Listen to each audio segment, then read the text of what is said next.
Tantor Audio, a division of Recorded Books, presents Barbarian's Lady by Ruby Dixon, narrated by Holly Jackson and Mason Lloyd. Chapter 1. Kate. Look at how tiny you are, Shale. I'm not sure we're going to have anything to fit you. Maybe one of Josie's old tunics. Seva exclaims as she tries to belt a leather dress around Gale's hips. You humans are so delicate. My shoulders stiffen and I look up from the tunic top I'm sewing, waiting for the inevitable comparison. We've been here a few weeks now, and if there's one thing I've learned, it's that for some girls, it's same shit, different planet. You are nothing like Kate, Seva continues, clucking over Gale's petite figure. She is big and strong like a Saqui female. Yep, there it is. Kate, built like an ox. Kate, beanpole extraordinaire. Kate with the good birthing hips who could double as a linebacker for Green Bay. Strapping Kate who doesn't have blonde hair. That's just a cloud that got lost. I've heard it all before. Gee, Kate, you must have some Nordic ancestry in your blood. Or giants. I stab my bone needle into the leather viciously. I've never been a small girl. Even as a kid, I was taller than the tallest boy in my class, and so there was hope for a while that I'd grow into some tall, willowy supermodel type thing. No such luck. I'm both broad and strong. At 6'1" and 180 pounds, I've been mistaken for a professional athlete. Or a guy, or the chick that plays the Night Lady on Game of Thrones. I'm not dainty. I'm not even close. And I'm terribly, terribly thin-skinned about it.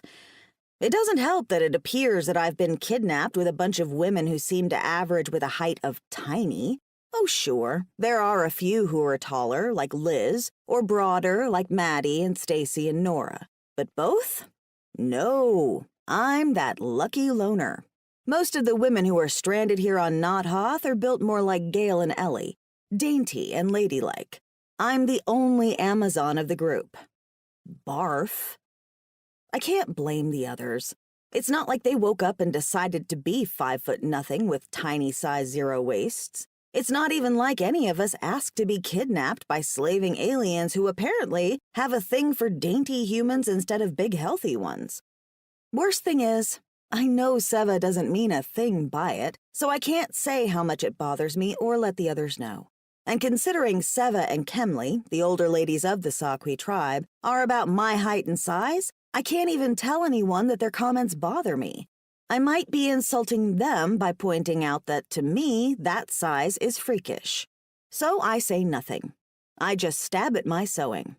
A lot. You okay? Summer asks, leaning in and staring at me with wide eyes. You look pissed. Like I can say anything to Summer. She's a delicate 5'2" if she's an inch, and probably weighs 100 pounds soaking wet. And she's beautiful with her almond eyes and gorgeous cheekbones. She would have no idea what it's like to be the corn-fed one out of the group, or that it should even matter on a planet where there's no such thing as spring, or corn, or basketball. I shrug. Just feeling ungrateful, I whisper. And I know I shouldn't. I don't want to say too much because Summer's a sweet person, but she's also a nervous babbler. She'll blurt anything and everything when she's anxious, and there's a lot of anxious going on there. Because the clothing is hand-me-downs? Summer asks, nodding a bit of sinew. She holds up the tunic she's working on taking in, of course, and shrugs. I don't mind it. I do feel a bit like a charity case right now, but I suppose that'll go away in time, right? I do wish we had some of Malak's clothes instead of Seva's, because her stuff's really pretty. Some of the other tunics are just kind of blah. She shrugs. Seems silly to think about fashion while on an ice planet, but I can't help it. I like pretty things. Yeah, but at least you got Seva's clothing. There's a pout in my voice that I hate hearing even for myself. I'm working on a pair of leggings from one of the men because a lot of the women's older clothing has been sized down for the little girls running around in the village, and there wasn't anything that would fit me. I'm too broad in the bust for anything Seva or Kemley have, So I get guy clothes. Yippee. Besides, I tell Summer, don't feel like a charity case. We're gonna have to make babies with someone here soon enough. You're trading your vajayjay for leatherware. She makes a horrified face. Don't say that so loud. These people are being nice to us. She pauses for a moment and sets her tunic down in her lap. So, which guy do you think I'm going to have to make babies with? Anyone in particular? She gives an excited little wiggle. It doesn't work as an insult if you're boy crazy, you goof, I tease. I'm cranky, but at least I have friends. Summer's helping my mood, even if I do glance over and see pretty pink Brooke being fitted into an adorable tunic with fringe. I want some damn fringe. Instead, I'm letting out the ass in these leggings and hope I don't look too manly. Sigh. Is there anyone you've got your eye on? Anyone you like? Me? She takes my leggings out of my hand and plucks away my needle. You're doing that wrong. Let me. In a matter of moments, she undoes my stitches and fixes them for me and then just keeps on sewing. I let her keep working since she seems to be enjoying this impromptu little party more than me. Josie and Lila have been showing her how to sew while I've learned hunting, and she seems to be picking it up pretty well. I'm impressed. She sticks the needle in expertly and then tugs it through again, then casts me a sly look. And as for resonance, I don't know. I mean, I haven't really talked to any of the guys. Have you? I've talked to them, I guess. I shrug. I feel weird around the guys that are single because I feel like a piece of meat. A big one. I can't help but tease Summer a little more, though. And I find it hard to believe that you haven't talked to any of them some. She blushes and makes a silly face. Hardy har, Kate. I can't help it if I get verbal diarrhea. I just get nervous. She focuses on her sewing, not looking me in the eye. They're all really handsome and big. It makes me all jittery. The moment someone even says hello, I'm spouting my life story to him. I chuckle, relaxing on the cushions as she works. You are pretty bad about that, it's true. Why? Summer shrugs. Maybe it's the Asian overachiever in me? I know I'm too much of a try-hard. I'm just not used to being useless. I don't know any useful skills like sewing or growing plants or anything. I know chemistry and philosophy and politics.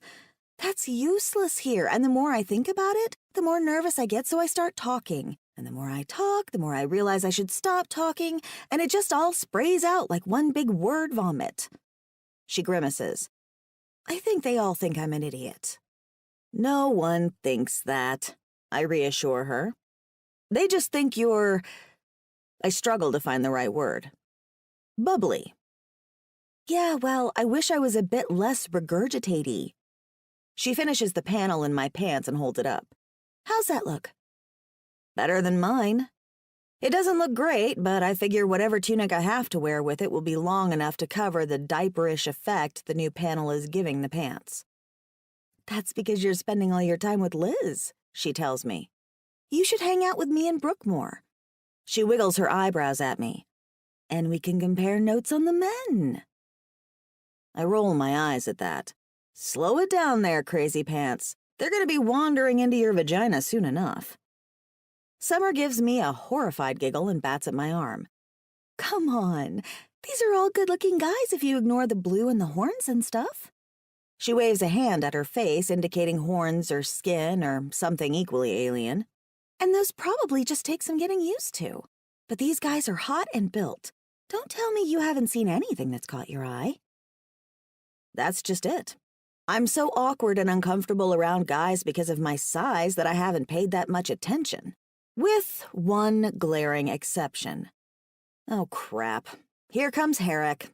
Don't make eye contact. I grab the pants from her and pretend to bend over the seams, doing my best to appear busy.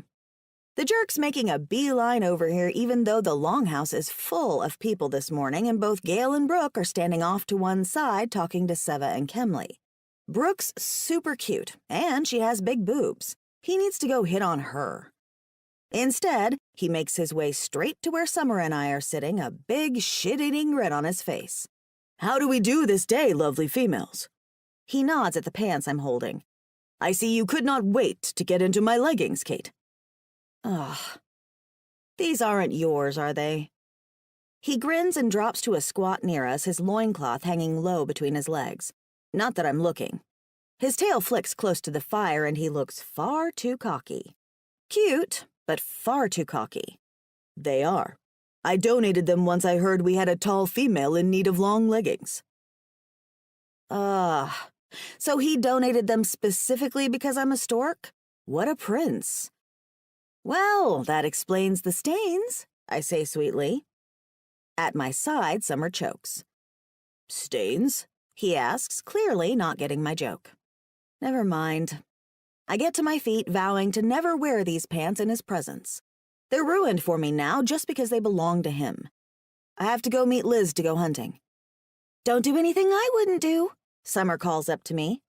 Of course, that's pretty much everything, except math. I still like math, but there's not really a place to do math here.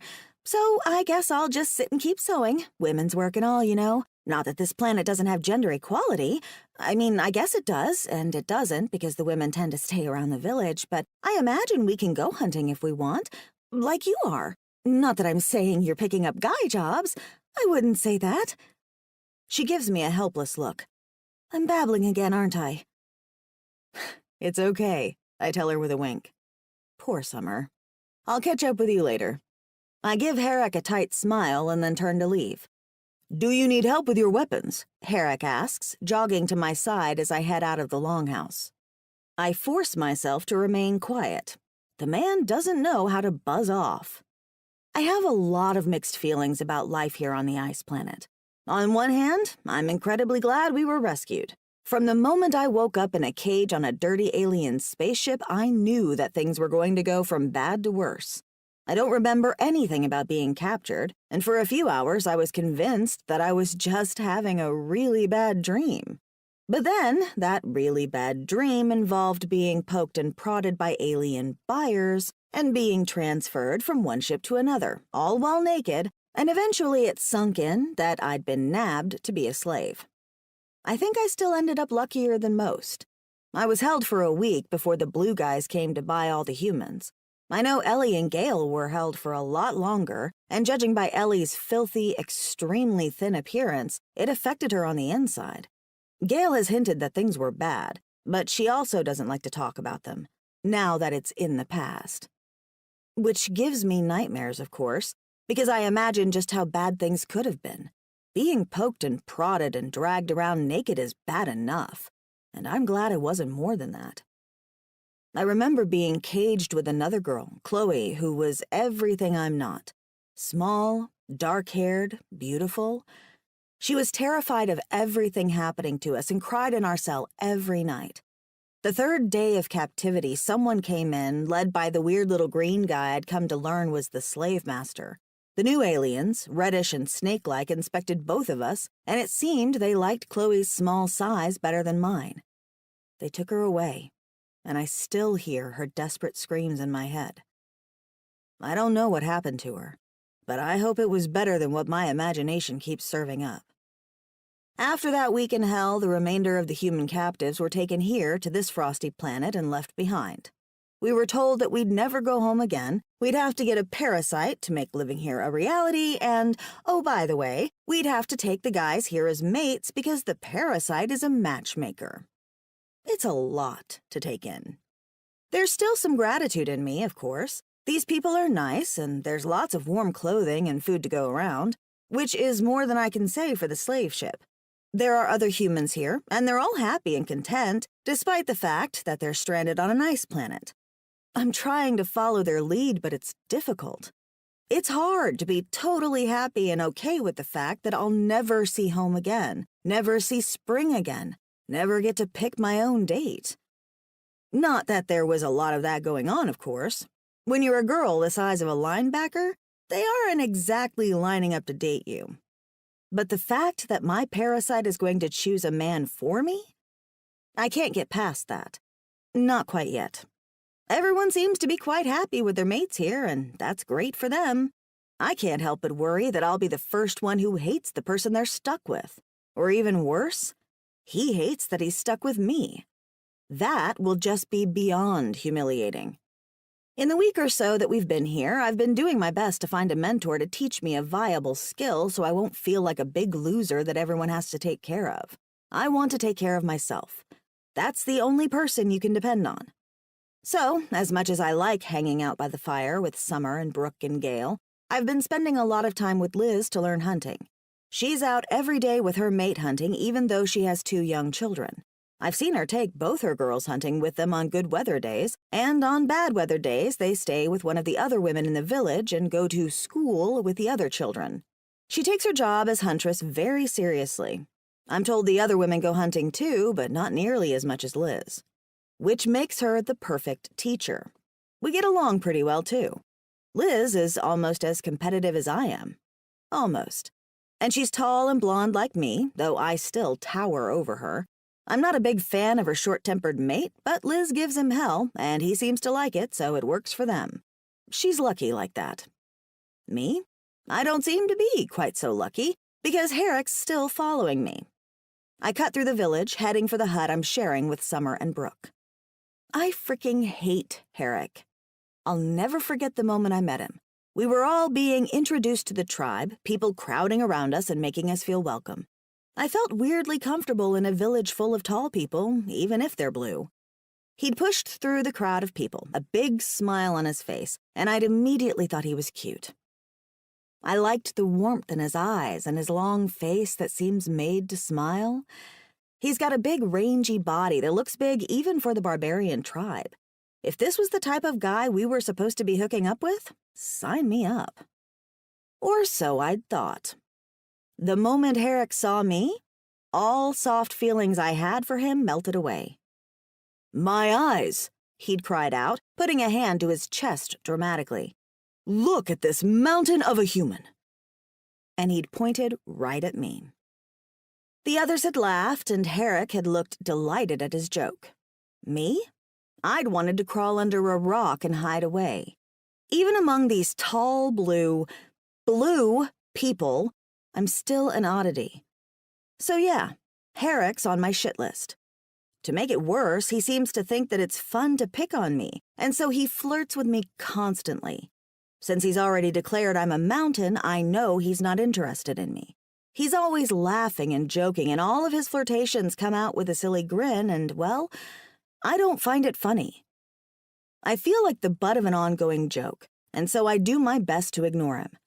Unfortunately, the more I ignore the dick, the more he decides to pay attention to me. There's not a day that goes past that he's not making some ridiculous little comment or dogging at my heels. It sucks. He knows just what to say or do to make me crazy, too. "Wait up, Kate," he calls out as I hustle toward my hut. I'm going to pick up my weapons and then stop by Liz's place to see if she's finished with her morning rounds so she can show me how to practice with my new bow. I'm not very good at it, but that just makes me all the more determined to master it. "Kate!" Herrick calls again, a few steps behind me. "Go away," I tell him and duck into the shared hut. As houses go, it's not much. Brooke's a bit of a slob, and both Summer and I aren't very good with the fire yet, so we tend to let the ashes pile up more than they should. There are furs all over the floors because we're not used to walking on all that cold stone, and the hut itself is pretty crude. It's literally 4 walls. Though they are carved with some crazy geometric murals of 4-armed people, a long counter for a kitchen area, a toilet booth, and a fire pit. My bedding is along the left wall, and I keep my area pretty tidy, mostly because Hurricane Brooke makes me crazy with her mess. My new weapons are neatly lined up and organized, and I move to pick up my bow and the bow and arrows that I have prepared.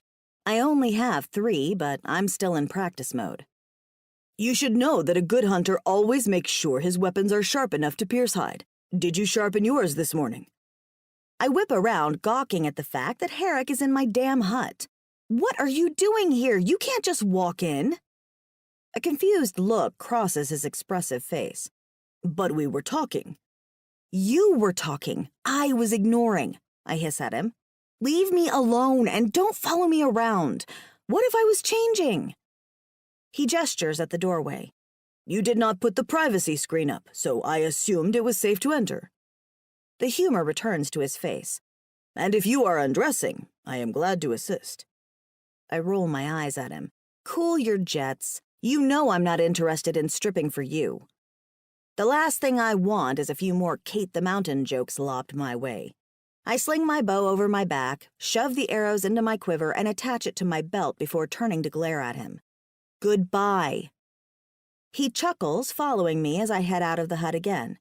You act as if I offended you, Kate. Is it because I am trying to share my hunting knowledge with you? He jogs to my side and then begins to walk backward in front of me so he's facing me. I am an excellent hunter, you know. I would be happy to teach you. Oh, brother.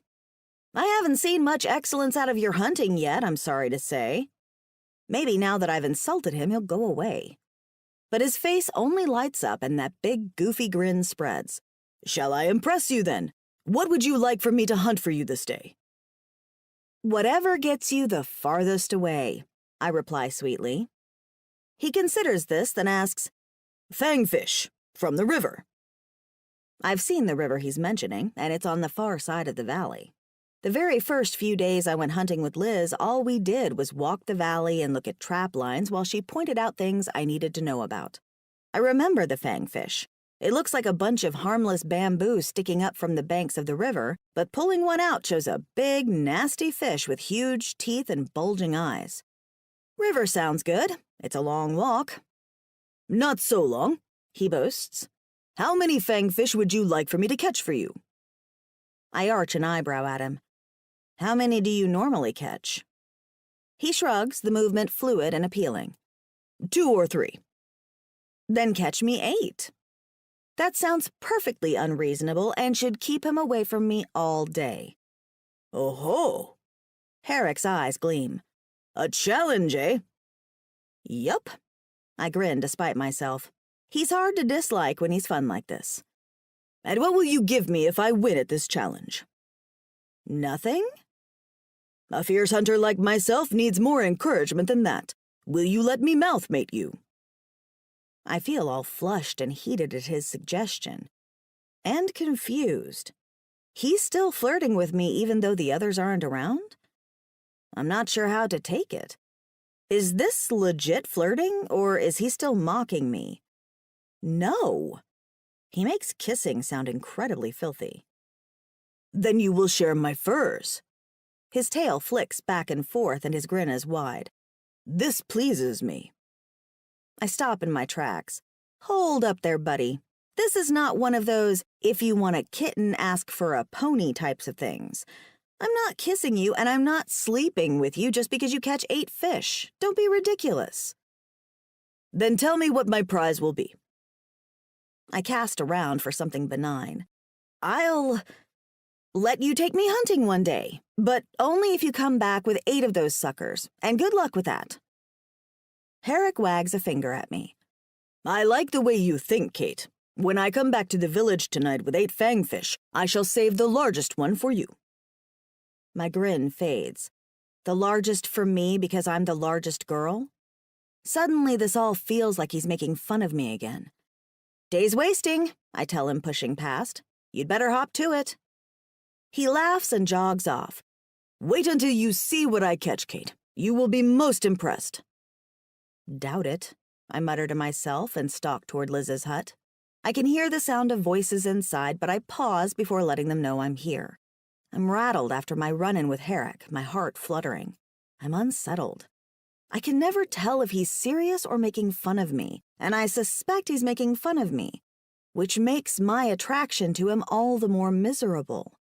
I shouldn't like the guy who seems to pick on me constantly, but I can't help it, which of course makes me even more frustrated and confused. I hate the guy when he's away, but when he's around me, I like his humor and his clever words, until he turns them on me again. I shake my head to clear it of thoughts of Herrick. A kiss or more for 8 fish. The man's out of his freaking mind. Composing myself, I push my braid off my shoulder and clear my throat outside of Liz's hut. The screen isn't in front of the door, but it just feels weird to walk in, and I think about Herrick's confusion earlier. Liz? It's me. Come in, she calls out. I'm just trying to get these 2 squirts fed. I duck into the hut and smile at her. She's sitting by the fire, her arrows and sharpening stone in hand, glaring at her little daughters. Ayla, the younger, looks like she's been crying, and Rachel, the older, has a smug look on her face. "Look at me, Mommy," Rachel calls out. "I ate all of my root cakes and Ayla isn't eating hers at all." "Good job, honey bun. And hey, Kate, have a seat." Liz glances at me before looking over at her daughter again. "Ayla, I'm going to count to 10, and if you don't eat those cakes..." She lets her voice trail off ominously. Ayla's little lower lip juts out and she starts to cry again. "I don't like them, Mommy." "Does Mommy look like she gives a shit? No, she does not. Eat that or you're having your dinner raw tonight." She looks over at me again since I'm still hovering in the doorway. "Kids, oi, I hope you weren't in a hurry today." "I'm not," I say, and unsling my bow off my shoulder, then fold my long legs down onto the ground next to her. Mommy, Rachel says. "Ayla's not eating her cakes." Liz pinches the bridge of her nose. "If your daddy was here, Rachel, he'd tell you no one likes a snitch. And he'd eat those cakes of yours, Ayla, but he's not. So eat them so you can go to school already, okay? Ariana is waiting on you guys." She looks over at me and crosses her eyes. They're always like this when Rahash is gone for a few days. "Is he gone?" I ask mildly. In a way, I'm kind of glad it's just going to be me and Liz in my lesson today. Rahash is... well, he's a little glary. Yep, he spoiled my girls rotten. She gives them an affectionate but exasperated look, then reaches over and grabs the last cake from Ayla's plate and shoves it into her mouth. "Go on, you two, go to school." Ayla's tears immediately dry, and she launches herself toward the door, quickly followed by her sister. "Bye, Mommy." Liz finishes chewing with a little shake of her head. "Okay, we're just going to be practicing our aim today, so we'll set up a target on the outskirts of the village and work with that." She reaches over and grabs my quiver, examining my arrows. "And the first thing we need to talk about is how dull these arrows are. They need to be sharp enough to pierce hide or else the kill won't be clean. Where's your sharpening stone?" Oh, are they that blunt? Herrick was right. I hate that. Chapter 2. Herrick. 1 month later. She still refuses to go hunting with me. My Kate is a poor loser. I find this charming, though. Kate is competitive and a poor loser. This is fun. As time passes, I learn more and more about my human female, because I've come to think of her as mine. There has been no resonance between any of the new humans and the hunters except for Beck and strange, smelly Ellie. That suits me fine. If I am not meant to have resonance, at least there are females to share furs with. Since they have not resonated, I have decided that Kate shall be mine. I have been in love with her since the moment I first saw her. I grin to myself as I flex my bad hand. The spot where the fishhook ripped through my palm has healed, but it is still stiff and aches occasionally. I should have been paying more attention, but my thoughts were focused on the tall human with the hair like a cloud, just like it has been every day since the humans arrived. I was never jealous when the first group of humans arrived. I did not resonate, and I figured it was not meant for me. I did not feel strongly toward any of the small, delicate, flat-faced creatures, but I did want a mate. I pursued Tiffany once, long ago, but my heart was not in it like Taushen's was. She resonated to Saluch, and I am glad for my friend. I assumed I would need to be patient, wait for one of the kits to grow up, and see if my Kui sprang to life then. But the moment I saw Kate, I knew she was to be mine. Unlike the other humans, she is tall and strong, her hips curving and sturdy, her teats large and her legs long. She stands tall above them all, and I knew that her body would fit perfectly against mine in the furs. I would not need to bend down to touch mouths to her. I could hold her close and not feel as if I was about to break her. I like that.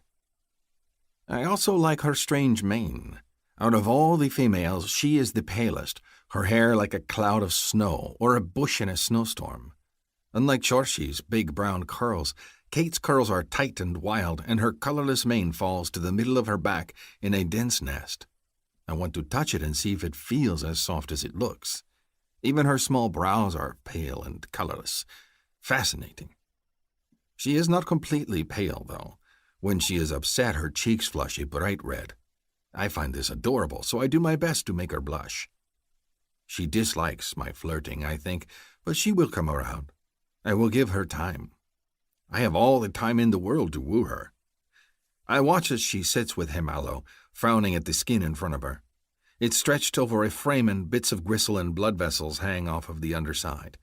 It is the skin from her first kill, and he is showing her how to clean the hide. Ever since she arrived here, my Kate has done her best to learn what she can. All of the females are, but while Sumar and Bubruk take to learning village life, Kate wishes to learn to be a hunter. She is like Liege, fierce and strong. I like that. I like that very much. I flex my hand again and watch as she picks up her scraper. Dude, you're totally creeping. I glance over and see Mahdi standing nearby, her son Masan perched on her hip. She raises an eyebrow at me and then looks pointedly over at Kate. What is this carew? I ask. After seasons of being around humans, I am surprised when new words continue to appear. It means you're being weird around her. Let her breathe. She gives a little shake of her head. You want her to pay attention to you? Freaking lay off her for a few days. Let the poor thing breathe. I do let her breathe, I protest, caught off guard. I do not hover around Kate that much. Do I? Perhaps I do, but I want her to know of my interest. For a strong, smart female, she is rather clueless when it comes to letting a male woo her. I make it a point to say hello to her every day, to challenge her and praise her on her hunting, and tease her to do better. I treat her like I would one of the other hunters, and she responds with feisty, angry words and an upturned nose. Of course, I do not mind this, because she is beautiful when she is angry, but I would like her to soften toward me. Perhaps I am creeping too much after all. You think I should go help her with her skin? I ask Mahdi. She rolls her eyes at me. You should leave her alone. Aren't you guys all going on a trip to the Elder's Cave tomorrow? Let her have a day off from your clingy ass, hon. She's not going anywhere. She nods at her hut. Come on, I'll feed you, and you can come chat with Hassan. I frown as she hands me her son. But I do not wish to chat with Hassan. I know, Mahdi says. That's the point. You want to stay here and give her googly eyes from the shadows, but you're not going to win her like that, okay? So come sit down and eat and take a chill pill. I have heard this chill pill before. It is not a real thing. I ruffle Massan's hair and chuckle. Well, if your mother is going to feed us, how can I refuse? Massan leans in and squeezes my nose, then waits. I obediently make a honking noise, and he breaks into peals of laughter. Ah, kits. They are such fun and so simple to understand. Not like my Kate at all. With one last look in her direction, I follow Mahdi back to her hut. I duck inside and raise a hand to Hassan as I enter, holding Massan under my other arm with ease. My fellow hunter sits by the fire, a spread of weapons and supplies near his feet. Ho, friend, readying for a hunt? He nods, rubbing his chin. It is my turn to go in the far trails this time. Mahdi makes a face and leans over her mate, pulling his face to her teats and holding him close playfully. And I'm going to miss the heck out of him. He nuzzles his mate's teats through her tunic, making her squeal and causing Massan to giggle aloud. I ignore their flirting and sit by the fire. Wow, Mahdi says, moving to the fire and ladling a bit of stew into a bowl. That was the perfect opportunity for you to make a crack about how we need to calm down, and nothing from you? You feeling okay, Harak? I rub the scar on my palm absently. My thoughts are elsewhere today. Uh-huh. She hands me the bowl and a carved spoon. With a certain tall blonde? Of course. There is no sense denying it.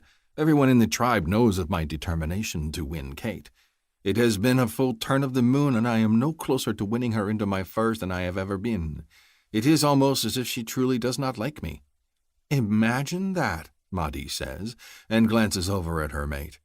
She picks up another bowl and ladles it full of food, then sits next to her son and pulls him into her lap while he eats. Or it's like you don't get the hint, Harak. Hint? I stir my spoon in the food, but I am not hungry.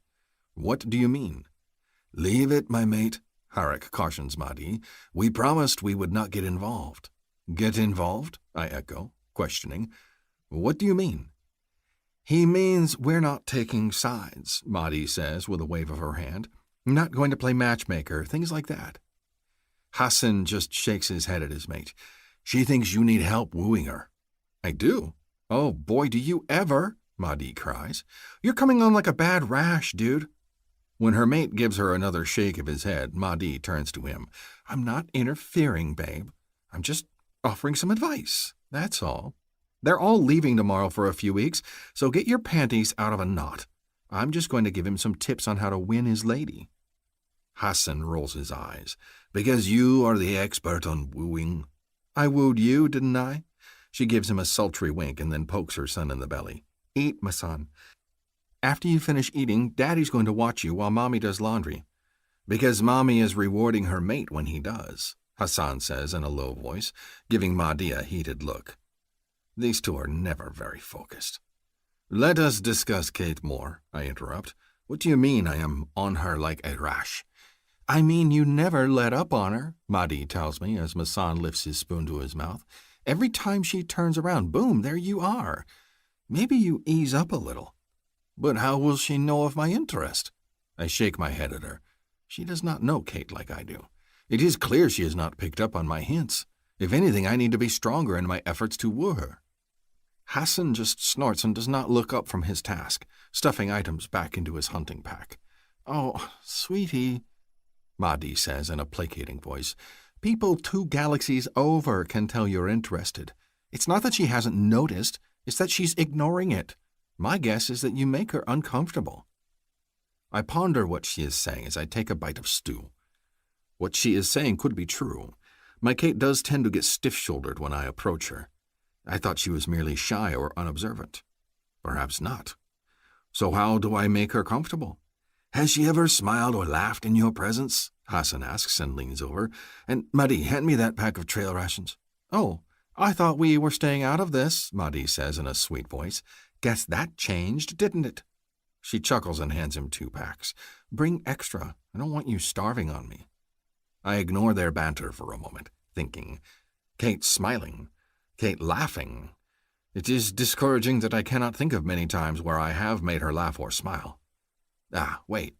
I set my spoon in my bowl and flex my hand, thinking, the day I went fishing to get her 8 fangfish. She laughed and smiled as she gave me the challenge, a glint in her eyes. My Kate is competitive. She likes a challenge.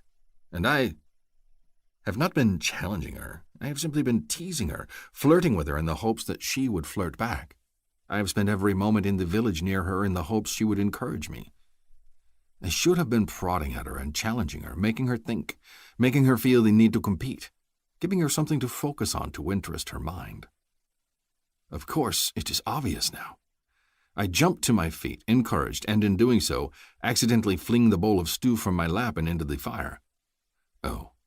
My thoughts full of Kate, I automatically reach over to grab at the small bone bowl before it begins to burn.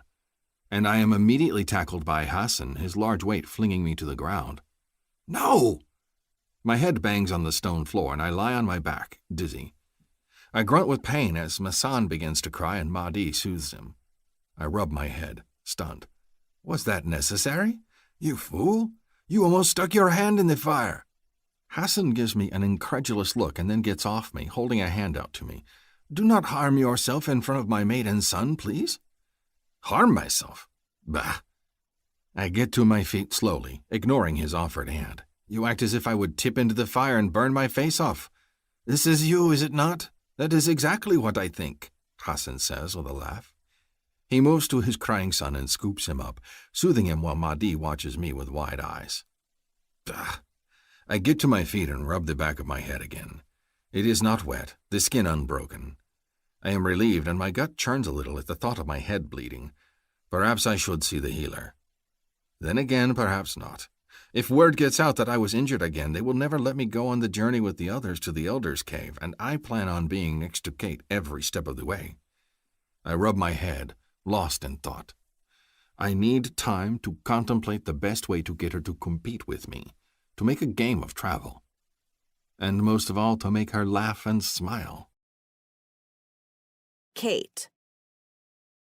Oh, could you carry my pack for me? I would love that so much. Brooke gives the silent Warwick a sugary sweet smile. It's just so big and we've got such a long way to walk, don't we? He takes the pack from her with a nod and settles it on the sled, tying it in. Then he looks over at Gale and Summer, who are standing close by, and puts a hand out. They immediately hand over their packs of supplies, and poor Summer starts to babble about how nice Warwick is for doing this for them, and then proceeds to move right into an in-depth analysis of the day's weather, all directed at Warwick, who's almost as quiet as Ellie. "Are you going to go and give him your pack?" a too-familiar voice says, and Herrick appears at my side, all sly grins, long braids, and blue muscle. He's got a huge pack on his own back, just like all the other hunters. Even Ellie's got a small one that she hasn't given up. There's something about his tone that makes me bristle. Is it because I'm Kate the Beanstalk that he thinks I should be strong enough to carry my own pack? Or is he teasing me that we're all weak ninnies? Either way, I shake my head and hold my straps tighter. If you guys can carry packs, I can too. He lifts his chin in silent acknowledgement. I give it 1 day. That's so. I bet I can make it the whole damn journey without having to ask for someone to carry my pack. I stand a little straighter in the calf-deep snow. We're at the edge of the gorge, having just ridden up the pulley into the valley. Looming ahead is a long, several-day walk to the Elder's Cave, which is apparently a really old spaceship. It's the same one that brought the ancestors of the Saaqui tribe here to Knot Hoth, and there are a few tribesmates there that are working to get it running again. Since this is the last window of time before the brutal season, this place's version of winter, it was decided that all the humans should go and get the Saaqui language taught to us by the computer, retrieve the tribesmates staying there and bring them home, and stop off at a nearby fruit cave for some last-minute winter supplies. It all sounds legit, except for the fact that they picked all the bachelors of the tribe to accompany us. To me, this feels like one big long singles cruise. Tao Shen, Warwick, Sessa, and Herrick are accompanying us, along with Beck, who's now mated to Ellie, and Vaza, who's hooked up with Gale. Singles cruise. The others can sense it too. Brooke's putting on her best flirty mood, even if Warwick and Tao Shen aren't the most receptive audience. Warwick's so mild and quiet that I don't know that he's even interested in getting a mate. Tao Shen? Well, he just seems kind of surly. He's abrupt to everyone and walking ahead of the group, ready to get us moving along on the multi-day journey. And because Brooke's being flirty, it's making Summer edgy, I think, because she's babbling to Warwick about a science camp she went to when she was in 8th grade. Poor Summer and her nervous blabbermouth. Tao Shen's taking off at the front, and Vaza and Gale are right behind him. There's a sled full of supplies and packs now that Warwick is pulling for this leg of the trip. Beck and Ellie are going to take up the rear of the group. Of course, this leaves me with Herrick. Herrick, the obnoxious flirt. I wonder if I can walk with Ellie and Beck. I'm not particularly close to Ellie. No one is, except Gale. She's quiet and thin, all eyes in her pale, narrow face. When I first met her, she stank and wore several years of dirt and didn't talk to anyone. Now, well, she still doesn't talk much, but she's clean and even kind of pretty.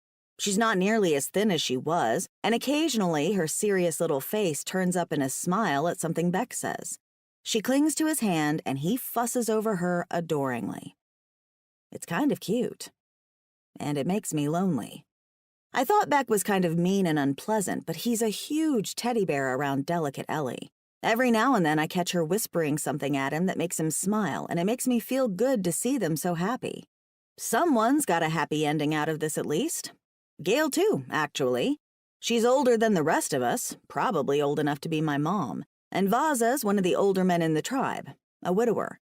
He fell for Gale the moment he saw her, though, and she's let him chase her around, acting like she's in control of the relationship. Though I suspect it's far more mutual than Gale lets on. He dotes on her, though. If I'm going to resonate to someone, why can't it be someone like that? But the 3 single guys that are left in the tribe? I just don't know. Of course, there's also lanky Sessa, who's just about to hit his adulthood and seems to be all hormones. I don't know if I want that either. Basically, if my cootie decides to go off like a bad fire alarm, I'm screwed. Chapter 3. Kate. We set off, our party moving slowly across the landscape. There's no hurry since we'll be walking for a few days, and I notice that Brooke and Summer settle in near Warwick chatting. Herrick decides to keep walking next to me. Figures. I decide I'll endure it. There's not much else to do other than to be rude and tell him to buzz off, and I don't want to start the trip like that.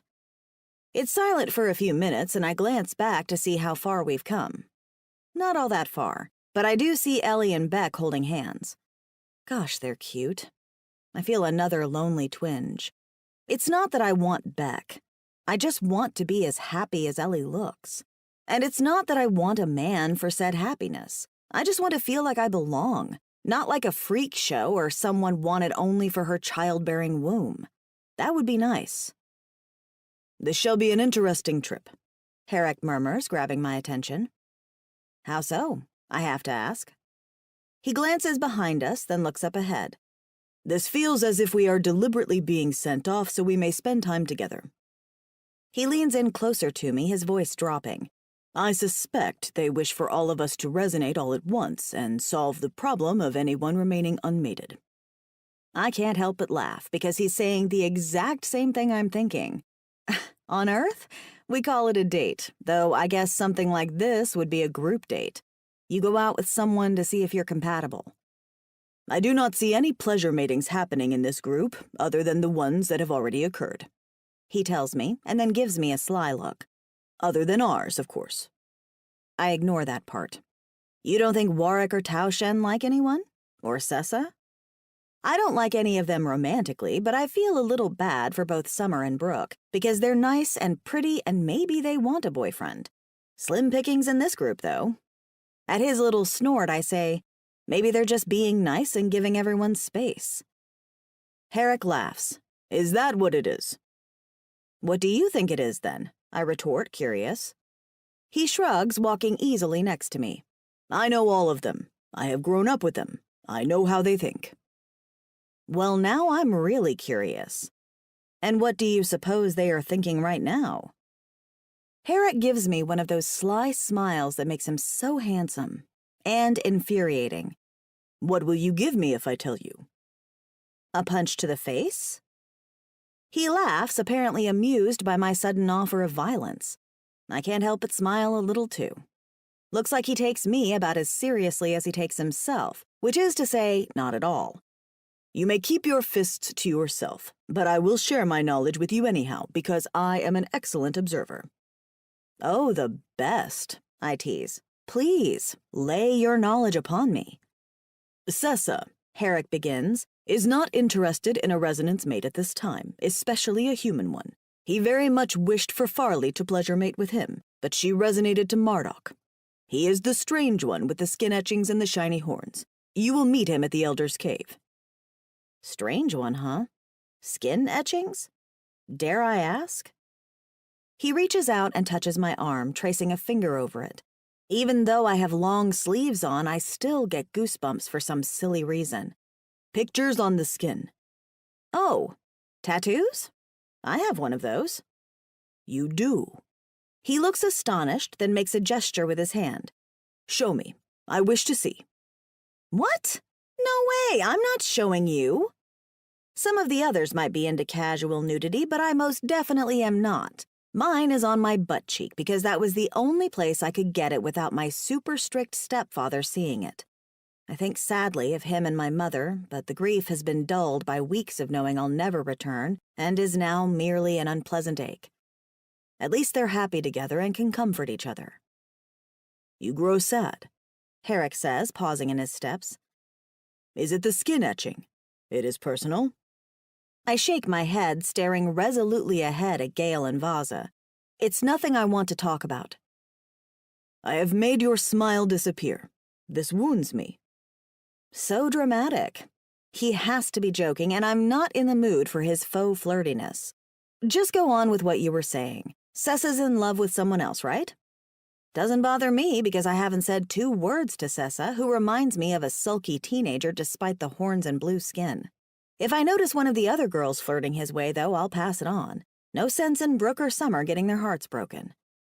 Yes, he will get over it in time, but he is young. As for Warwick, he is a quiet one and has never shown interest in a mate. Why is that? Does he not like kids? He seems nice enough, if quiet. Or women? No, he likes both. I suspect he is shy. His mother and sister died in the Quee sickness many years ago, and his father grieved so deeply that I suspect he is afraid to risk his heart. Oh, I get that. It's hard to put yourself out there. God knows I'm well aware of that. Which one's his dad? His father died in the cave-in 6 turns ago when we lost our home. Eesh. I'm sorry to hear that. It was a difficult time. He shrugs and gestures at Taoshen far ahead, so distant that he doesn't look like more than a blue speck on the horizon. So much for leisurely walking. That is another one that is afraid to try again. He was very eager to mate when the humans first arrived, and had his sights set on Tiffany. I can see that. Tiffany's gorgeous. But she mated to Saluk? Yes. And then he hoped to mate to one of the sisters when they arrived, but they resonated to others. I think perhaps he wished to mate with Farley as well, but when her Quee chose another, he gave up hope. He thinks he will be alone forever. If one of the females wishes to take him to her furs, she will have to approach him. He holds himself back because he is weary of his Quee's silence. He glances over at me. You will find this difficult to believe, but Taoshen was once very happy and eager. He's right. I do find that difficult to believe. The Taoshen I know is far more cynical and impatient. Guess his glass is no longer half full. He carries many wounds on his heart, Herrick says. So basically, you're telling me that out of the bachelor crew, we have a teen boy, a shy guy, and a broken-hearted sourpuss. And you. Well, isn't this ducky? Yes, and I am taken. He gives me a cocky grin. Does she know you're flirting with me? I shoot back at him. He laughs. Who do you think has stolen my heart? He puts his hands over his chest and then gestures at me. It belongs to you, beautiful human Kate. Oh, barf. Spare me. He only laughs harder at my disgust. It's a long, long day of travel. I'm in good shape due to the fact that I helped my stepfather and my mom out with the family gym, but even I'm ready to drop at the end of the day. My pack gets heavier by the hour, and I regret letting Herrick goad me into carrying it instead of lobbing it onto the sled next to the others. Of course, I'll die before I drop it now, because then he'll think he's won. We all collapse in front of a small cave at the end of the first evening. A big fire is built close to the entrance, and since the cave isn't large enough for everyone to sleep in, it's decided that Summer, Brooke, and I will take the cave. Ellie and Gale are going to snuggle with their men outside, and the others will hang around the fire. I don't complain. The wind is making my face hurt by the end of the evening, and I'm ready to get out of it. What a long, awful day, Summer complains as she strips off her outermost layers of furs inside the cave, and Brooke makes a noise of agreement. I don't know how you managed to walk the whole time, Kate. I was exhausted after an hour. Any irritation I feel at them quickly fades at that comment. I could have ridden with them, it's true. It was only my stubborn pride, and the thought of Herrick's 2 knowing smiles, that kept me from jumping on board with them. It's clear both Brooke and Summer are exhausted, though. Gale and Ellie are wilting too out by the fire. It was hard, I tell them. I should have joined you. You should tomorrow, Brooke says. I promise there's room. Maybe, is all I say. I probably won't, just to show the others that I can hang with the boys. It's that competitive side in me again. After growing up with a stepfather who pushed me constantly to work harder, lift more weights, run faster, I can't bear the idea of being thought of as weak. I'm going to walk if it kills me. I'm going straight to bed, Brooke declares as she lies down, pulling her furs over her body and huddling under them. Summer, come snuggle next to me so we can share body heat. You too, Kate. I will soon, I tell them. I'm going to hang out by the fire for a few, I think. The others are talking quietly outside, and I want to hear what's being said over there. I emerge from the cave again after them and move toward the fire. Sessa, Taushen, Herrick, and Warwick are standing off to one side while Beck is wrapped around Ellie, a fur on his shoulders, his mate protectively cradled in his arms. Gale is cuddled against Vaza, and the moment I step near the fire, I feel weird for being the only single girl out here. Maybe I should have hung back with the others. I cross my arms under my breasts and hunch my shoulders, wondering if I should go back inside to grab an outer fur. It's a mild evening for the ice planet, but it's still an ice planet. Immediately, the thorn in my side peels off from the group and comes to stand by me. "Shall I warm you with my body heat, Kate?" Herrick gives me an appealing grin and flexes his arms. "I can hold you close. It would be no trouble." Gale chuckles, and I see Taushen smirk. I feel like a big idiot. Why does he always have to embarrass me? I roll my eyes and push Herrick away when he reaches for me. "Buzz off. I just came to hang out by the fire." "There is time yet," Herrick says, undeterred by my reaction. "It is a long journey with many cold nights ahead." "Wouldn't you just love that?" "I would, yes." He grins at me. "I'd rather freeze, thank you." "Would you? I should like to think I could have you in my arms before we return to the tribe." My face feels like it's burning with humiliation. That will never happen. "That sounds like a challenge." "Or common sense." "You will eventually realize what a good pleasure mate I would make you, Kate." He leans forward, ignoring my angry look. "I will be more than happy to explore between your thighs with my tongue." "Ah, do you ever let up?" I move forward and reach up, slapping a hand over his mouth. He grins under my fingers and removes my hand. "Never. How else will you know of my affections?" "Is that what you call it?" I snap back, flustered. "More like delusions." The others laugh, except for Beck, who makes an irritated sound. "Are you two going to stand by the fire and bicker all night? My Ellie needs to sleep." Ellie pokes Beck in the ribs. "Be nice," she whispers, just loud enough for me to hear. "No need. I think I'm done here," I tell them. "See you guys in the morning." I duck back into the cave, pressing a hand to my burning cheeks to cool them. God, does Herrick have to continue his shtick in front of the others? "That didn't take long," Summer mumbles sleepily, looking like a big furry caterpillar on the floor next to Brooke.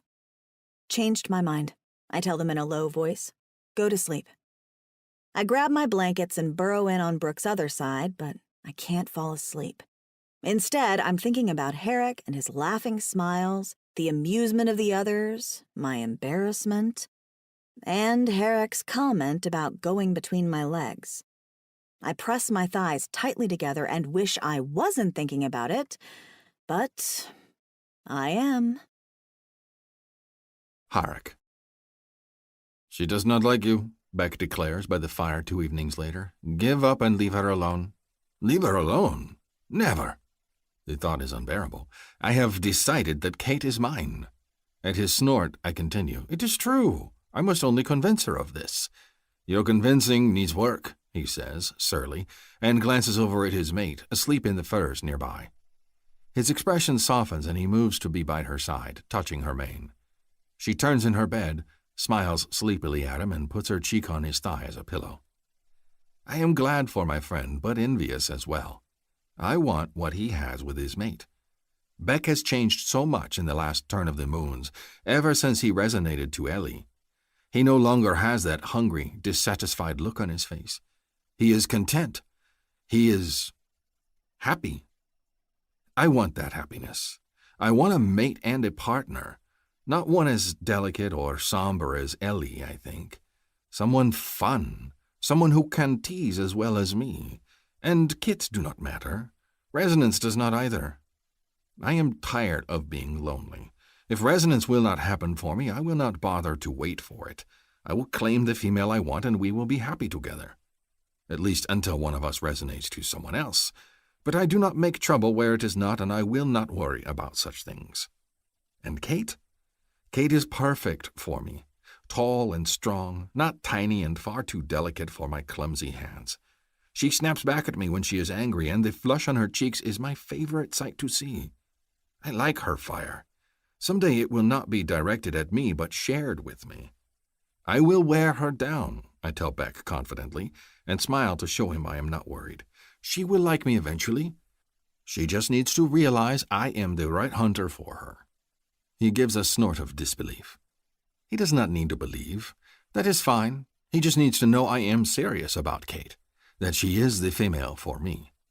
I am more convinced every day that I spend with her that no other female is so perfect, so sharp of wit, so capable, so unique and lovely in appearance.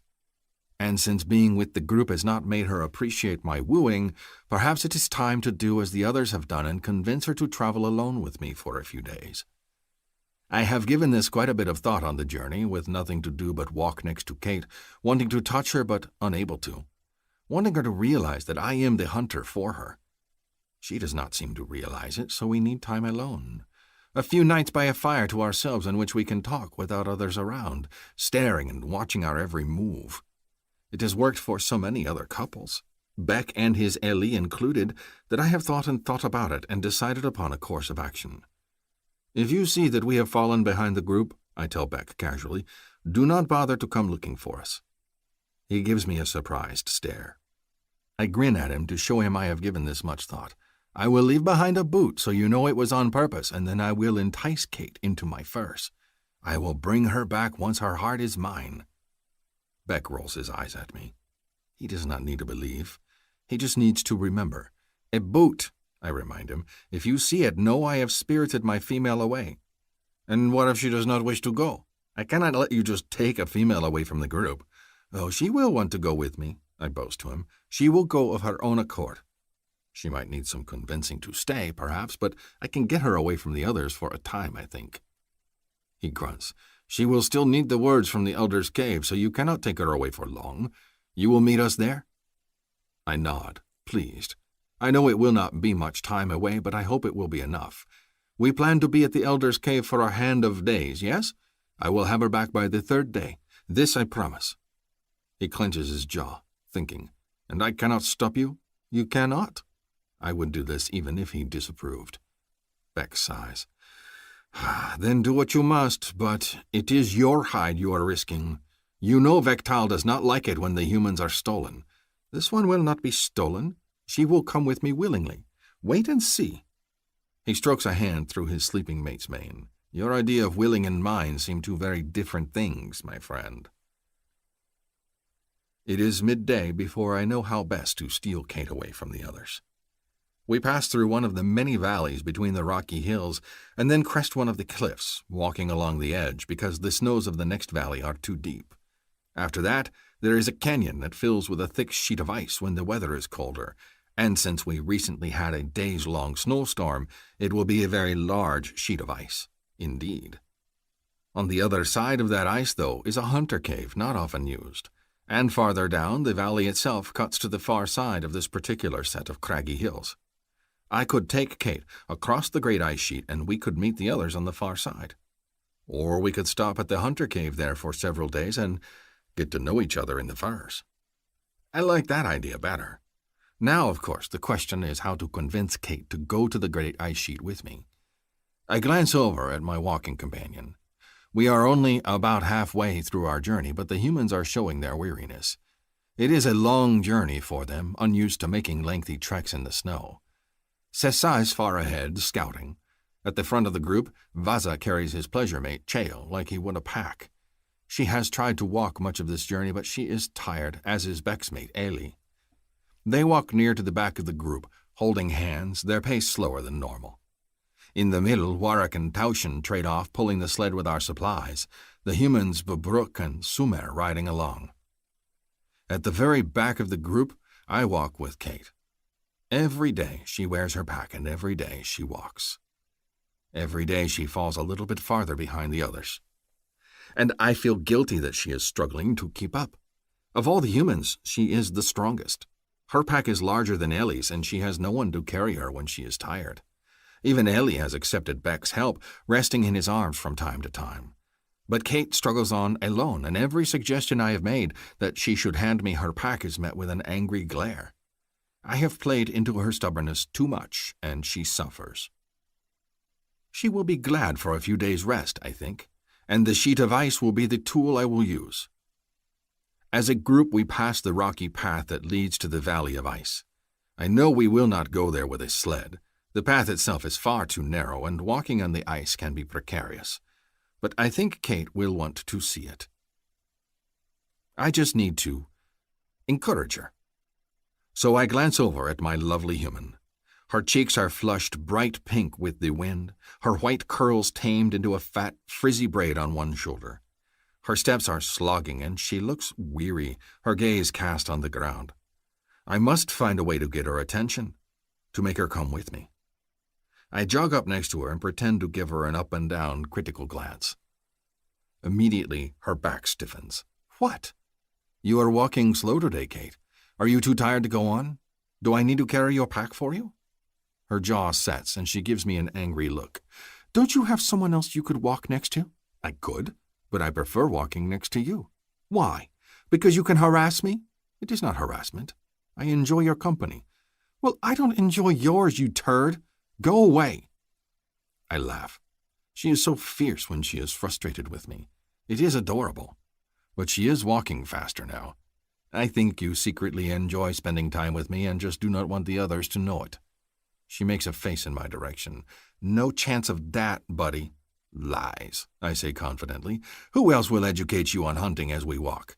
I offer my knowledge freely. Yeah, because no one in their right mind would ask for your opinion. Up ahead of us, Beck turns and growls. Are you two going to argue the entire trek? Yes, I shoot back, grinning. And I'm surprised to hear Kate's small laugh of amusement. It makes me feel good. I know she likes me underneath her hard words, or else she would refuse to banter with me. It confirms that my decision is the right one. I just need to figure out how to make her leave with me so I can woo her in private. I think for a moment and then lean in closer as she walks. Do you want advice on how to walk? Kate recoils, looking at me as if I am crazy. Advice on how to walk? In snowshoes. There are better ways to do it, I tell her, and when she pauses in the snow, her hands on her hips, I pause with her and plant my foot on the side of one of her shoes so she cannot walk away. She makes an outraged sound, trying to lift her foot. Stop it. You're being a child. You are walking like one. No wonder you are so tired. I gesture at her shoes. You should kick the snow as you step, not lift your entire foot. Kate just stares at me. I am trying to help. I put a hand on my heart. Your suspicion wounds me. She rubs her brow, and for a moment she looks so tired and miserable that my heart wrenches. Why can't you leave me alone for 5 minutes? Do you truly hate me so much? Perhaps I have read her wrong after all. The defeat on her face makes my spirit hurt. The last thing I want is for my Kate to feel defeated when near me. Her eyes meet mine, and for a moment she looks confused. I don't hate you. That is good, because you have my heart, I tell her, taking this moment of softness to tell her how I feel. I take her hand and clasp it between both of mine. It beats solely for you, my Kate. She looks uncomfortable once more and pulls out of my grip. Stop it, Harrick. Just stop teasing me for 5 minutes, okay? I'm tired. She looks up at the others, who are getting far ahead of us. I'm tired of all this snow and the walking, and I just want 5 minutes without you giving me shit or making me feel stupid, all right? Making her feel stupid? By declaring my affection? I want to ask about this, but she has given me the perfect opening for my plan to take her across the glacier. If you are tired of snow, we could walk where there is none. You mean like Florida? Kate's hands go to her hips. I do not know that place, but there is an ice sheet in the next valley. I point down the steep hill. We do not go there because the path is too narrow for the sled, but it cuts across these cliffs and comes out the other side. A short way, as your people say. A shortcut? Yes, that is it. She drums her gloved fingers on her mouth, thinking, then glances ahead. What about the others? I lean toward her and step on her snowshoe again so she cannot escape me. I did not invite the others, pretty Kate. Her cheeks flush and she flicks her gaze at my mouth before looking me in the eye again. Are we going to get in trouble if we take a shortcut? Why would we? We will meet the others on the far side of the valley and rest our feet while they jog to catch up. I give her an encouraging smile. And the ice is beautiful to see. Is it dangerous? I thought glaciers were dangerous. No more so than walking on the edge of a cliff in snowshoes, I tell her, gesturing at our current path. When she still hesitates, I add, unless you would rather ride in the sled. Her eyes narrow at me, and she gives a toss of her snowy pale braid. That is a dick move. A dick move? I do not know this word. I rub my chin, frowning. I thought I knew most of the human phrases by now. A dick move. You are a dick. That was a crappy thing to say to get me to go with you. It's a low blow. You know I'm not riding in the damn sled. She scowls at me, voice rising, and then looks up ahead to see if the others have noticed our spat. She notices, as I do, that the others are far ahead and getting farther ahead the longer we stand here and argue. And since you've practically dared me, show me the dang glacier already. I just grin at her, pleased. You are lovely when you are angry, you know. Oh, stuff it, she retorts, huffy, and get off my damn snowshoe. I chuckle, obliging her. She adjusts her pack and then glares at me, waiting. Down this path, I tell her, putting a hand to the small of her back and turning her. We will follow this down the side of the canyon. See the trail? As I show her, I loosen one of my extra boots from the bottom of my pack and toss it in the snow a short distance behind her. It is my signal to Beck that Kate comes with me willingly and not to look for us. I see the trail, my sweet Kate says. The ice is just on the other side. From there it is a short distance to the opposite end of the valley. And the cave I wish to take her to first so I can woo her in private. Chapter 4. Kate. Herrick's right about one thing. The glacier is really pretty. It looks like a river of snow nestled between the cupped rock hands of the mountains, but as we get closer, I see that it's not snow but ice. Thick, thick ice. It creaks and groans as we approach, and I shoot Herrick a worried look. He's right that there's not as much snow in this direction. It's all rock and ice, but I'm not sure it's safe in the slightest. You're sure about this? Maybe we should rejoin the others. I am positive, pretty Kate, Herrick says confidently, and then begins to climb the sloping side of the ice sheet to the top. It's about 4 or 5 feet tall from this point, but I can tell that as it goes into the valley, it gets bigger and wider. Herrick pauses at the edge of the sheet, leans down, and offers me his hand. And even though I should tell him no, to turn around and rejoin the others, I'm still flustered by the pretty Kate comment. There's no one around to hear his silly jokes, so why is he still calling me pretty? And why am I such a doofus to be all flattered by it? I automatically reach my hand up to him and he shakes his head, long black hair spilling over his shoulder like he's a model. Glove off so I can grip your hand, he tells me. Snowshoes too. Oh. I pull my glove off and shove it into the front of my tunic and then strap my snowshoes to my pack. I offer him my hand again. This time, his big hand clasps mine, and I'm immediately shocked at how warm and strong his grip is. The touch of our hands feels incredibly intimate, and I'm blushing as he hauls me up next to him. Of course, he's so strong that I immediately stagger on the ice, losing my balance and have to hold on to him. Herrick chuckles, his other hand going under my arm. Do you have your feet, or shall I carry you? Dick, I tell him, but he only laughs and I find myself smiling too. I put my glove back on, my belly still full of flutters, and just when I think I'm cool and calm again, he unstrings his bow and hands it over to me. To use as a walking stick, he tells me, so you can be sure of your footing. And then my flutters all return again. Thank you. I take the bow and use it as a walking stick. The first few steps on the ice are a little treacherous, but I get used to it, and in no time we're walking along the glacier. It's not smooth like an ice rink, but rough and uneven on top, which makes it not that hard to walk on. It's pretty, too. The glacier seemingly so white it's blue underneath. The suns are shining down and the weather's nice enough, and it's a change of pace. It's awfully quiet separated from the group, though. I glance over at Herrick. Do you take this shortcut often? He shrugs. When I come this way in the bitter season.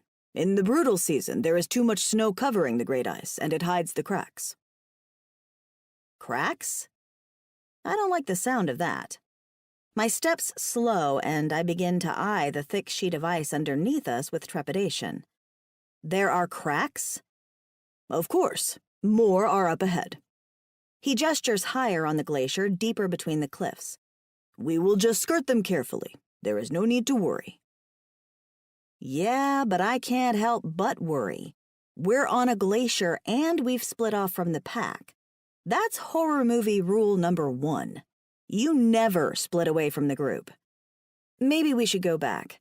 Bah, come, do not be so scared. He jogs a few steps ahead and then turns back to me. Or shall I tell the others you were too tired to continue and I had to come retrieve you? Such a dick.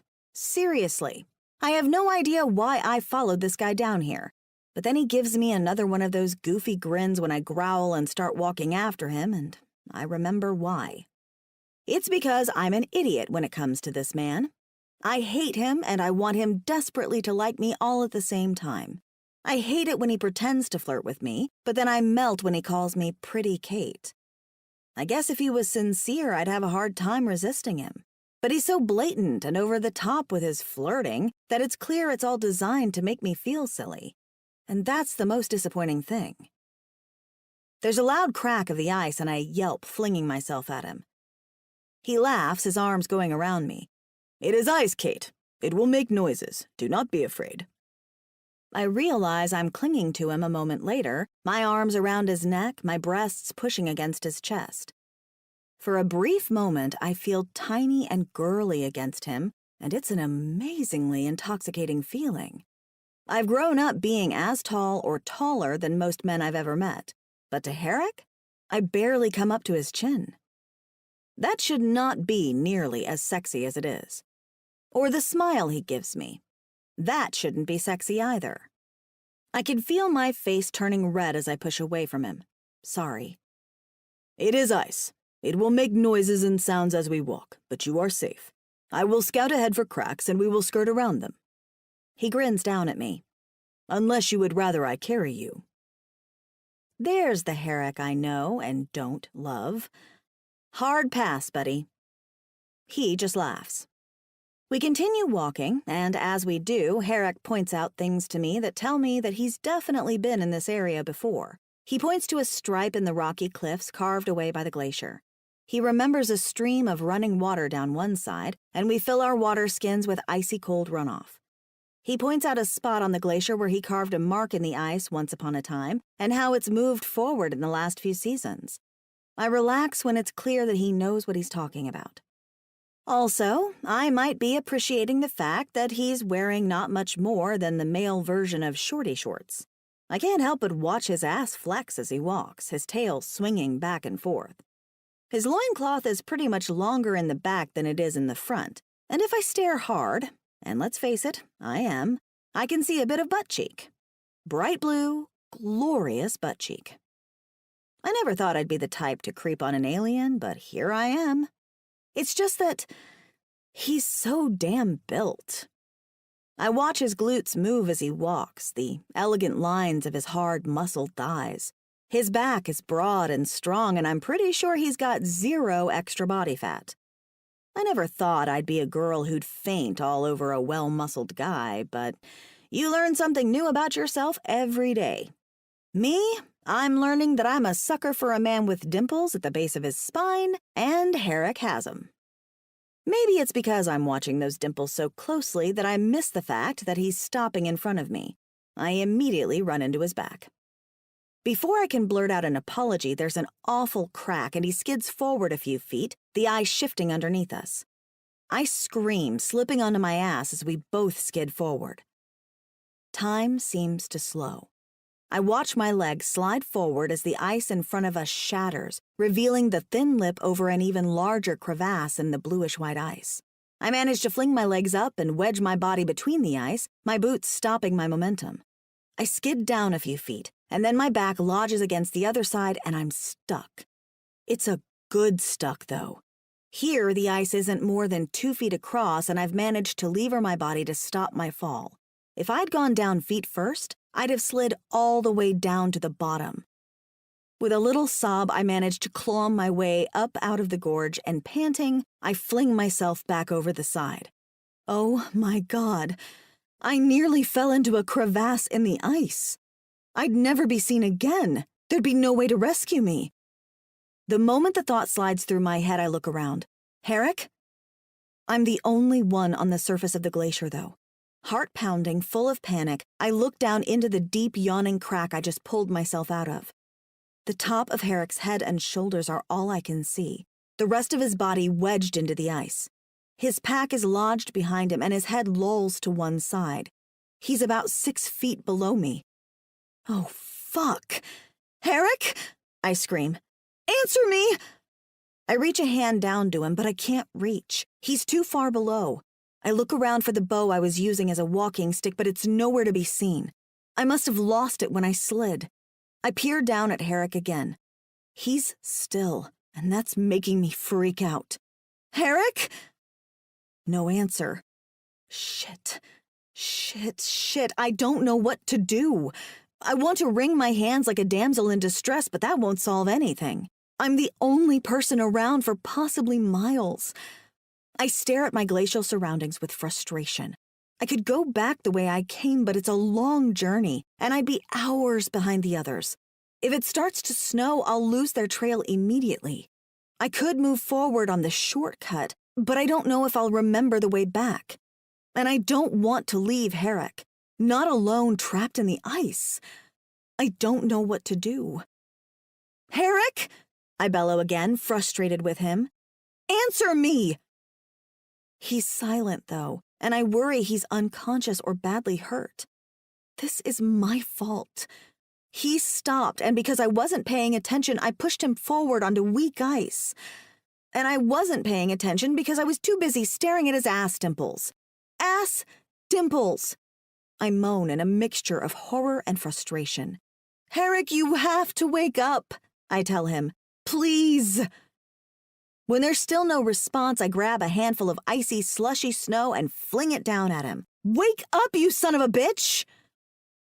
The snow splats right onto his thick, glossy hair. But he stirs. I choke back a sob of relief. Herrick! A low groan echoes up from the ice, and his head moves, and then his arms slowly rise up, pushing at the ice crushed against his chest. Kate! I'm here! I shift, and more ice and snow rains down from the ledge up above. He squints and gazes up at me. There's a bruise on his head that's growing below one of his horns, and he looks dizzy. Why are you throwing snow on me? I bite back a crazy laugh of relief. Because you needed to wake up. I am awake, he says slowly, and his hands press at the ice on both sides of him and then stop. I seem to be stuck as well. You fell into a crack in the ice, I tell him. I did not fall, he says, bracing his hands at the ice against his chest again. Someone pushed me in. I grind my teeth. I did not. You did. I stopped well away from the edge. He's right, but I'm not about to let him know that. Look, it doesn't matter, okay? We just need to get you out of there. Can you... I study him, thinking desperately. Can you use your feet to brace yourself and climb up? He winces, and as I watch, his face goes pale, the sickliest color of blue I've ever seen. There is something wrong with my leg. I cannot use it. He shifts again and makes a pained huff. It cannot support me. Oh, no. Just wait, then. We'll figure something out. Someone has to be coming by soon to look for us, right? Herrick's head lolls back, and he squints up at me again. I can see the perspiration beaded on his brow, and he's still far too pale. You should run ahead and get help, Kate. What? No, I'm not leaving you. I glance around the glacier for landmarks, and there's nothing but undulating ice stretching out before me. I don't know if I'll be able to find you again if I leave. Then stay and keep me company until I die. He pants, pushing at the ice again. Cannot catch my breath with this pressed against me. Don't push against it, I warn, trying to keep the franticness out of my expression. You don't want to dislodge yourself and slide farther down. It's so dark at the bottom I can't see how far it is. It might be 100 feet or it might be 5 more feet. It doesn't matter because I can't reach him either way. Tell me what I should do to help. You should leave, he says between gasping breaths. He tilts his head back and gazes up at me. I do not want you risking yourself, Kate. Don't be stupid, I tell him. I'm not leaving you. It will be dark soon. Then it'll be dark, I snap. It doesn't mean I'm leaving you, damn it. This is my fault. A ghost of his normally cocky grin slides over his face. I never said it was not. I wish I had more snow to fling at your head, I mutter at him. I'm especially not leaving you if it's getting dark soon, I tell him. I can't imagine how freaked out he must be right now.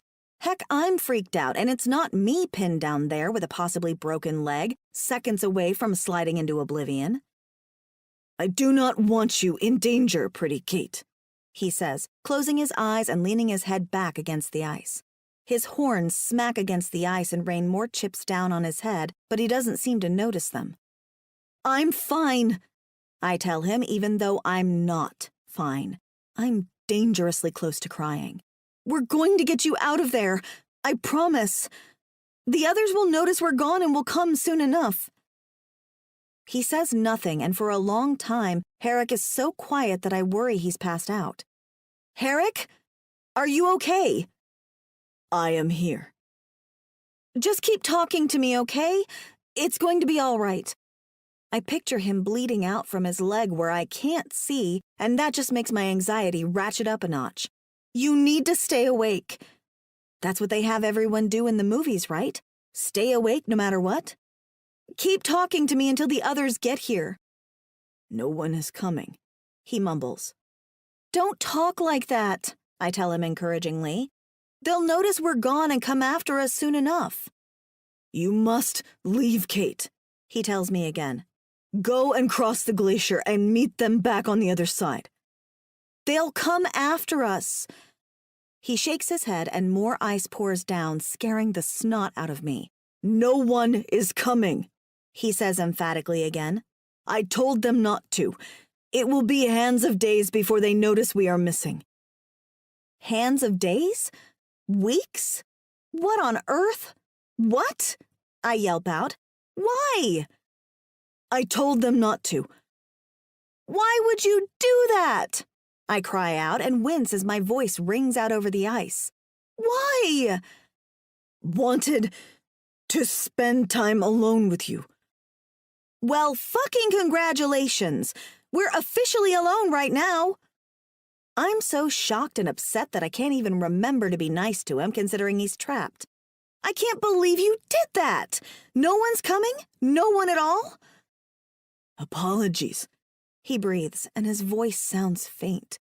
He closes his eyes and leans his head back against the ice once more. Wait, I say, slamming down to my stomach on the ice and reaching for him even though he's too far away. I'm yelling at a man who's trapped and might be dying. Herrick, I'm sorry, okay? We can argue after we get you out of there. He makes a noise that might be agreement, might be a groan. His eyes don't open. I'm staying right here, okay? Whatever happens, we're going to be in this together. Herrick looks up at me. I do not wish you to be in danger, pretty Kate. You should leave me. Quit saying that. It grows dark soon. And are there predators on the ice? He shifts, or tries to, and winces.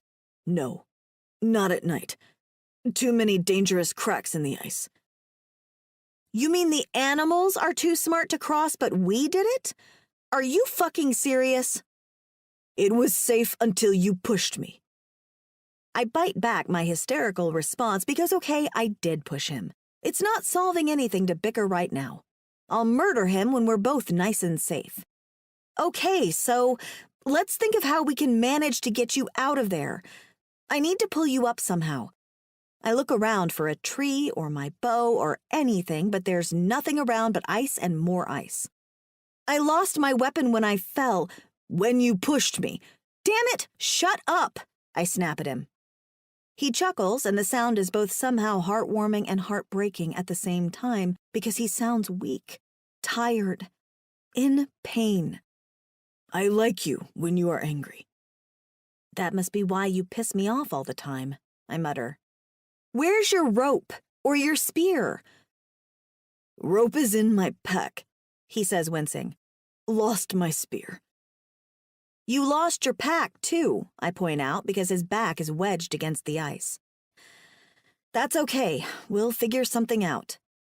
I sit up and open my pack, pulling stuff out. Something in here has to work for a rescue, surely. Kate, he calls out, a note of panic in his voice. Are you there? I'm here, I reply and peer over the edge again. I'm not leaving. I couldn't see you, he murmurs and tries to stretch a hand up to me. I could cry at how far below it is. There's no way I can reach that, even extending my fingers. But I lean over and try anyhow because I need to do something. Anything. I was looking in my pack, I tell him. There's got to be something we can use for rope. He nods. Talk to me, at least. I will. I'll talk until my jaw falls off if I have to. Chapter 5. Kate. I talk as it grows dark. I talk as the moons come out and rise high in the starry skies overhead, filling the world with moonlight enough to see by.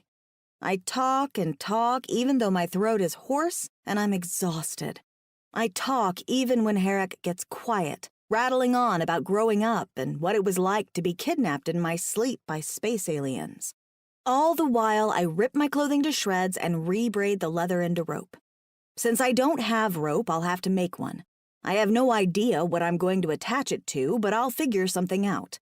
I originally thought about tying my leggings to my tunic and making a rope that way, but I worried the thin leather would tear and then we'd have nothing.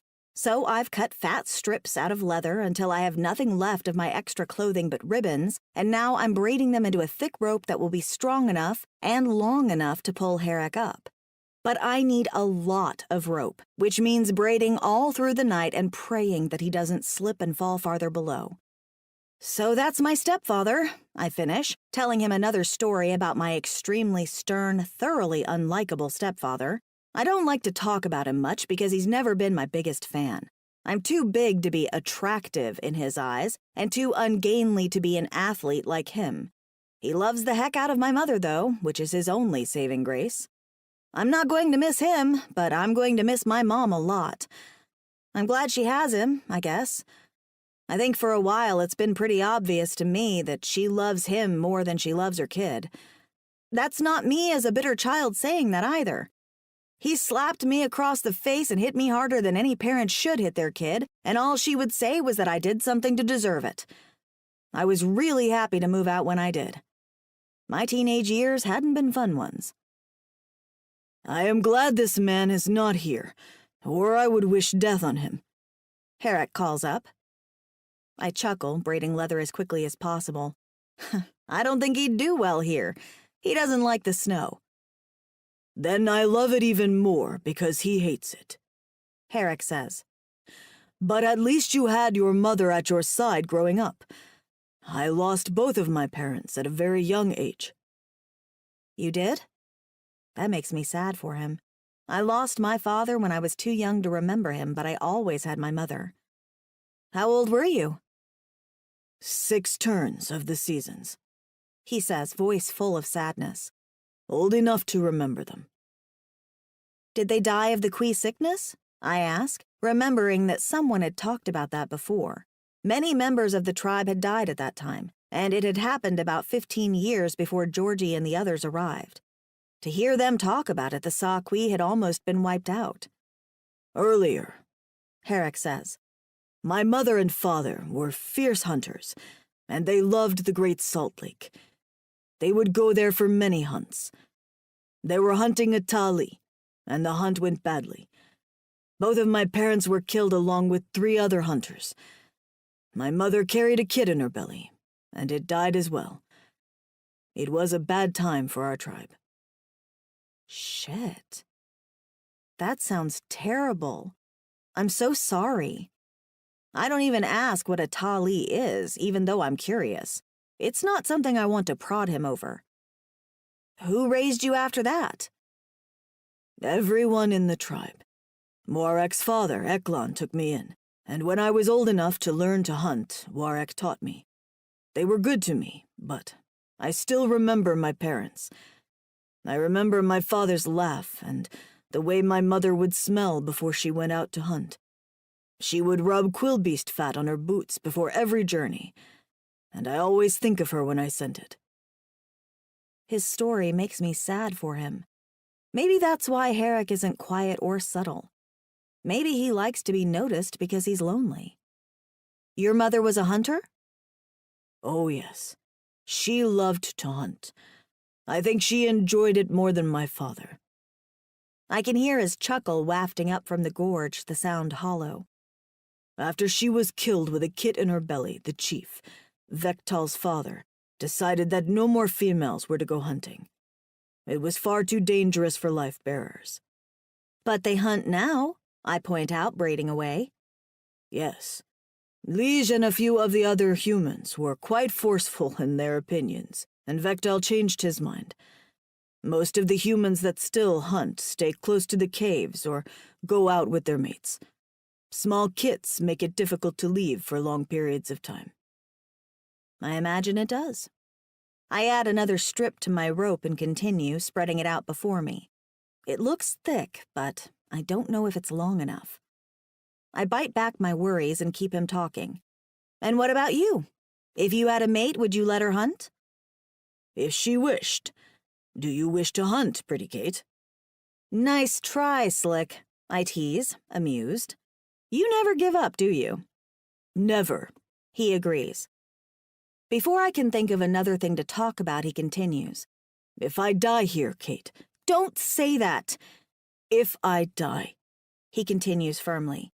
You must go to the edge of the glacier, and when you see the rocks that look like fingers go between them. There is a small valley full of trees there and a cave. There are supplies there. Go there and wait for the others to come find you. You're not going to die, I say firmly, and I hope I'm right. Harrick. The pain in my leg is intense. The pain in my chest is intense. Even though I am tired and hurting, I do not sleep. I cannot. Kate is up there, alone and scared. I will not abandon her, just like she has not abandoned me. This is a fine mess I have brought upon us. Somehow, when I imagined that I would steal my mate away, I did not imagine her pushing me into a gorge in the ice and being a breath away from death. This is not how I thought our journey would go at all. In my mind, I pictured many more mouth matings and fewer worries about death.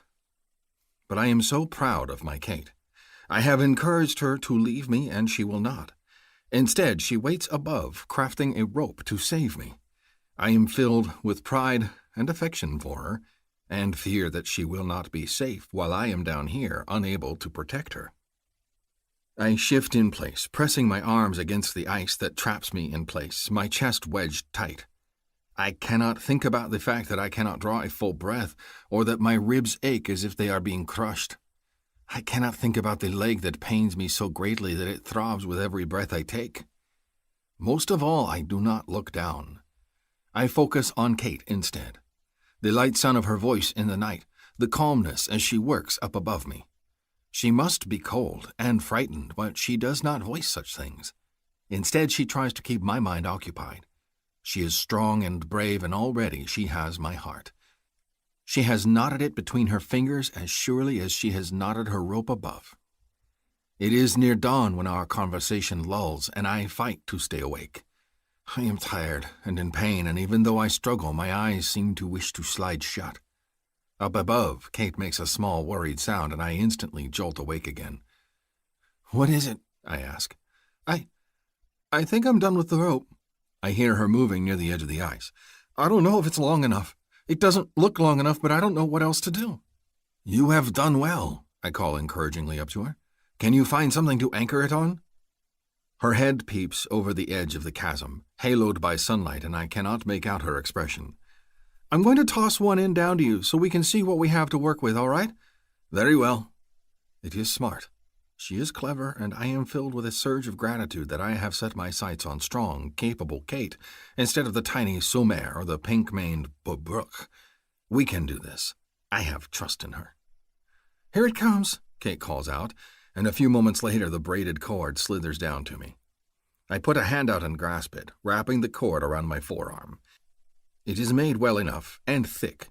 I grab it and loop it through my weapons belt, and then twine it around my arm.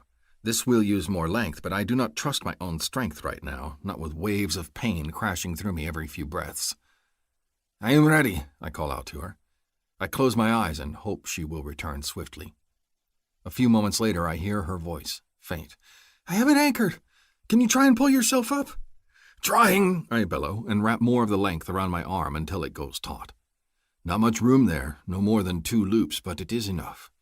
I use my other arm to haul my body upward, trying to surge forward. The ice trapping me makes it difficult, and my body is wedged tight. I automatically move one foot, trying to brace against the ice, and bite back a hiss of pain when I realize it is my bad foot. I did not even think I could move it. I suppose that is a good sign.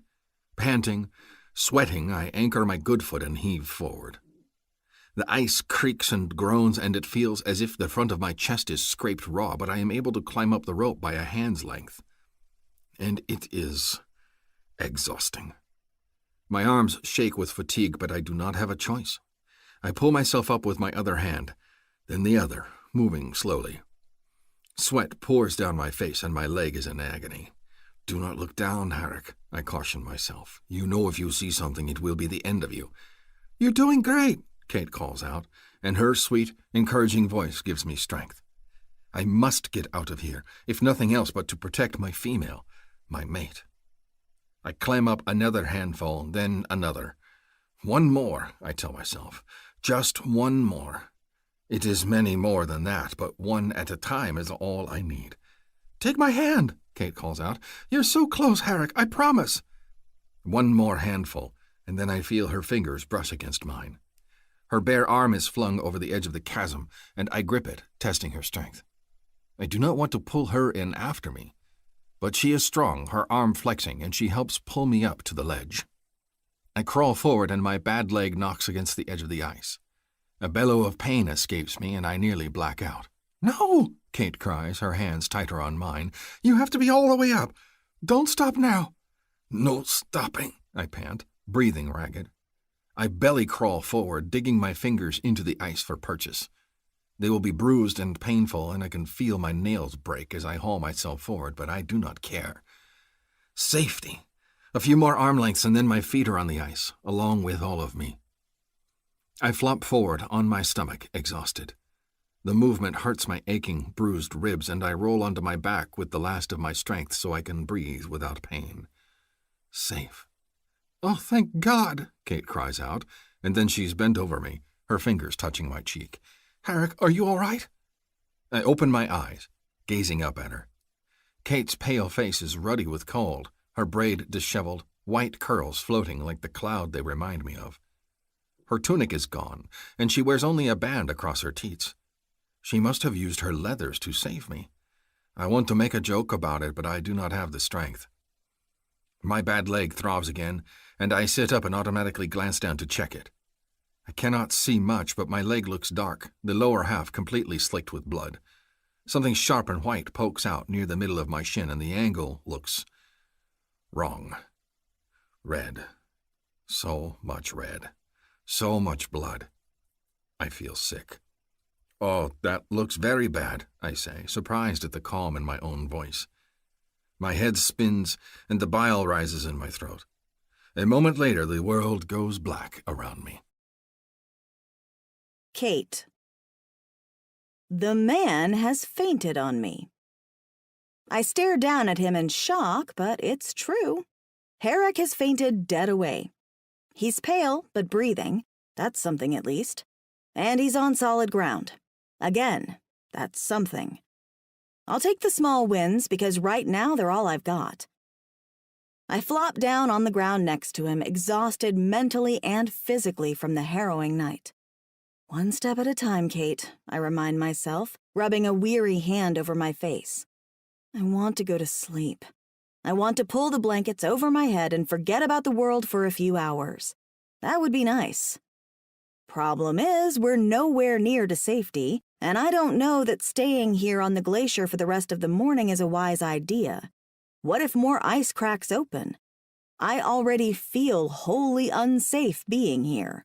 I'm also topless, since I had to use my tunic for the rope, and I'm cold. Even though my body protests the movement, I sit up and nudge Herrick. Wake up. He doesn't wake up, though, and I realize there's a long, smeared trail of blood on the ice. I suck in a breath and scramble to my knees to examine his leg. God, how did I not realize he was injured? His leg is soaked with blood, and I nearly puke in my mouth at the sight of the broken bone jutting from his shin. Oh, gross, I whisper aloud. Maybe it's a good thing he's unconscious. I glance up at his face. He's pale and unmoving, his breathing shallow but regular. This is not good. I remember Georgie and the other humans telling us that broken bones have to be set right away because the cootie gives us a super zippy healing factor, and a bone set too late has to be rebroken. God, and there's no one else around to do this. I blanch and press my fingers to my mouth to stifle the rising nausea. I can do this. I can do this. It has to be done, and there's no one else to do it, so that leaves me.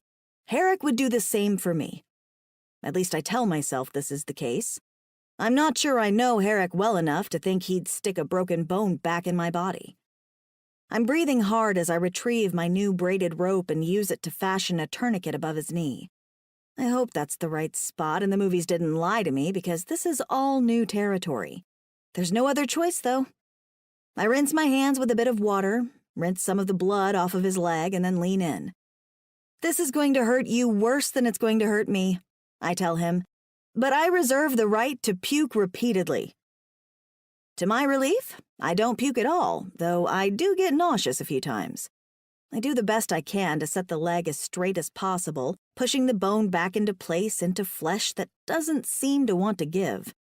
Herrick makes a few groans of pain but doesn't wake up from unconsciousness, which is probably lucky. This seems extremely painful. But when I'm done, I know it was the right thing to do. His leg is already bleeding less, healing kicking in. I've done what I can. I push the jagged cut tightly together and bind it with leather cut from my own pants. With that done, I press a shaking hand to my forehead, trying to collect my thoughts.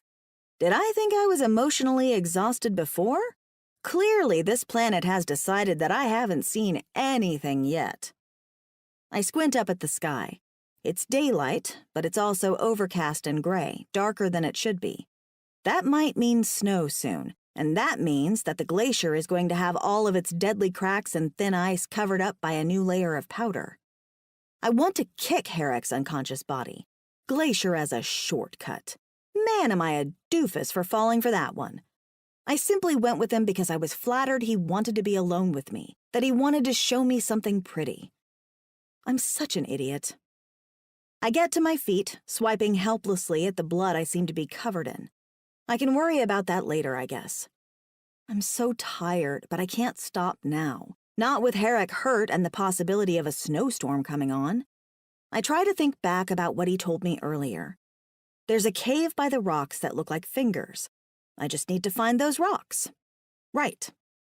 I grab Herrick by the shoulders of his vest, but the fabric is torn, and when I try to pull him along, he makes a moan of pain as his bad leg scrapes over the ice. I can't do that to him. I think for a moment and then grab his torso and haul his limp body up against mine as best I can. I'm sweating like crazy despite the cold, but I manage to get him semi-upright long enough to grab one arm and then sling his weight over my shoulders in a fireman's carry. I groan at his weight because he's heavy as the dickens, and I can't stand up straight with his 200-something pounds on my shoulders. I've done weight training in the past, so I know I'm strong, but Jesus. Lay off the fries, I tell Herrick's unconscious body as I hobble forward a few feet, then rest, panting. I catch my breath and then start up again a minute later. His weight is distributed evenly over my shoulders, so this isn't too bad, I realize, just bulky and unwieldy. I can do this. I can do this. I don't have a choice. And cake, I add, wheezing as I inch my way forward some more. Definitely lay off the cake. Chapter 6. Harrick. The painful throbbing in my leg is what awakens me from a deep slumber. I ache all over, one arm full of prickles thanks to a soft weight resting on it. There is a rock poking into my back, but it is the pain in my calf that makes me stir. I vaguely remember climbing out of the gorge and landing at a near-naked Kate's feet. And blood. So much blood. I feel queasy just thinking about the memory of it and make a low sound in my throat. Comes a soft voice at my ear. It is Kate, and she sounds sleepy. I was not expecting that. I open one eye and peer around me. The soft weight on my arm causing me to fall asleep? It is Kate's warm body tucked against my side under the furs. The white, curly cloud of her hair rests against my shoulder, and she nestles closer to me in her sleep. Well, this is not so bad. I glance around me and notice we are in the hunter cave, just like I told her about. The air smells like snow, and it is cold, and there is no fire in the pit. I debate getting up to test the ache in my leg, but Kate's thigh is pressed up against my hip, and I would not move her for all of the Sasa in Boran's stores. I do not understand how we are here, though. Did one of the others turn back and discover us on the glacier? Did someone carry me all the way here? Or have I been asleep for days without realizing it? And am I still bleeding? I have to know. Just the thought makes me break into a cold sweat. I touch the female nestled at my side. Kate? Harrick? She says my name so sleepy and soft that my cock immediately grows hard. I am suddenly very aware of her scent, the nearness of her body, and the knee that presses a mere finger length away from my cock and spur. My injured leg suddenly seems less important than touching the female I have decided belongs to me. I move my hand and caress her cheek. She is soft, so soft.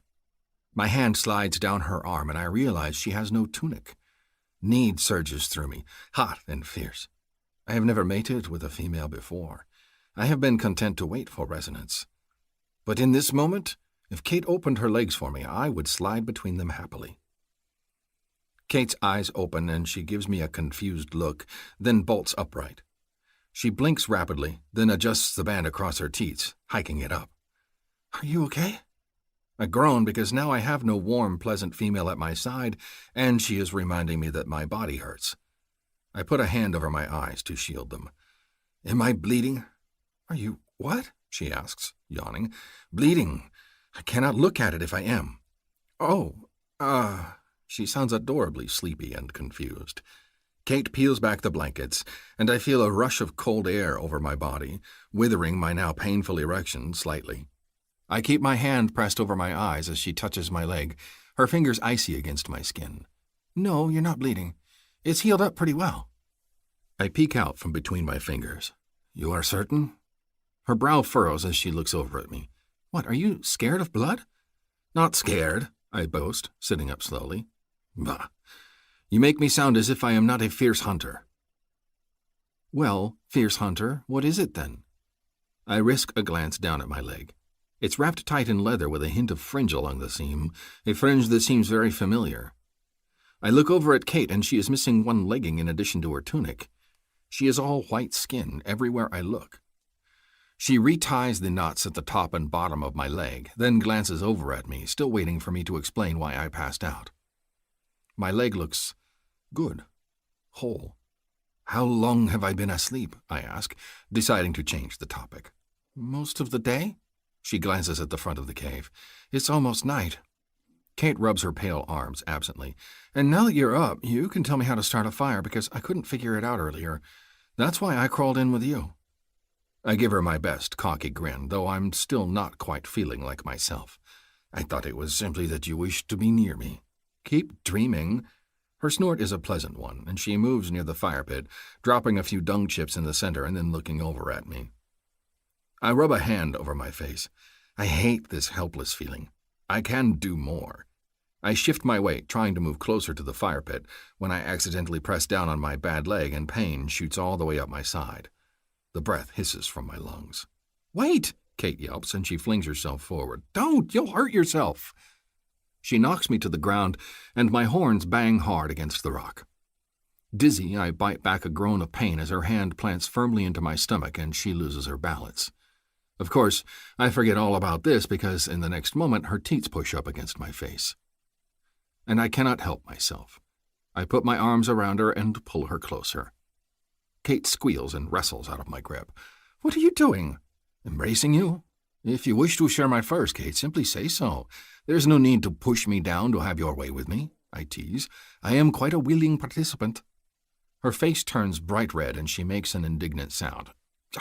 "Just tell me how to make the fire," she bellows at me, "before I take a rock to your thick skull." "You are a violent female," I muse, picking my words to goad her further. "First you push me into the ice, and now you threaten to attack me." Kate raises a fist and presses it to her mouth. "You," she bites out after a moment, "are the most infuriating man I have ever met." I just grin at that. She acts as if this is a bad thing. "I almost prefer you unconscious," Kate retorts and retreats to the far side of the fire pit. "Now just tell me how to start the fire already. I'm freezing." I shift on my bottom, freeing my tail from where it is trapped under me. My leg sends another bolt of pain up my body, but I am ready for it and only wince. "Who else is here?" "What do you mean, who else is here?" Kate gives me a confused expression. "It's just you and me." "But we were on the ice." I put my hands on my thigh and straighten my bad leg, trying to adjust it. "How did we get here?" "Oh, that. I carried you." She puts a hand on her shoulder and rotates it slowly, wincing. "And you're really damn heavy, too." I just stare at her, surprised. "You carried me?" "I did." At my confusion, her cheeks turn pink and she fusses with the fire-making implements. "Why is that so weird?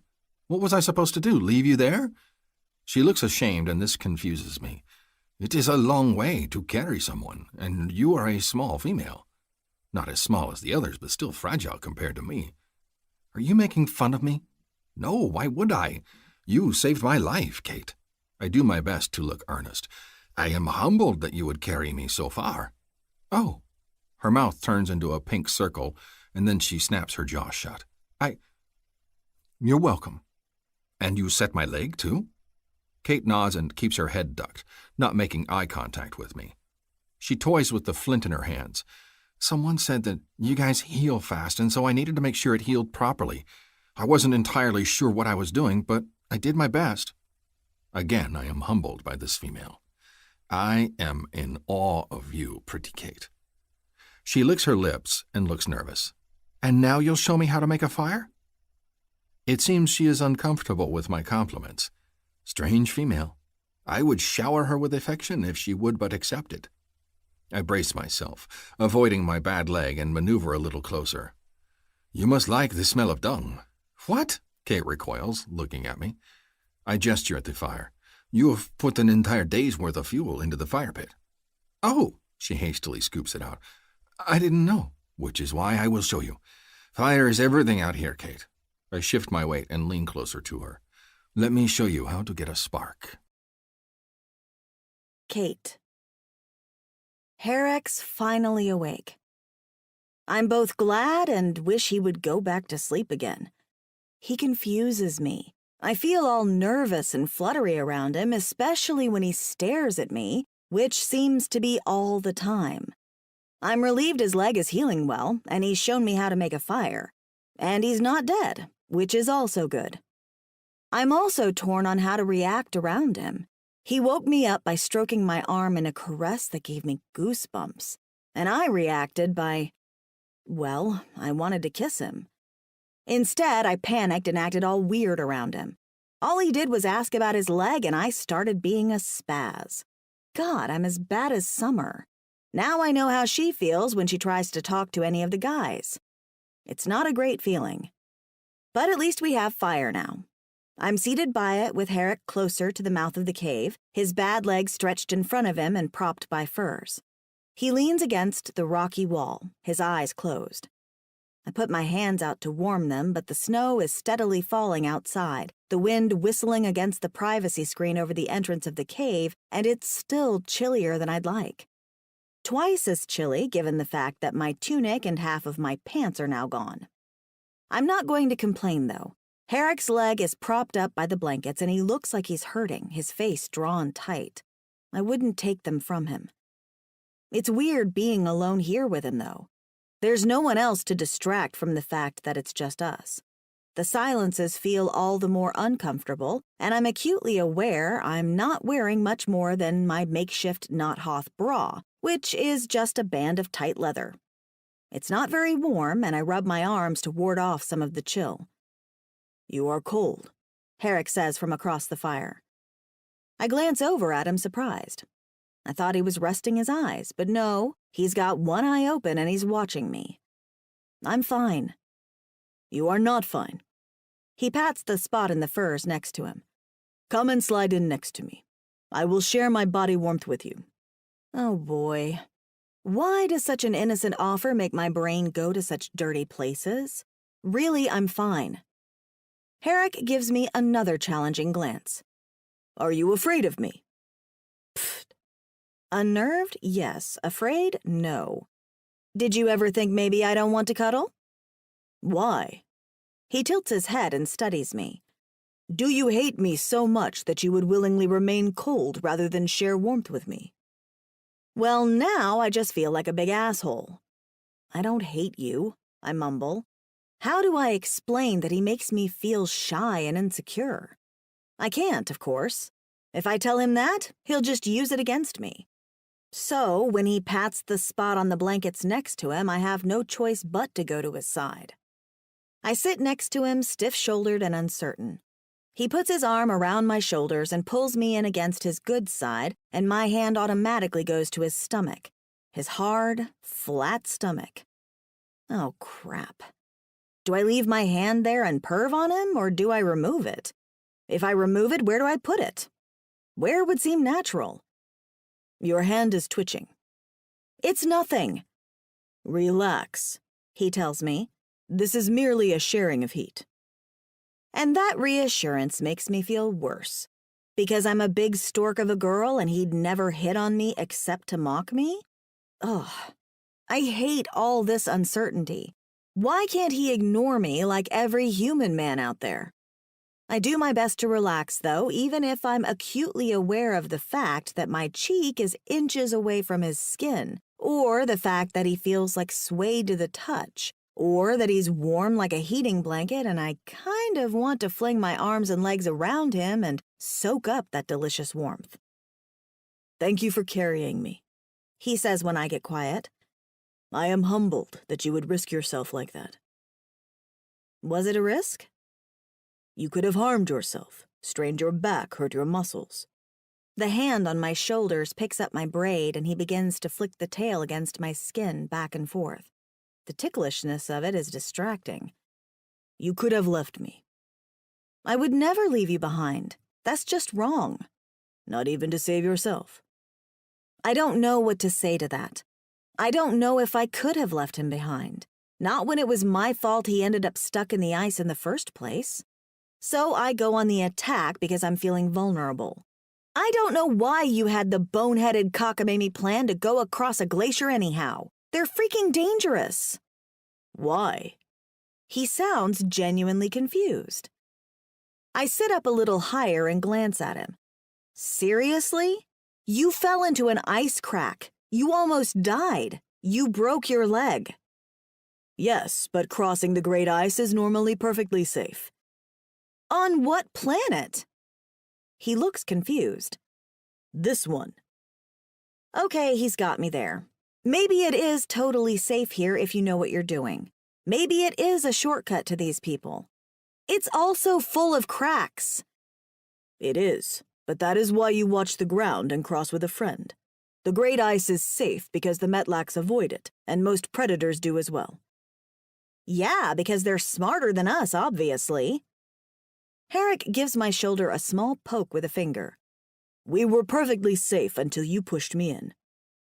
I did not push you in, I protest. Seriously. You did, he says, grinning. I felt your hands on my back just before you shoved me in. I did not. I was distracted. God, why won't he shut up? Distracted by what? What were you staring at so intently? Like I will ever tell him that it was his ass dimples. No freaking way. Nothing. Then you wished to kill me and return to the others without me. Herrick has the goofiest grin on his face. I can't decide if I want to laugh with him or smack him in the mouth. Or kiss his mouth. I am such a mess. Just shut up already, will you? But I enjoy speaking with you, pretty Kate. He plays with the end of my braid, dragging it along my collarbones in a little back and forth motion that makes my nipples go hard. Why is that so hard to believe? I never know what to think around you, I mutter.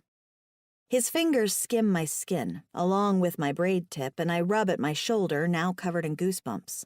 You love messing with me. Messing with you? I do not understand what this means. Are we going to do this now? Really?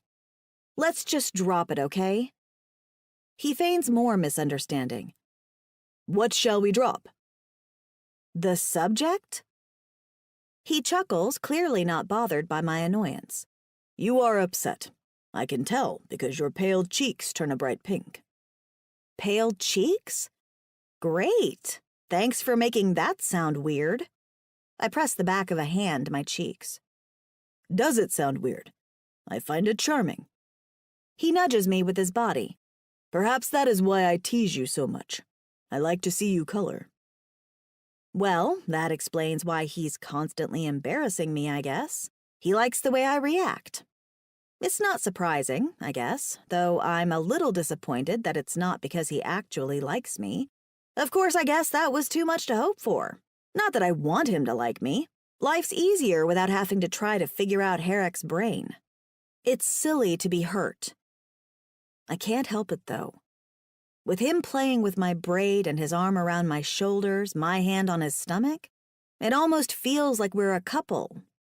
And it's nice. I like it far more than I should, especially since it's one-sided. I sit up, clasping my hands in my lap. I think I'm going to go back to the other side of the fire. Why? He snags my braid before I can get up, wrapping it around his hand. I like you next to me. You fit under my arm perfectly. What do I say to him? That his flirting confuses me? That he's making me upset? Can we just drop the act while we're alone, please? I pull my braid free of his grip. Herrick tilts his head and looks confused. What act is this? He's going to make me say it, isn't he? I press my hands to my forehead and will myself not to feel so nervous around him. I saved the guy's life. We can at least be friends, and I do like his personality when it's not aimed at dismantling me. If I get nothing out of this but friendship, I suppose I'm okay with that. But friends are truthful with friends. The act where you pretend to find me attractive or act like you're in love with me just so you can embarrass me. Just let it go for a few days, all right? Herrick is quiet. Which isn't like him. At all. I cross my arms over my chest and meet his gaze defiantly. I'm not backing down. He watches me, his gaze locked to mine in a way that feels vulnerable and intense all at once. Then slowly a smile spreads across his face. I feel my cheeks heating despite my best efforts to be strong and resolute. You think I do not like you? That I pretend when I flirt with you? Now it's my turn to be confused. What are you saying? I am telling you that what I say is not pretend. That when I tell you I enjoy your company, it is truth. When I say I like the pink flush of your cheeks, it is truth. When I invite you to my furs, it is all truth. Did I think my cheeks were hot before? They feel like they're scorching now. You haven't invited me to your furs. I am now. Herrick grins at me and gestures at the blanket spread around him. Join me here. Oh, I thought you meant something else. His eyes gleam with amusement. I can mean that as well. I reach out and give his arm a light, irritated smack. God, you're so annoying. Why do you never just come out and say something? He chuckles, trying to catch my hand as I pull back. I enjoy seeing your response. I enjoy your reactions. I enjoy you, Kate. Why would you think I am not sincere? Just because I like to laugh? No, that's not it. I realize I'm twisting my hands and squeeze them tight together. Then what is it? Why would you think when I say things to you they are not sincere? When I make my interest known, you think it is a joke?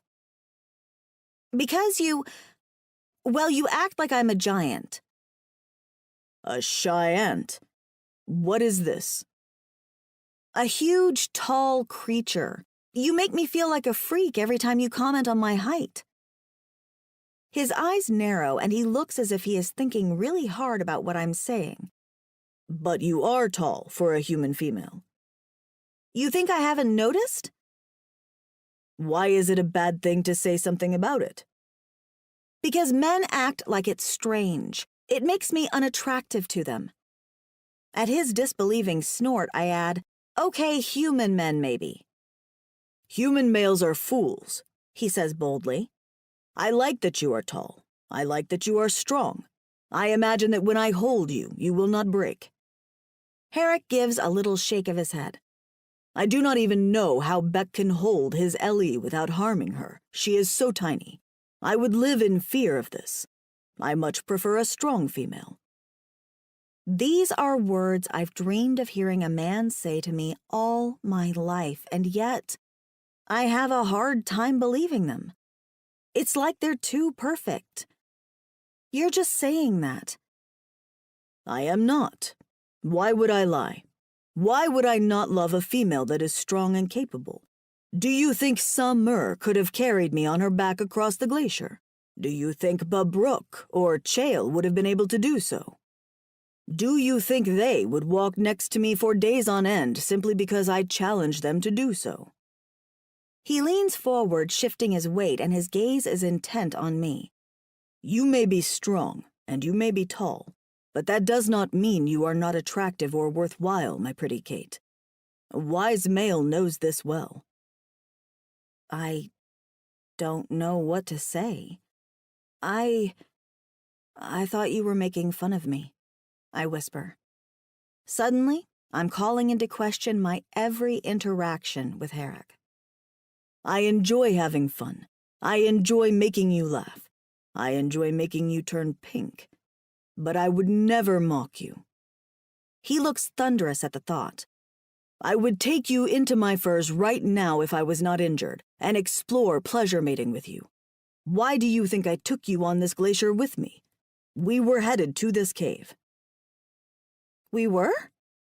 There's an awful squeaky note in my voice. Why? So I could seduce you into my furs. He gives me a goofy grin that belies his words. I do not think my plan has worked out so well. That makes me giggle snort. You think? Make no mistake, though. When I say things to you, it is because they are truth. They might be said with a smile, but they are never lies. I would never do such to you. Okay, I breathe, because I don't know what else to say. This is unfamiliar territory for me. I've always been the gawky girl that no man has ever paid attention to. The fact that the man I've been crushing on, despite myself, is declaring his feelings for me? I don't know how to react. You are the female I want, Herrick declares. Have you seen me tease Summer or Babrook? Well, no, but I stare at the expanse of his blue chest, unable to meet his eyes. I thought you guys waited for resonance. Not all do. Some never resonate. I do not think I will. He shrugs and gives me one of those lopsided smiles. It is something I sense, but that does not mean I cannot give my heart. And that does not mean I do not wish to have a pleasure mate to take my furs. His voice drops to a husky note that makes me shiver. But what if I resonate to someone else? Even the thought makes me a little sick with nerves. I don't know that I want to resonate to someone at all. You might resonate tomorrow, he agrees. Or you might not resonate for 20 seasons. Why worry over such things? You weren't waiting for resonance? I ask, surprised. The grin he gives me is wide and warm. I was, until I saw you. That is the sweetest thing anyone has ever said to me. Really? Herrick nods. Standing over all the other small females like a mighty Sakotsk, your mane like a cloud above your shoulders. He gestures as if trying to encapsulate my tallness. I said to myself, that is an impressive female. I stare at him. Did you just compare me to a Sakotsk? A horrified giggle escapes me. You need to work on your compliments.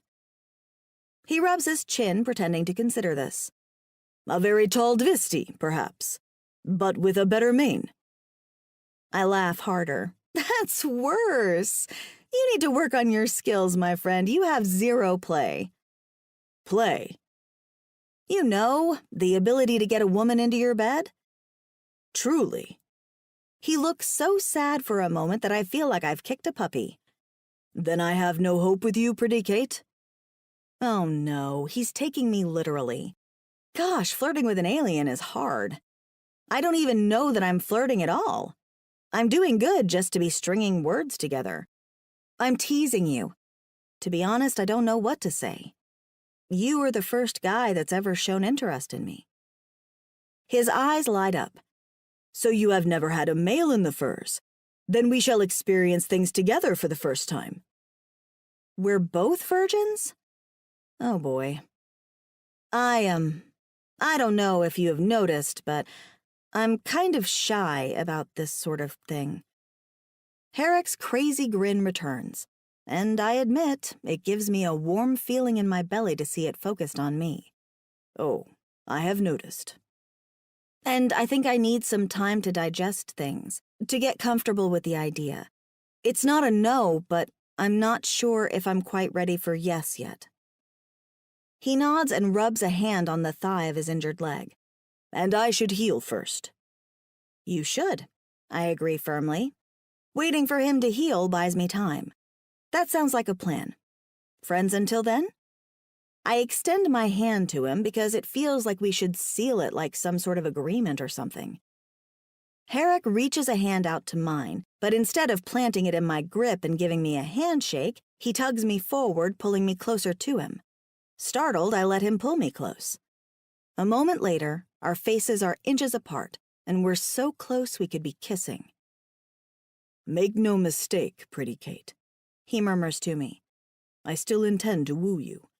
I will give you time to get over your shyness, but just because we have not resonated does not mean that my heart will forget yours. Okay, I breathe, fascinated.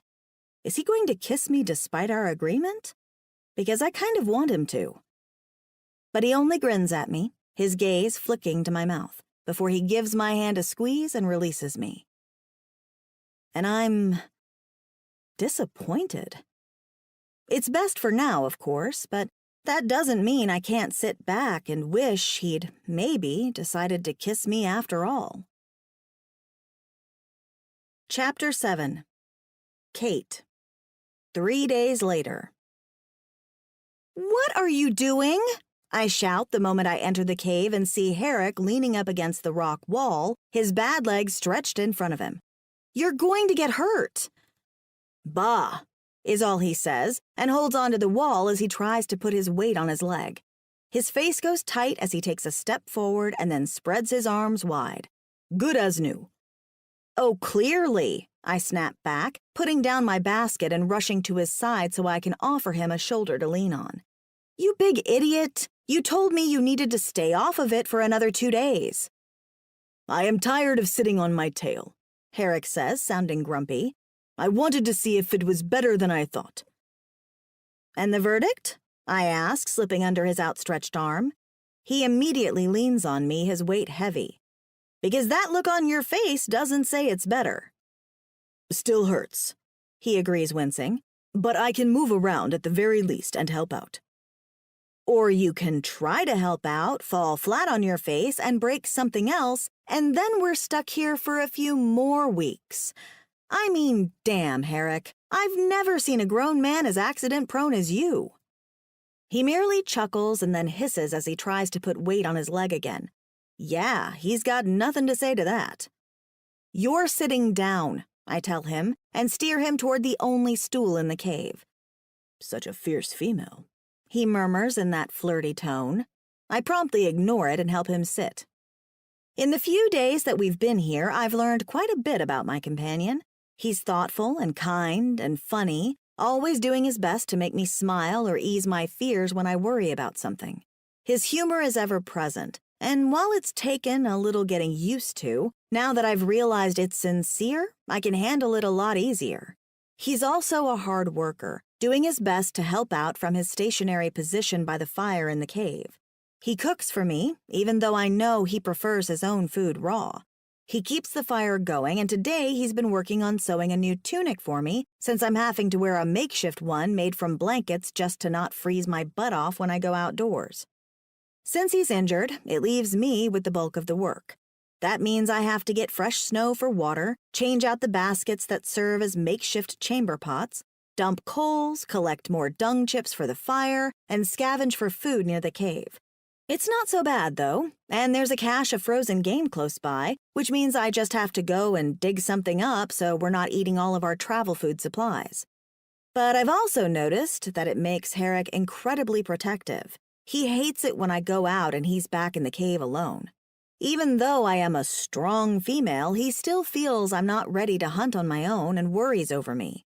Each time I leave the cave, I'm subjected to a lecture on what to do if a wild animal approaches me, or how to look for deep drifts of snow, or how to find the easiest to use path, or to avoid this and that. I try to take it all in stride, even if it does make me want to smack him in the head for being so bossy, but I know it comes from a good place. Really, it's kind of sweet. Overbearing, but sweet. Him trying to walk is a pain in the ass, though. "I thought we agreed you'd stay off your leg for at least another day," I chastise him.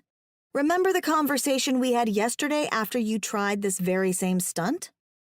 I've learned a lot about Herrick, but one of the things I've learned the most about this man? My God, is he ever accident-prone. I've never seen anything like it. It's not that he's clumsy. He's actually incredibly graceful in his movements. It's that his mind is racing so far ahead of him that he doesn't pay attention. In the few short days we've been at the cave, he's accidentally burned food 3 times, his hand twice, accidentally cut the rope I worked so hard on, accidentally spilled the baskets full of supplies more times than I can count, and once even knocked fresh snow onto the fire and put it out. It's amazing he's lived to adulthood. "Sit," I nag him again. "You're less likely to get injured again when you're seated." He thumps down on the stool and lets out a groan. "I do not like being so helpless." "And you won't be in another day or so," I tell him, sliding out from under his arm. He stretches his bad leg out in front of him and rubs his knee. "Let me check things and see how you're healing. I'll feel better knowing you're walking around if your wound is totally closed." "Very well." Herrick's voice is tight, but he remains still. I fuss with the leather bandages, undoing my careful knots. I check his wound daily, though I'm not entirely sure what I'm looking for other than for it to look, well, like a big red wound as opposed to a big infected wound. The bone seems to have remained in place, and I just hope that it's aligned properly. Today, when I uncover his wound and bathe it carefully, most of the blood has dried away and left just a jagged scab. It's closing up, and I'm actually really happy with that. "Your leg looks great, all things considered. Check it out." "I prefer not to." His voice sounds funny. I glance over at him, curious. "Something wrong?" He's not looking. In fact, he's staring quite pointedly at the wall. He also looks really pale. Herrick? I prompt again. What is it? Are you hurting? Is it all right? He asks and swallows hard.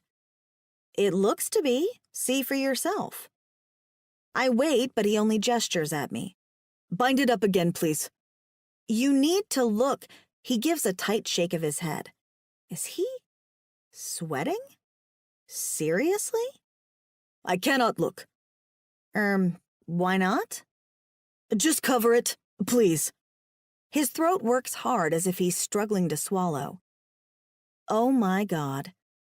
Are you scared of blood or something? That gets his goofy grin to return, though he's still staring pointedly at the wall. Not all blood. Just your own? I rebandage the wound, knotting the leather tight again. Just my own, he agrees, twitching as I work. It makes me black out. Oh, is that what happened on the glacier? I thought you'd passed out from the pain. Perhaps. I find myself fascinated by this. Is it any blood or just a big amount? He looks pale and definitely sweaty. His hand swipes over his ridged brow. Is there a lot of blood right now? No, I say quickly. I'm just asking. There's hardly any blood at all. It's all scabbed over. Herrick nods at the wall. Sure you don't want to see? I tease. At his horrified shake of his head, I can't stop the giggle that escapes me. You are a cruel female to laugh at my pain. I pat the bandage. You're all covered up again. No blood to be seen. And I'm not laughing at your pain. I'm laughing at your reaction. When he carefully glances over at his newly rebandaged leg and then relaxes, I ask, does it hurt? Only when I try to walk on it. Then don't walk on it, you goober. Nurse's orders. What is nurse? That's a person who takes care of you, kind of like a healer. Makes sure you're comfortable. Soothes your aches and pains.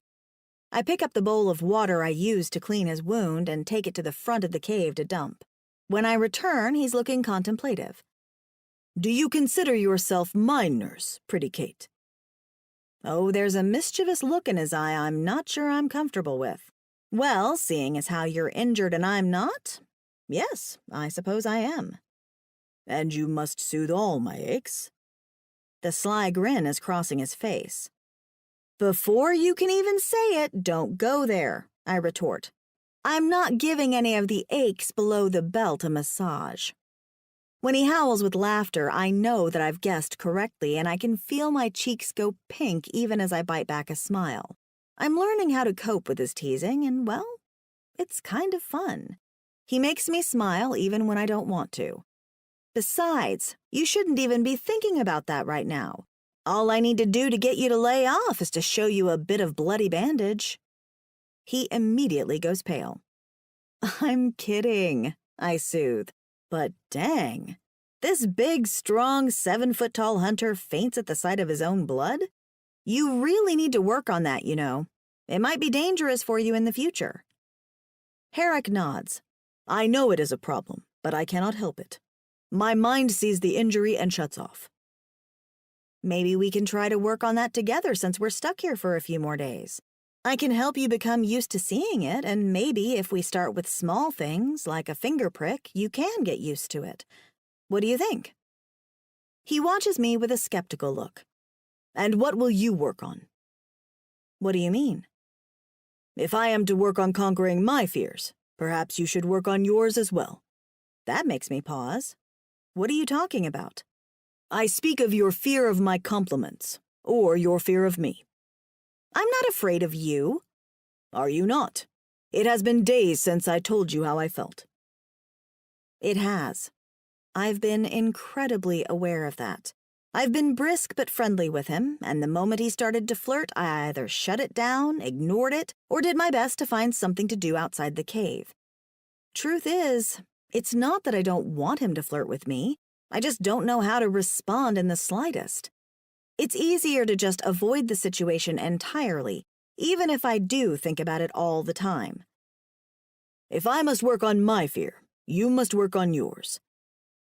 What if I told you I was afraid of spiders? I offer instead. Could we work on that? I do not know what that is. A creature from the human world. At my nod, he laughs. I cannot help with that, but if you wish to work on my fear of my blood, we must work on your fear of my affection. I'm not scared, I admit. I just don't know how to react. You can react however you wish. Do you want me to stop? I squirm in my seat. I hate being put on the spot. No? I feel warm and happy at the sight of his broad grin and add, I like it. I just don't know what to do about it. Then it seems we have much to practice. I fight down the nervous feeling in the pit of my stomach. I guess we do. Harrick. I watch Kate as she pushes her needle into leather beside the fire, her face scrunched in concentration. The weather has grown steadily worse over the day, and now the wind whistles outside, and we are trapped inside as snow blankets the ground. It will add another day to our journey, I suspect, but I do not mind this. More time alone with Kate? I am happy to have it. After our discussion this afternoon, I have been thinking. There is no doubt in my mind that Kate is shy. It is not such a strange thing. I know Warwick can be very quiet, and when he is uncomfortable, he gets up and leaves. Kate's response is to get flustered, adorably, and respond with harsh words. It is charming, but it does not help get her into my furs. I need her to feel more comfortable around me. I need to bring us together. And so I think, and think. There is nothing I want more than Kate in my arms, but she will need encouraging to get over her skittishness. I can make her laugh, I think. She smiles more easily around me now, and accepts my teasing with good humor instead of anger. Perhaps I need to push harder, to force her to be a little less comfortable around me. As she leans over the fire and stirs the stew cooking in the pouch, then glances at the cave entrance and shivers, I suddenly realize what I must do. I sit on my plan, though I am nearly bursting with anticipation. If this works, I will have my pretty Kate to hold in my arms all night long. She will not be so shy then, I think. Hungry? She asks, looking over at me. I think the stew's ready. I should like a big bowl, I tell her enthusiastically, rubbing my stomach. Her cooking is, well, it is not good. But she is learning, and even if I must choke down mouthfuls of poorly flavored stew, it is worth it for the bright smile she gives me. Kate scoops the bowl into the pouch, wipes the rim off, and then hands it over to me. This is my moment. I take it from her, juggling it carefully. Then I watch as she turns and scoops herself a bowl. As she does, I discreetly spill mine all over my furs in my lap. Oh, no, I say loudly. She turns and her eyes go wide at the sight of me covered in stew. Oh, God, are you hurt? Did you burn yourself? She puts her bowl down and races to my side, yanking away the furs. I am fine, I reassure her, though my lap feels a bit scorched despite the protection the furs offered. I am lucky it landed in my lap. Kate just shakes her head at me. You are such a klutz, seriously. I don't know how you managed to make it to adulthood. I do not give her a word of protest, just watch as she moves with the furs to the far side of the cave. She spreads it out, but even I can see from my vantage point that it will need to be washed and hung to dry near the fire. It's all over the furs, she says after a moment, looking over at me. I can clean it, but we'll have to rebuild the fire to dry it. Her gaze moves to the fire pit where we have let the coals burn lower in anticipation of sleeping soon. Restoking the fire to warmth will take more fuel and will keep us both up until late in the night watching it, and I know she is tired. Do not worry over it, I tell her, shifting in my seat. I will sleep without it. But it's cold. She looks over at the privacy screen covering the cave entrance, where the wind whistles and bits of snow drift in. And it's just going to get colder. It is not worth rebuilding the fire, I reassure her. We must conserve our fuel in case the snow grows too deep and we cannot go out for days. I'm not going to let you freeze, she exclaims, picking up her bowl and handing it to me. Eat this. We'll figure something out. I wait for her to invite me to her furs. It is the most practical of choices and will allow us to share body heat. I know the thought must have crossed her mind, because her gaze flicks to my bare chest and then skitters away again. Her shyness is winning. We eat in silence, and I give a few yawns, hoping she will decide something. It must be her suggestion. I try to get up to rinse out my bowl, but she immediately fusses over me. Don't move, I'll get that. I hate being so helpless, I tell her, and it's the truth. I should be wooing my female, and instead she waits on me as if I am a kit. It is maddening. Don't worry about it, she soothes with a little smile as she takes the bowl. You can be in charge of meals when you feel better. I will be more than happy to do so. I watch her move around the cave as she tidies things. The flare of her hips is fascinating, along with the length of her legs. Her teats move slightly as she walks, though the rough tunic she is wearing hides much of her body. I bet she feels soft, despite her strength. The thought makes my cock grow hard with need, and I shift uncomfortably, trying to hide my erection before she can notice it. I am wearing nothing but my loincloth, and I cannot conceal much. At last, Kate stops moving around the cave. She gives the fire one last poke, turning over the cake of slow-burning dung to bank the fire. Are you sure you're warm enough without blankets? Will she still not invite me to her furs? I shrug. I will be fine. I will just have to think of a new plan in the morning and endure my night of cold weather. She doesn't look happy, but moves to her blankets and lies down. I lie back on my pallet, trying to get my leg comfortable. It aches with the cold, and my muscles feel stiff from disuse. I cannot wait to be able to run again. I hate sitting around all day. More than anything, I hate being helpless while Kate must work. It does not feel right. The cave grows silent, the fire dying to flickers. Kate tosses and turns in her furs, and then she lies flat on her back and sighs up at the ceiling. Are you cold? I am fine, I tell her, though I am now fighting to keep the smugness out of my voice. Do not worry over me, pretty Kate. Oh, shut up already. I'm coming over there with my blankets. She sits up and begins to gather them. We're going to share tonight, and I'm cleaning yours first thing in the morning. If you are sure, I'm not going to be able to sleep otherwise. I'll feel too guilty. She crosses the cave and sets down the armful of thick furs, spreading them over my body.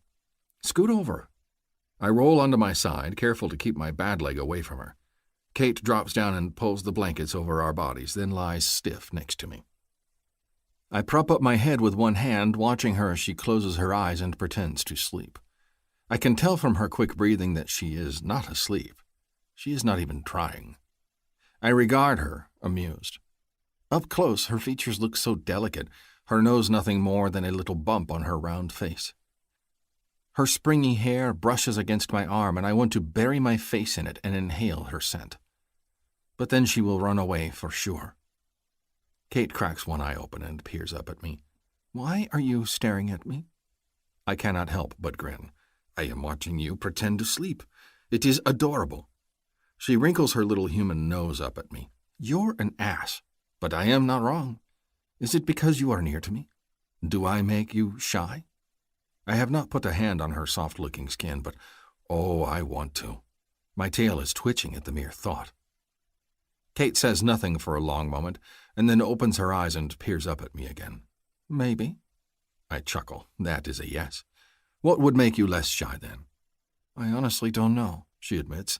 I'm still not used to all of this attention. It makes me feel awkward. Perhaps if we mouth-mated, it would take some of the edge off?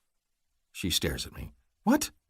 How the hell did you jump to the conclusion that kissing is the right answer? Because you are nervous.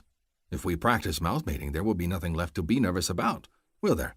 One really obvious thing. I did not think you were ready for truly mating.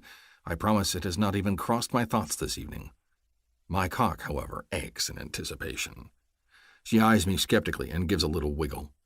Her breathing is speeding up. The thought of kissing you scares me a little, she admits. Why? I am puzzled by this. Kate bites her lip, and I nearly groan aloud at the sight of her teeth on that plump pink skin. What if I'm not good at it? What if you don't like kissing me? Have you never mouth-mated before? Well, yeah, but that was years ago when I was a kid. I haven't kissed anyone since puberty made me shoot up another foot. She looks embarrassed. What about you? I have never tried it, but I do not worry I will be bad at it, nor do I think you will be bad at it. I wish I had your confidence. She sounds so sad. I know that mouth-mating to you will be good, I tell her. I know it will be good because it will be with you. Her lips part and she stares up at me. That might be the sweetest thing anyone has ever said to me, she whispers. I mean every word of it. And because she is so near and so tempting, I reach out and brush a strand of her curly, wild hair off of her face and let my fingertips trace her jaw. But if it makes you nervous, we will not do it. She closes her eyes and tilts her head toward me, just a little. That feels nice. All of my jokes, my humor, they have disappeared in the face of her beauty and her vulnerability. May I touch you then? She gives me a little nod, and I explore her face with my fingers.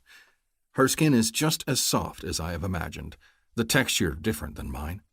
Her cheek is round and full, unlike my own bony face with the hard ridges on my brow and my sharp cheekbones. She is soft everywhere.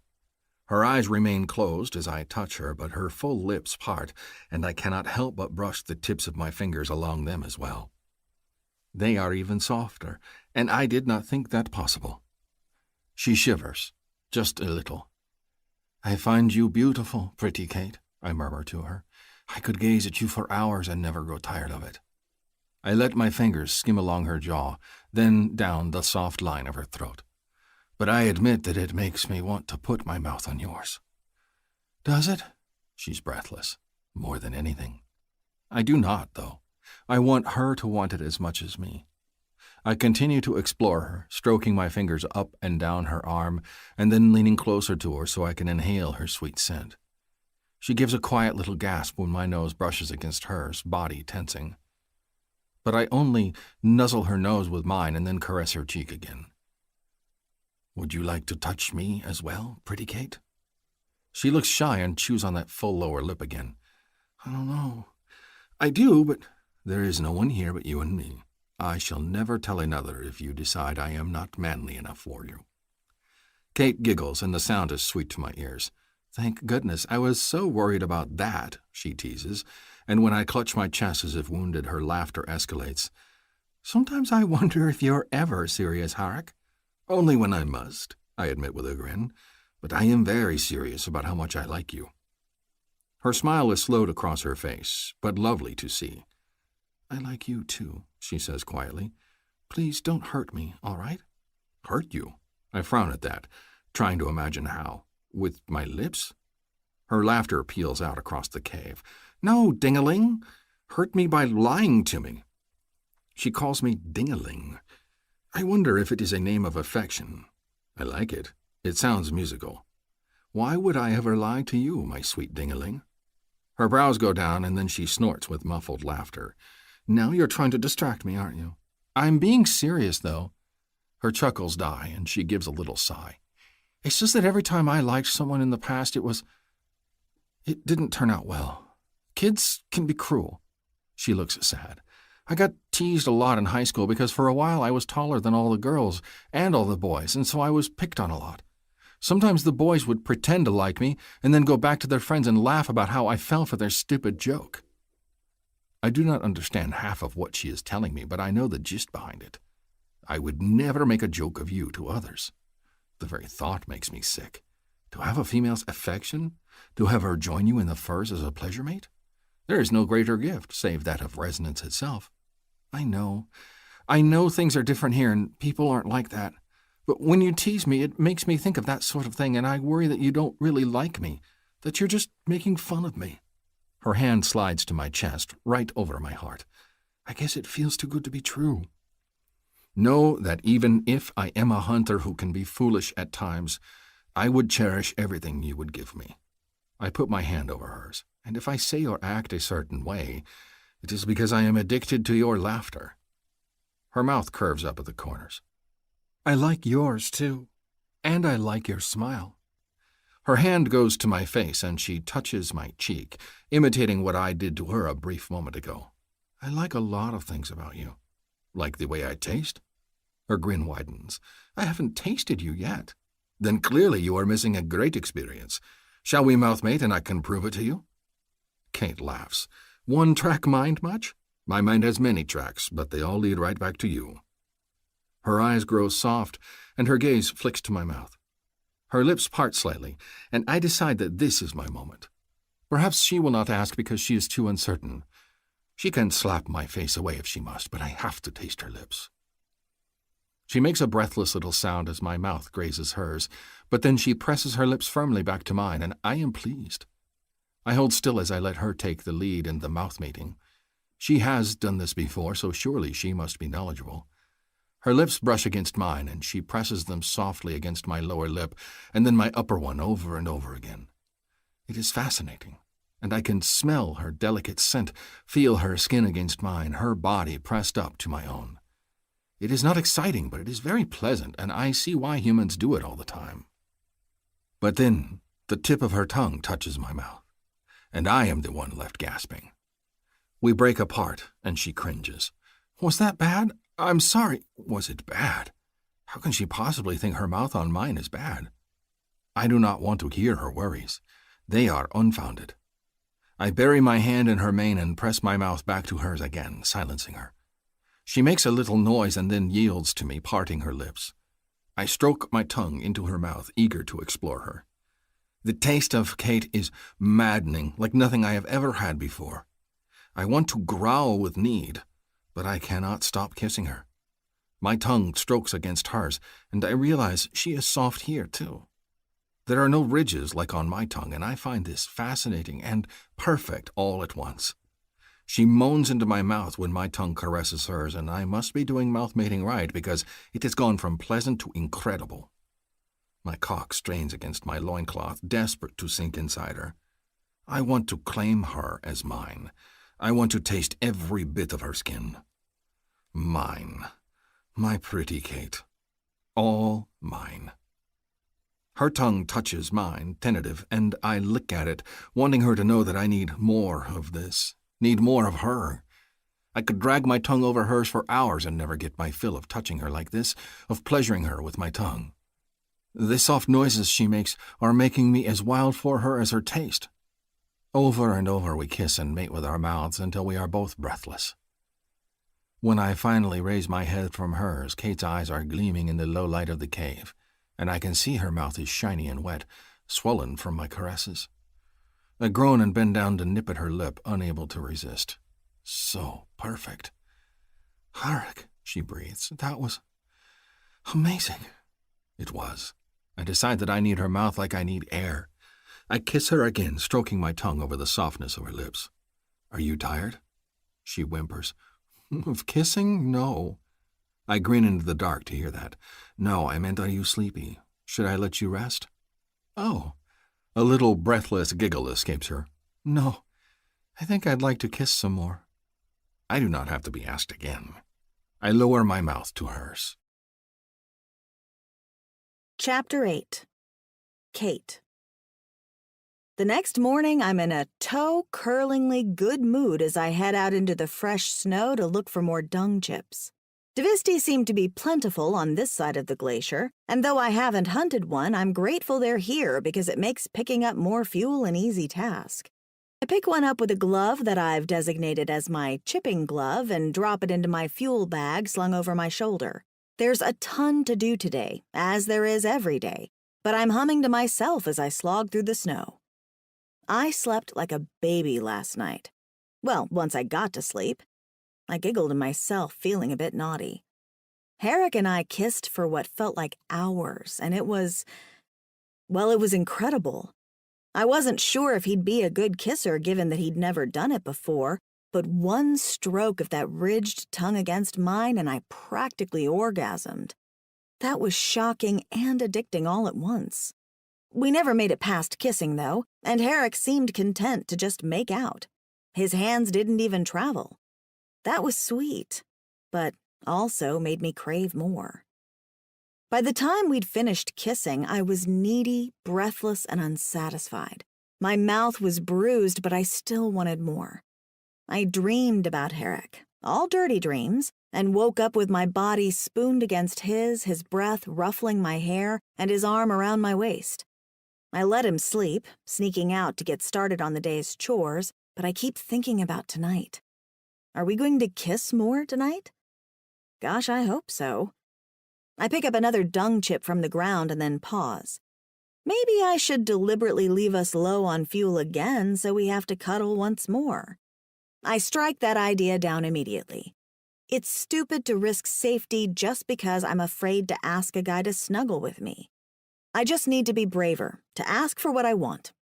But Gosh, is that hard. For so long, I've been that storky, too-tall girl, the one who isn't even lucky enough to be model skinny or model pretty, the one with big shoulders and strong thighs and looks like she should play football. No one ever asks that girl out. No one ever pays attention to her unless they need someone to be the butt of a joke. Herrick's focused attention on me is so flattering and wonderful, but I keep waiting for the other shoe to drop, for reality to step in and tell me, no, you don't get this after all. Troubled by my thoughts, I finish collecting the dung chips and head back toward the cave. The suns are out today, and it feels warmer than it has for the past few days. I suppose that means we can leave once Herrick's leg is healed. I have mixed feelings about that. Part of me wants to stay, but part of me also feels vulnerable and worried at being left behind without anyone knowing where we are. There's safety in numbers, and Herrick recently broke his leg. We got lucky, but it doesn't mean we'll always stay lucky. But after last night's kiss-a-thon, it's hard to imagine leaving so soon. I want to stay and flirt a little longer. Oh, who am I kidding? I just want to make out some more. I'm distracted when I enter the cave, and I don't see Herrick until I step inside fully, and then I'm being kissed with wild, ferocious abandon. Herrick's lips are on mine, and his tongue strokes into my mouth before I can say a peep. Then I forget about saying a thing because I'm too busy enjoying the kisses. I moan as he licks against my tongue, the movement filthily sensual and as wonderful as it is wet. If I had panties, they'd be sopping at this moment. He's far too good at kissing. "Come sit by the fire," he murmurs between kisses. "Let me warm you." I whimper because my mind goes to all kinds of dirty places at that invitation. It's not until he takes a limping step backward that I realize he's walking around, that he actually got up to meet me at the entrance to the cave.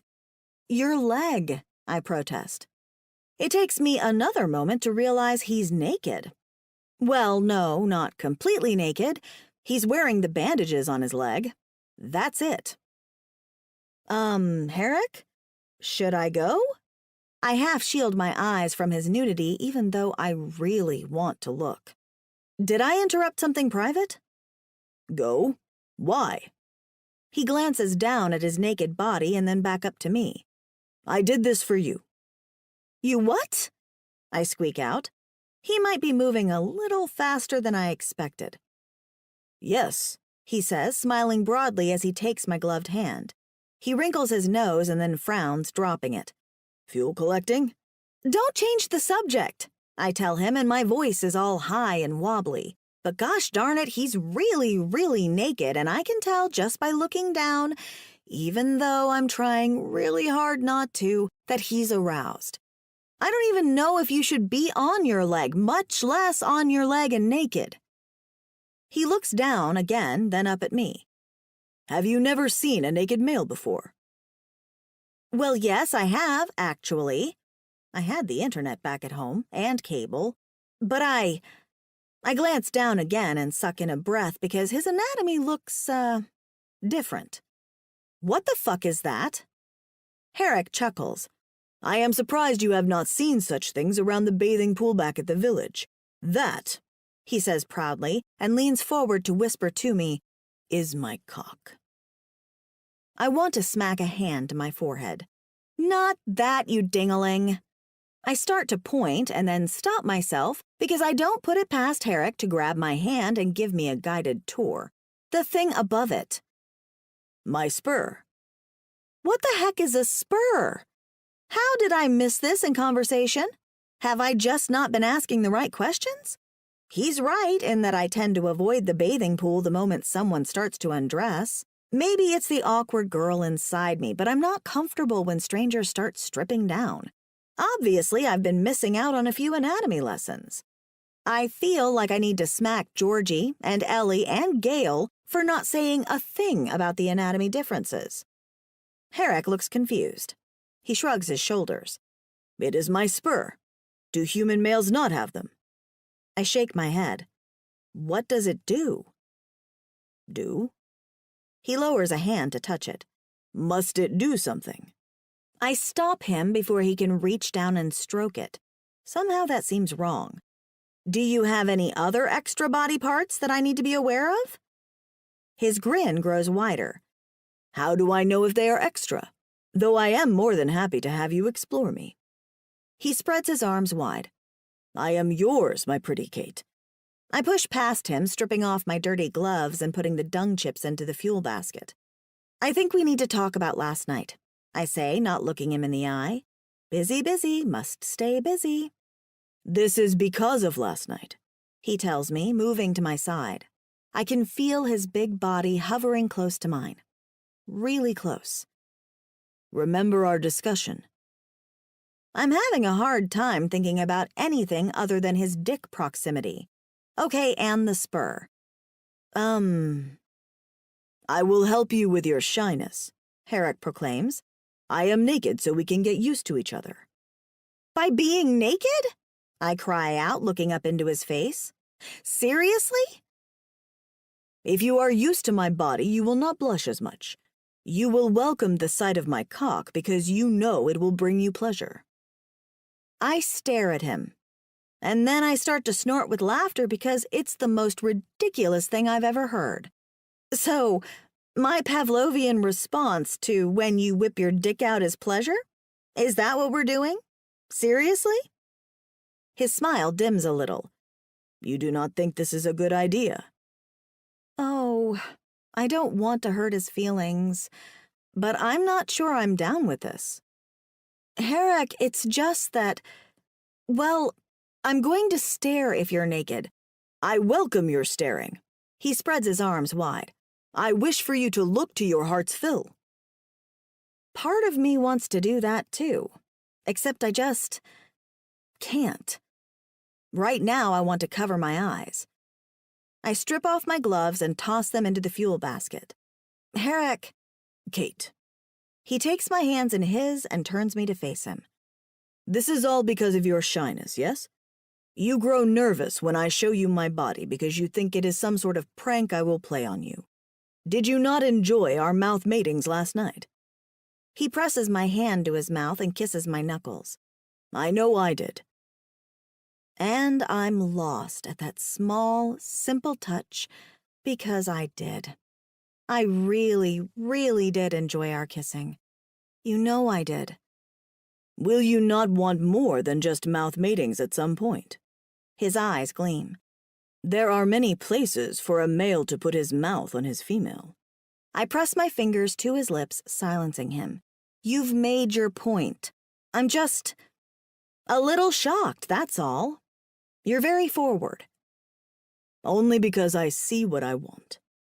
His lips brush against my fingertips. And you said you would help me with my fears, so I am to help you with yours. I'm not afraid, exactly, I tell him. Then why will you not look at my cock? I like to think it is a fine one. Oh, God, this man is determined to make me blush. From what I saw, you looked perfectly adequate.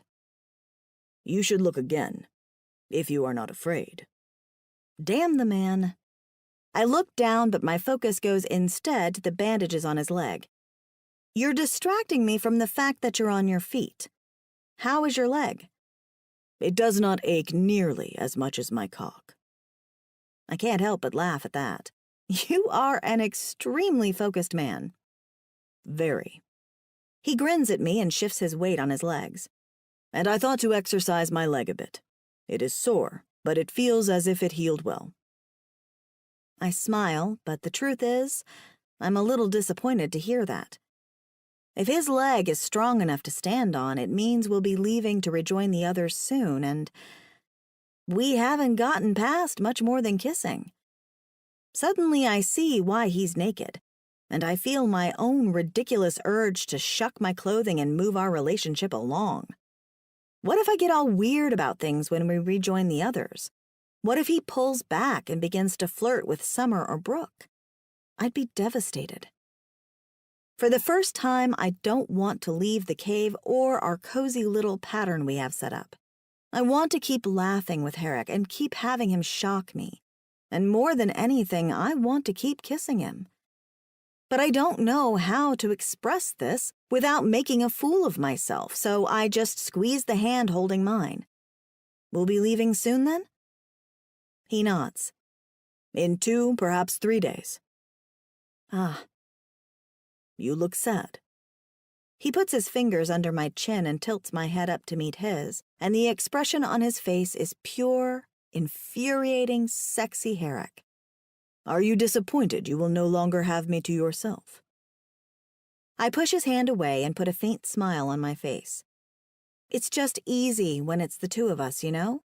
I just don't want things to change when we're around the others. If you mean my feelings for you, they will not change in the slightest. He puts an arm around my waist and pulls me against him, then pushes my braid aside and begins to kiss my neck. I have felt this way for many weeks, pretty Kate. I see no reason for it to change now. His breath tickles my skin, and then he presses his lips to the base of my throat, working his way up the side.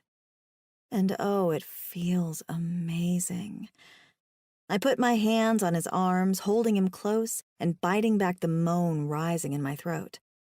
I thought a neck would be a fairly unexciting place to kiss, but it turns out that it's extremely sensitive. The nip of his sharp teeth against my skin makes me shudder, and when his tongue strokes over my skin, I can't help but give a small breathless cry. Herrick groans against my neck, pressing me tighter against him. My sweet human, your scent is maddening. He's distracting me completely and utterly. I should protest. But then he presses his hips up against my front, and I can feel the large, hard length of his erection against my belly. And then I know I need to shut this down. I push him gently away. Can we go a little slower? You wish me to kiss your neck slower? No, I mean, can we not go so fast? Then I realize he's probably going to misunderstand that too. We just started kissing last night. I like you, a lot, but I don't know if I'm ready to do more than just share a few kisses. Not just yet. Recognition dawns on his face. Of course. It shall be as you wish it to be, pretty Kate. He smiles at me and leans in to press a kiss to my forehead. We shall go as slow as you wish. I'm relieved, I think, because there's an enticing mental image going through my head of him flinging me down on the blankets and having his way with me. It's both exciting and scary, but I'm going to be cautious. If Herrick breaks my heart, I don't know that I'll ever recover. Herrick. My skittish Kate holds my finger, a bone awl poised near the tip. Are you ready? No. I wipe at my brow, already sweating. I feel this is a bad idea. She chuckles and moves to my side, her teats pressing against my arm. She grabs a hold of it tightly and gives me a squeeze. Don't worry, okay? Even if you faint, I have you. You are missing the point, I tell her, breathing quickening. I do not want to faint, which is why we're going to work on this, she says, authority in her voice. She gives my arm another encouraging squeeze. You can do this, Herrick. I am not certain I can, but Kate is determined. It has been a pleasant day thus far. I kissed my female many times when she returned to the cave, and we worked all afternoon on cleaning furs and sewing clothes for travel since our old leathers were destroyed on the glacier. I enjoy working alongside her, and we laugh and talk as we sew, and it makes the hours pass quickly. But as night came on, Kate grew quieter and then turned to me. We should work on your fear of blood, she announced. I am not afraid of blood, I told her. Just my own. And now here we are, me with my arms stretched out in front of me, my female, and soon-to-be pleasure mate, crouched at my side, ready to wound me the moment I give her the word. My stomach is queasy at the thought, and I am sweating profusely. I do not like this. Not at all. Ready? She prompts again. No.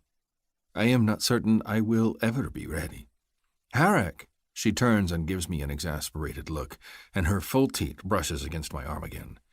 It reminds me that I did not make much progress with her either. Be brave, she tells me. It's just a tiny prick. I am brave, I protest. Have I not hunted the Sukotsk? Have I not brought back much food for the tribe, even when the brutal season is at its coldest? I am no coward. Good. Then let's do this. She leans forward with the awl again. I yelp, closing my hand before she can touch my finger. Kate! She turns to me and there's a look of surprise and wonder on her face. Are you okay? You turned this awful grayish blue. She blinks and then presses her hand to my cheek. Oh, my word, you're sweating. You're really afraid. Did you think I would pretend? No, I guess it's just startling to see. She puts down the awl and presses her hand to my cheek. I'm sorry. We'll practice a little every day, okay? You did great, I promise. I do not feel as if I did great, but her hand on my cheek helps. We'll try again when you're ready, Kate tells me, giving my arm a pat and getting up. She crosses the cave, and I watch her as she moves, her hips swaying.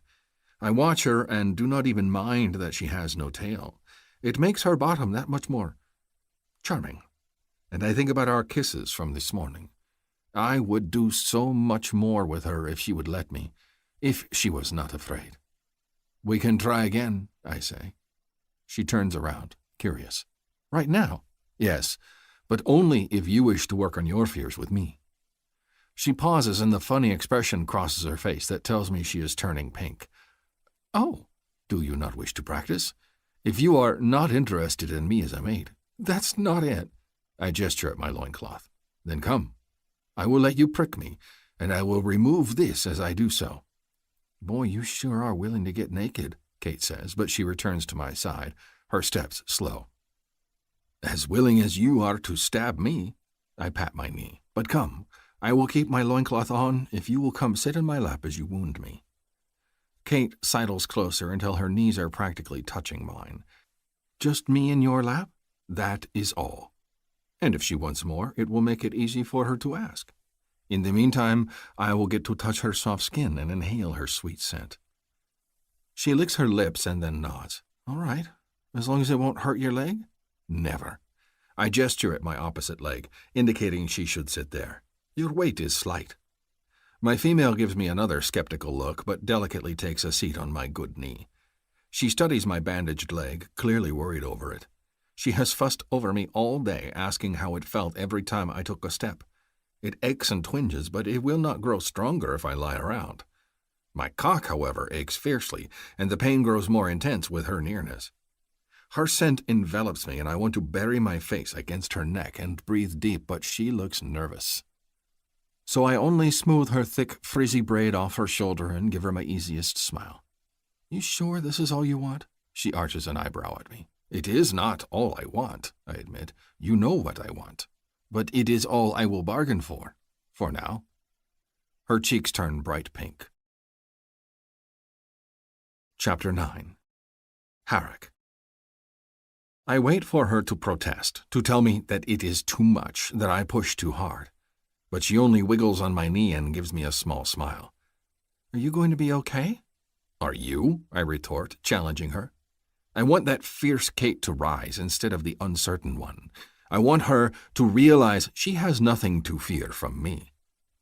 Her soft mouth firms into a hard line and she narrows her eyes at me. Hand, please. The enormity of what I am doing sinks in at that moment and I begin to sweat. I am giving her permission to harm me, to draw my blood, all so I can be nearer to her. My breath becomes rapid, my chest tight, and even Kate's nearness cannot distract me from this as she pulls the awl out once more. As if she senses my panic, Kate looks over at me. It's going to be okay, Harak. I promise. I focus on her mouth, its plump, pink softness and the little flashes of white teeth when she speaks. I will think about kissing her, not about her pricking my finger. Not about my blood, bright red and spilling from my body. Not about pain and death and bleeding out. You're pale again, she whispers. I nod. I need a moment. I need a moment to focus on her and not what I know is coming. My vision grows hazy even as my breathing speeds up, and I focus in on her, her pale brows, her cloud-like mane. Most of all, I lock onto her mouth, imagining mine over it.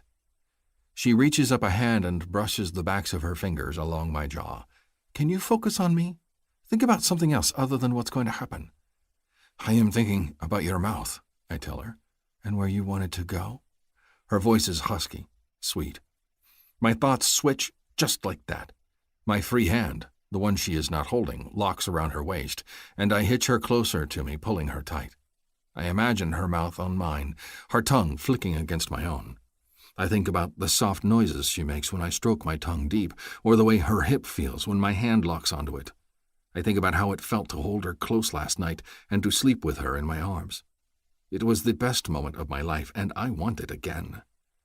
You were looking at me so intensely, she whispers, and her gaze is locked on my mouth.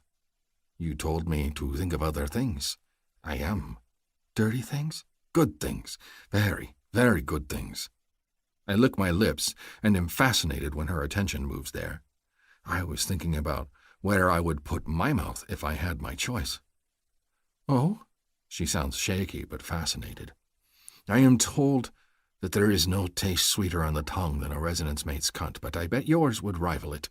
I watch her mouth, fascinated when it opens in breathless shock, and I would like to taste you and find out. Oh.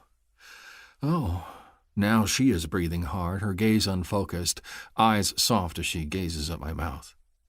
You want to go down on me? Do I? I would go between your thighs and never come up, I tell her. I would lick you until you leave nail marks on my horns. I would use my tongue to... Trembling, she presses her fingers to my mouth to silence me. Does she think that will work? I lick at them and then take one fingertip between my lips and gently suck on it. Her low little moan is delicious to hear.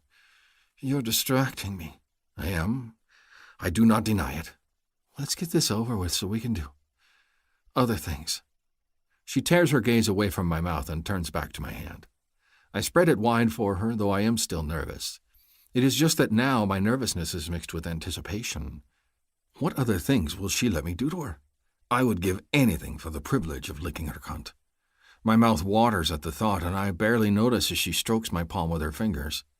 Perhaps she will not let me lick her tonight if she wishes for us to take our time, but soon, I hope.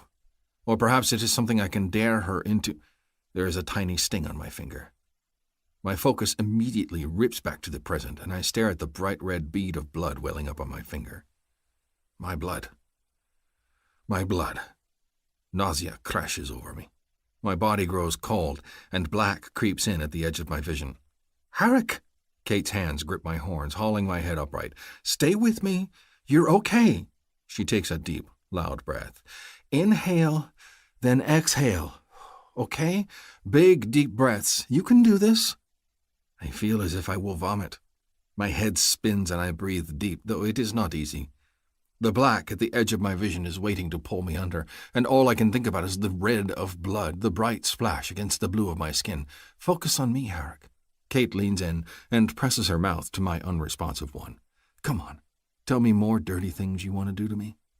I want to, but all I can think about is the blood. So much blood. Blood and death. All right, Kate says quickly. If you won't tell me, maybe I'll tell you what I want to do to you. Maybe tonight I want to share your blankets again. I liked sleeping next to you and feeling your skin against mine. I struggle to keep my eyes open, and her pale face swims in and out of view. Together? My voice sounds thick, my thoughts racing and scattered. That's right. Together. Her voice is soft and sweet, and she presses another kiss to the corner of my mouth. I want more kisses. I want more touching, but you have to stay awake for me, all right? She wants more? I am not sure if she says it simply to distract me or if it is truth, but I will take it either way. Kate, I murmur, chanting her name under my breath to focus in on her. Kate. Kate. Kate. That's right, she encourages. No blood. Her hand swipes over my fingers. See? It was just the tiniest bit, and I've wiped it away. You can relax, I promise. Kate. I say her name in my mind, and it helps the blackness recede. Kate. Kate. Are you okay? She asks after what seems like a very long moment. Still going to pass out? I repeat her name in my mind a few more times, and then squeeze an eye open, daring a glance at my hand. There is nothing to be seen but blue skin. No blood. I emit a deep sigh of relief, and the sick feeling goes away. I think I have survived. Survived your finger prick? My champion. There's a dry, teasing note in her voice, and she caresses my cheek. Seriously, though, you did amazingly well. Now we just need to practice that daily. Daily? It sounds miserable. Will you promise to sit in my lap each and every time? She giggles. Of course. Her high, sweet laughter makes me feel good. It eases some of the shakiness remaining in my body and makes me relax. I know it is a foolish fear. We all have foolish fears, she interrupts. I don't like spiders. Some people don't like heights. Pashov's mate does not, I say absently.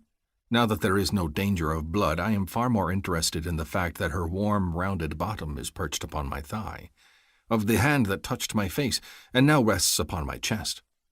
I am not interested in thinking about Pashov's mate or fears. I am interested in Kate's touch and how close she leans to me. I keep my grip on her hip and stroke my thumb over her leathers, wishing it was her skin instead. Her gaze locks on my face, and she gives me a fascinated look. Are you petting my ass? Perhaps. When she doesn't get up or slap my hand away, I ask, should I stop? Kate hesitates and then shakes her head. No. She leans in and very slowly and gently presses her mouth to mine. I groan with need. She is the one who is initiating more. It is what I have wanted and waited for so long.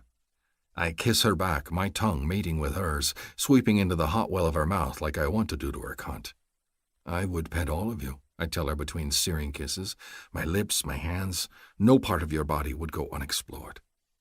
She shivers against me, and her hands rest on my shoulders. Her fingers curl against my skin, and she presses her lips to mine again. I guess I should work on my shyness then, since you did so well with your fear. I need to hear no more. I scoop my female into my arms and half drag, half carry her over to the furs. My foot gets caught in the blankets, and we end up tumbling to the ground, and I barely manage to avoid crushing her with my weight. Her little scream of alarm is followed by laughter. I can walk, you know. I am far too eager to touch you to wait for such things, I tell her playfully, and I like how this has ended up. She is now in the ground underneath me, her long limbs sprawled in the furs. Just don't break your other leg, Kate teases, sliding her hand up my arm. I have about reached the limits of my nursing.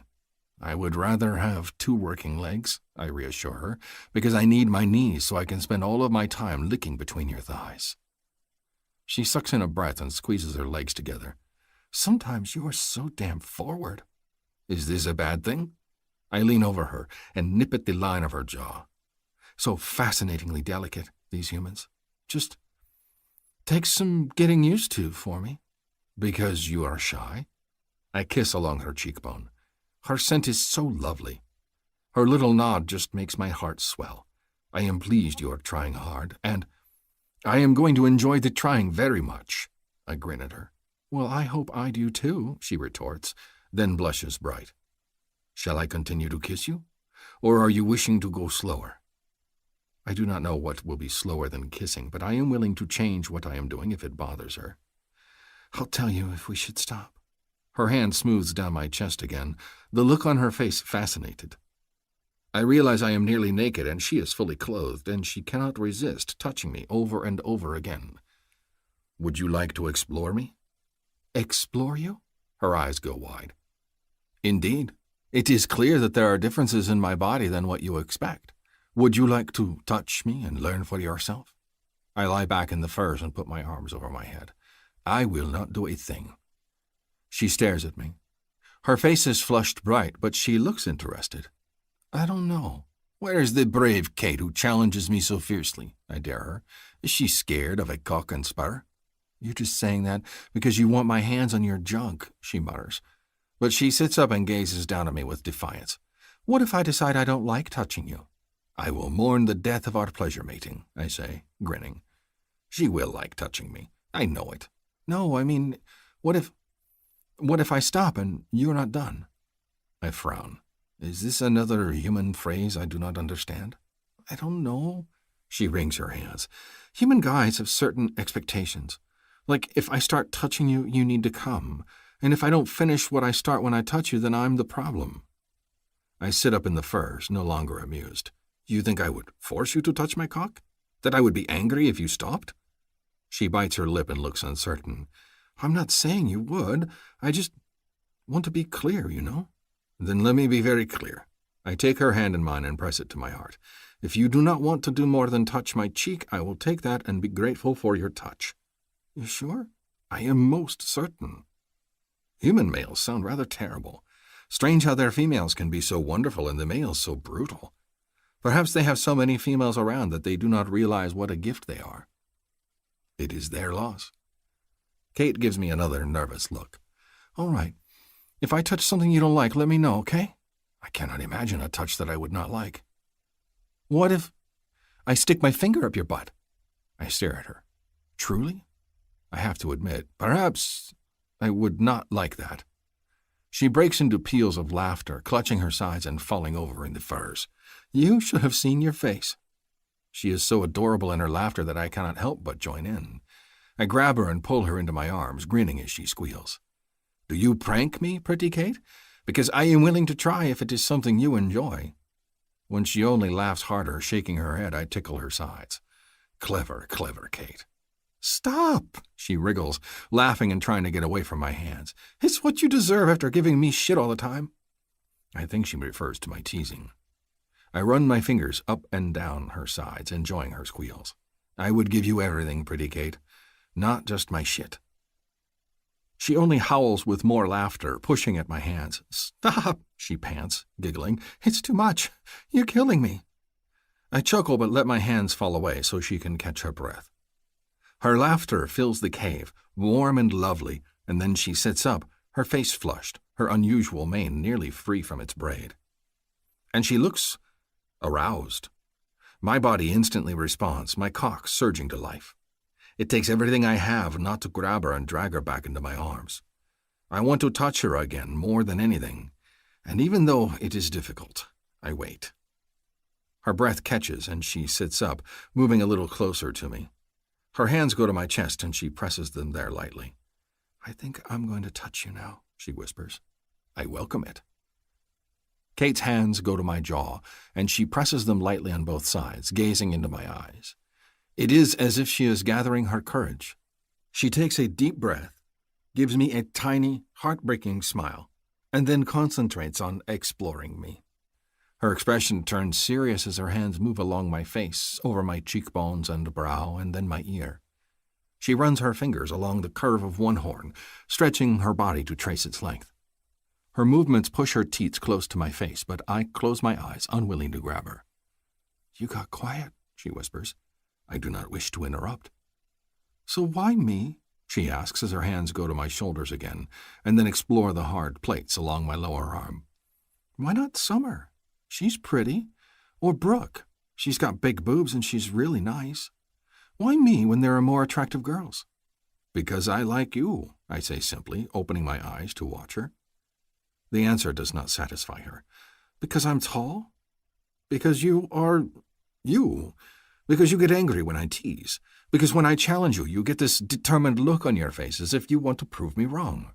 Because you make me smile and laugh and you have a good heart. I'm not sure about the good heart thing. It is true, I reassure her. No one else would help me conquer my fear of blood so sweetly. She gives a little snort and I grin. And you have lovely, long, strong legs. So much flattery.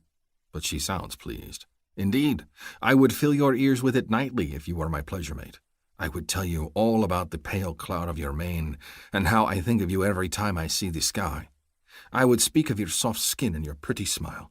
I would tell you all about how your rich scent makes my cock hard, and how tasting you between your legs is the best thing I have ever experienced. She looks shaken. You haven't tasted me yet. I know already.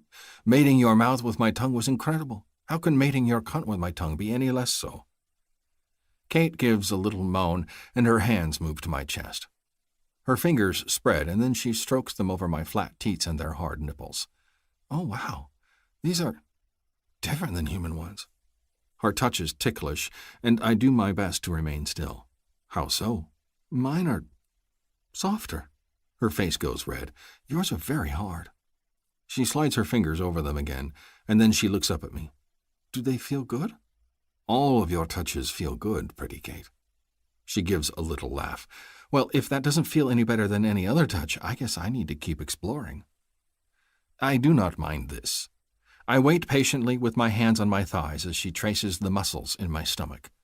Her hands are edging closer to my loincloth, and I want her to rip it off and exclaim at my cock and its hard length. Or she could just touch it. That would make me happy as well.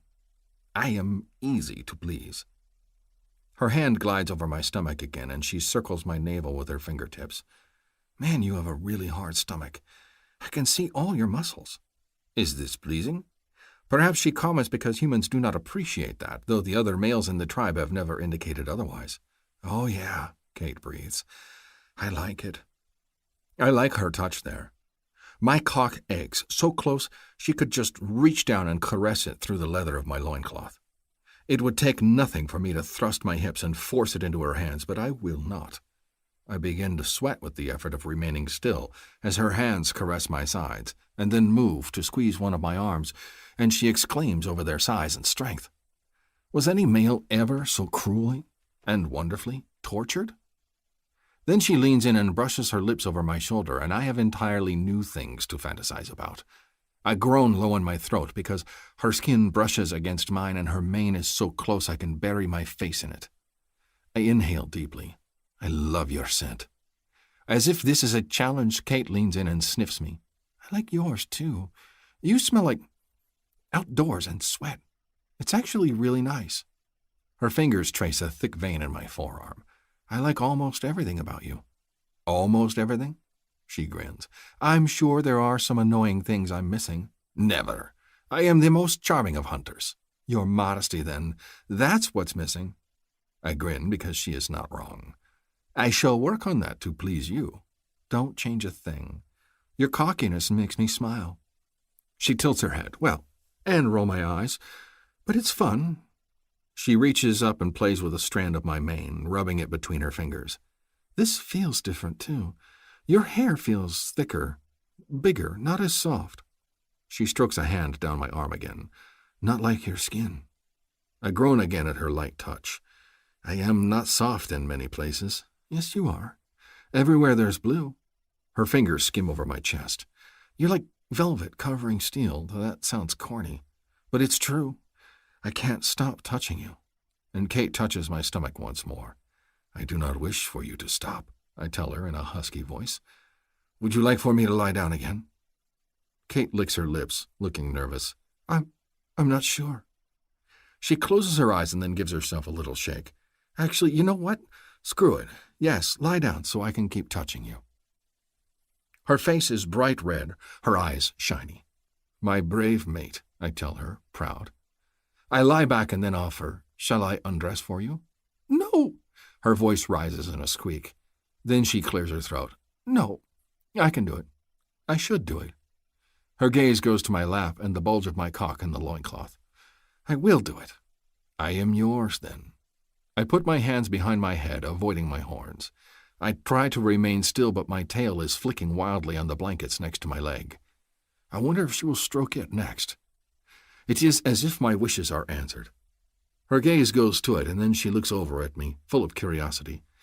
Is it okay if I touch your tail? All of me belongs to you, I tell her, but if you are asking if it is sensitive, the answer is yes. Her brows rise, and she looks fascinated. She licks those pink lips of hers, and my cock aches all the more. I'm going to touch it, then. Just a warning. No warning needed, though I am amused that she feels it necessary to caution me. Kate scoots a little closer and then lightly runs a finger down the length of my tail, then looks up at me to see my reaction. I shudder slightly because the tail is sensitive, especially at the tufted tip. What's it feel like? What do you mean? I shrug. It feels good. Like ticklish good or nipples good? Her cheeks go red again. Or licking things good? I picture all three of those and have to fight for control.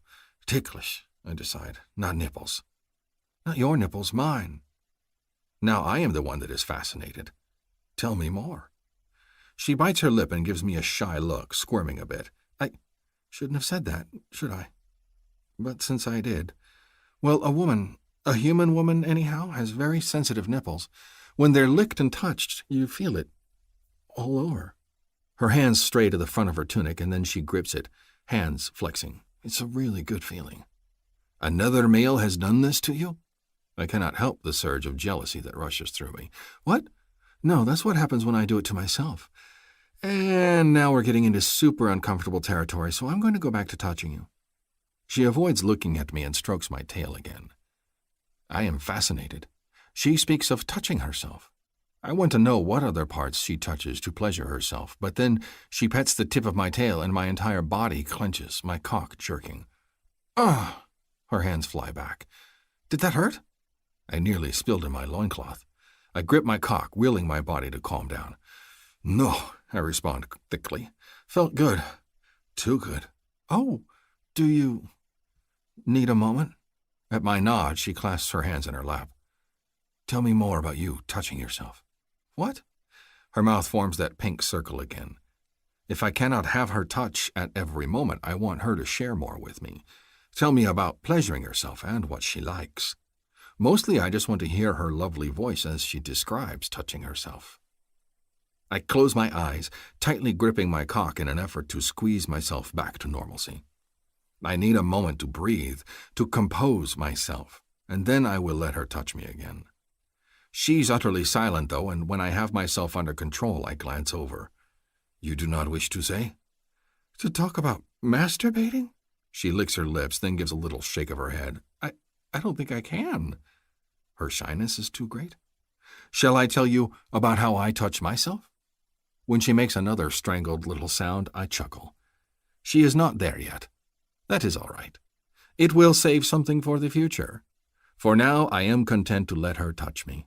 I will just imagine the rest. I take her hand and place it on my stomach again. All better? She asks. I grunt. I do not know if better is the right word. Better would mean her hands on my cock, stroking me until I come, my fingers buried deep in her cunt as she squeezes around me. Her hand strokes my belly, almost petting my skin, and then she moves forward, nudging closer until she's practically straddling my thigh. Her teats rest against my chest, and she leans in, brushing her mouth over mine. You can touch me too, you know. You would like that? Kate's little nod is all the incentive I need. I hold her tight against me and roll our bodies in the furs until we are side by side, and I slide the edge of her makeshift tunic up her leg. She's breathing hard, and her hands go to the waist of my loincloth, her lips meeting mine in another hot, wet mating of mouths. I cannot move my hand very high under her tunic. Since she lost hers, making the rope to save me, she has been wearing one of the bed furs with a hole cut out for the neck and belted tight at the waist. This presents a problem, but only a small one. Can I take off your belt? She gives a little gasp against my mouth. I'm naked under it. I don't have a bra on. The band she wears around her teats? Do you wish me to stop? No, she says breathlessly. I just wanted to let you know that if you reach up, you're going to find boob. I welcome this, I tell her. Me too, she says, and there is such shyness in her voice, it makes me ache. I want her to enjoy my touch because I want her to crave it as much as I crave touching her. I cannot imagine that a human male would not find her attractive just because she is taller than them. If she towered over me, I would still find her lovely. I would still put my mouth all over her legs and caress her body and woo her to my furs. There is nothing about her that I do not like. I pull at her belt, undoing the knots with my fingers. Tell me if you wish for me to stop. I don't want to stop, she murmurs, kissing me again. I want to touch you, and I want you to touch me. She skims her fingers along the band of my loincloth, teasing at the flesh there. I fling her belt aside, and she sucks in a breath. I press my forehead to hers as I slide my hand up her soft belly. It is gently rounded, and she feels incredible. Hunger rushes through me, and I nearly lose control when I feel her hand move lower, cupping my cock. Oh, wow, that feels impressive. I knew you were big, but, oh, gosh. I groan. My size pleases you? Oh, yeah. And you've got ridges, she breathes, as her fingers outline my shape through the leather. That's gonna be interesting. You will like it, I promise her. I will make sure she is wet and flushed with pleasure before my cock ever gets near her. I will make you feel good. I know, she says, and her lips brush over mine. You always do. I move my hand up and brush it over the curve of one teat. She gasps and a little moan escapes her. Oh, She is so soft here. I explore her with my fingers, tracing the shape of her teat under the fur tunic. They are round, plump little mounds, unlike the flat, muscular teats of the Sakhui women. Atop it is a ruched little tip, and it is erect but still soft and pleasant to the touch. She makes a little cry when I brush over it, and I realize she is far more sensitive here, just like she said. I am fascinated by this, and I rub gently back and forth, watching her reactions. Kate squirms, her breath coming in sharp pants as I rub at the tip of her teat. She arches against my hand and her fingers clench around my cock, and she gives me a ragged stroke. I should be touching you, shouldn't I? She says between panting breaths. Instead, you're making it all about me. That is because there is nothing that gives me more pleasure than touching you, I murmur, pressing another light kiss to her mouth. I would touch you everywhere, taste you everywhere. I want to put my mouth where my hand is. And I stroke my thumb over her teat again. She gives me a shaky little nod, and I realize she is giving me permission. I was not asking for this, just telling her how I wish to touch her, but I will give this to her. I want her to feel the same need I feel. Gently, I push aside the leather of her tunic, exposing her rounded teat to the open air. It looks as soft and lovely as it feels, the pink tip tight. I growl low in my throat at the enticing sight and lean down to taste her. Kate moans the moment my lips touch her skin and her hands go to my horns. Encouraged, I hold her tight with one hand on her hip as she squirms underneath me, dragging my tongue over that delicious little tip that she loves to have touched.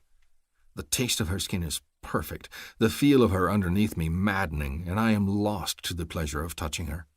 Over and over I lap at her nipple, learning which touches make her sigh happily and which ones make her entire body jerk and come to life. Hungry to give her more, I rub my hand up and down her hip, digging my fingers into her full, rounded bottom. Do you like it when I touch you? I rasp between licks at her nipple. She makes a soft little noise in her throat and arches underneath me, pushing her teat toward my mouth once more. I want to touch you more, I tell her, and give her a little nip. I want to put my hand on your cunt and feel your heat. Kate moans loudly at this, and I can feel her entire body shiver. You do? More than anything. I press fervent kisses to her soft skin. Will it frighten you? What about touching you? Shouldn't I be touching you? Her hands stroke at my horns, then my mane, then flutter over my shoulders, as if she was uncertain what to do. Nothing would give me greater pleasure than putting my hand between your thighs, I promise her. The little sigh she gives tells me everything, as does the way she relaxes her knees, letting her legs fall open. It is a silent invitation, but the kiss she bestows on me is hot and full of need and encouragement. I slant my mouth over hers, my tongue stroking deep into her mouth, and she clings to my shoulders, rubbing up against me with impatience. She is just as eager as I am, her moans of encouragement making my body shudder with need. I push my hand past the waistband of her leggings and cup her mound. She gives a squeak of surprise, going still underneath me, and I pause to let her get used to my touch. I am fascinated by the way she feels, the tangle of curls underneath my hand and the heat pouring from between her thighs. I want to push deeper, to explore her with my fingers, but I must go slower, as she has said before. I must take my time to make sure she is enjoying herself. Do you wish for me to stop? I nudge my nose against hers, and then brush my lips over her mouth. Would you prefer just mouth matings? No, I want this. Her fingers curl against my shoulders. It's just startling, that's all. It feels intense. Then she shyly leans in and gives my lower lip a gentle bite, then swipes it with her tongue. The banked hunger inside me roars to a blazing fire. I kiss her hungrily again, devouring her soft mouth, even as I press my fingers against her cunt. Immediately I encounter slickness. She is wet with need from our touches, and I groan as I drag my fingers up and down her soft heat, exploring her folds while she whimpers into my mouth. So sweet, so good. She is impossibly soft here, and I gently touch her, learning her body. I have seen naked females before, but I have never touched one. Her folds are swollen and slick, and she rocks her hips as I move my hand, encouraging me. She pants against my mouth, no longer kissing me. She is too distracted. That is all right. I am too. All of my focus is on the hot, wet cunt in my hand. I drag my forefinger along her folds and discover a little bump at the top of the valley. The moment I touch it, she jerks in my arms, the breath exploding from her, and she clutches at my forearm tightly. "Oh, God!" I pause. "What is it?" This must be her third nipple, as the others have mentioned.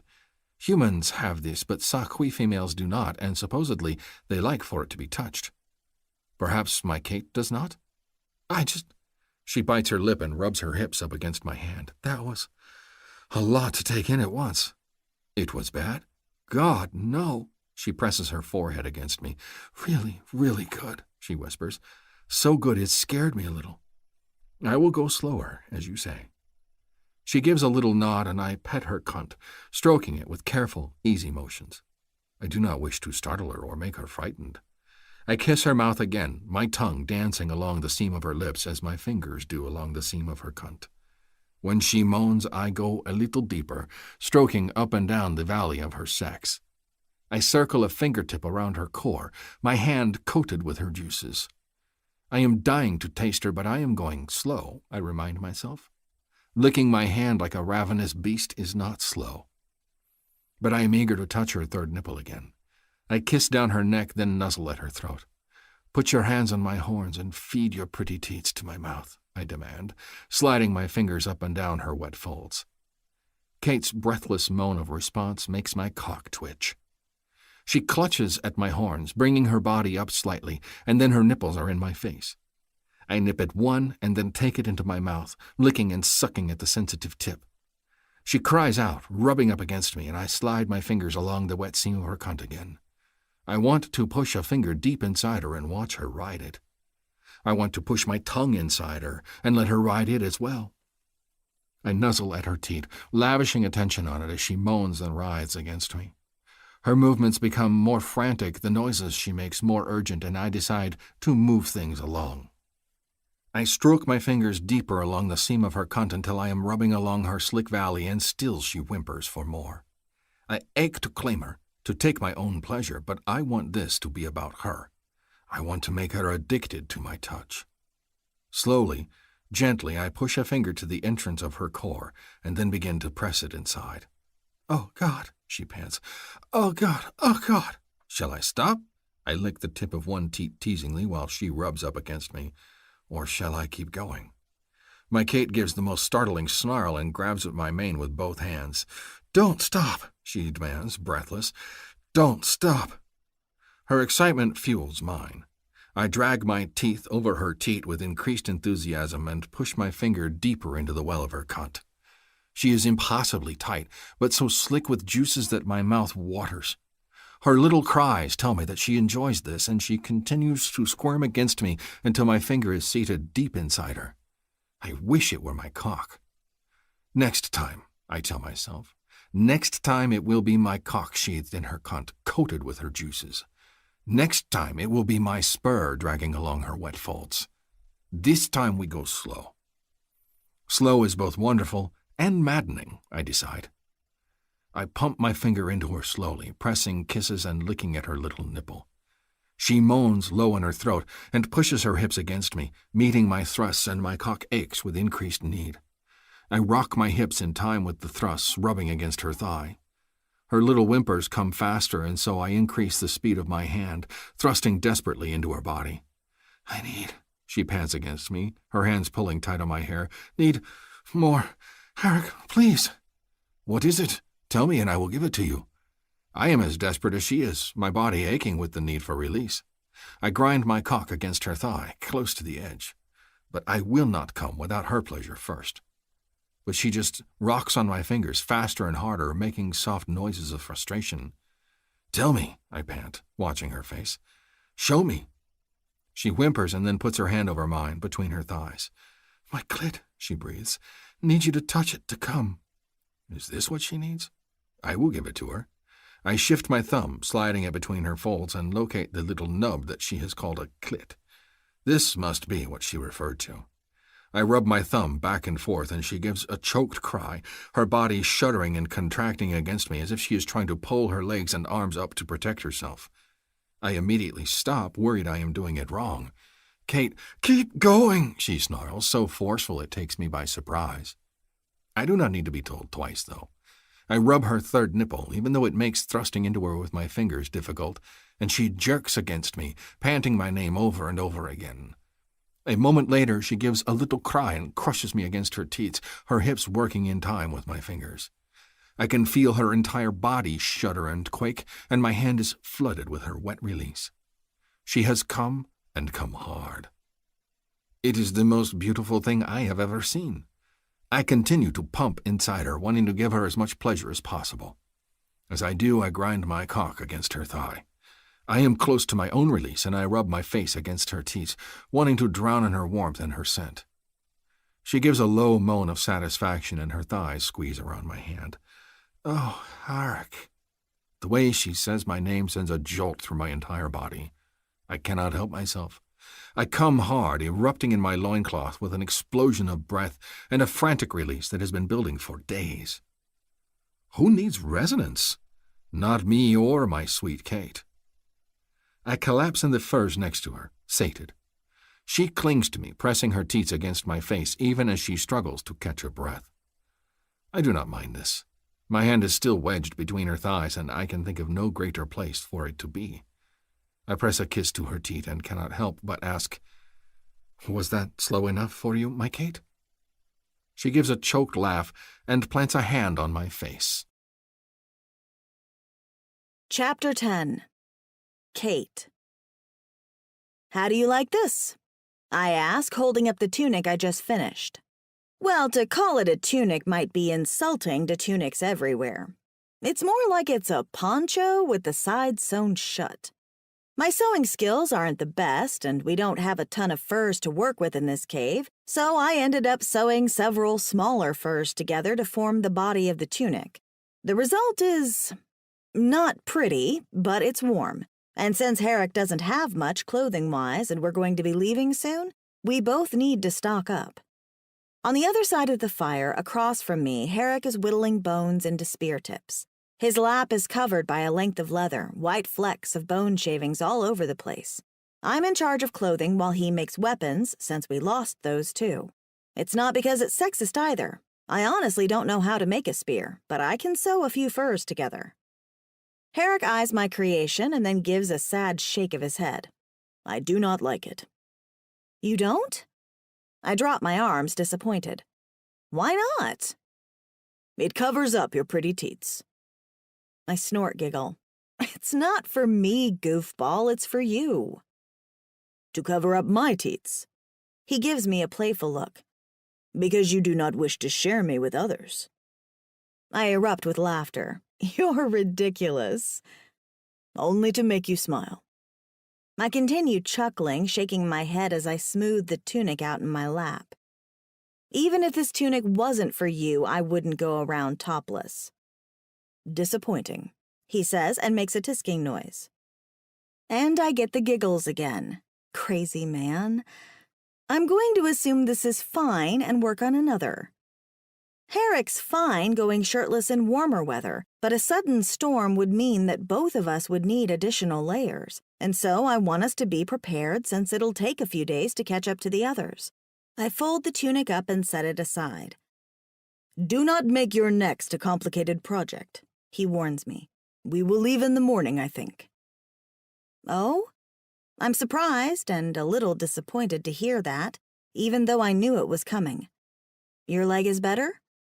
He's able to walk on it, but we've been taking it slow, and he's been staying close to the cave so as not to overtire himself.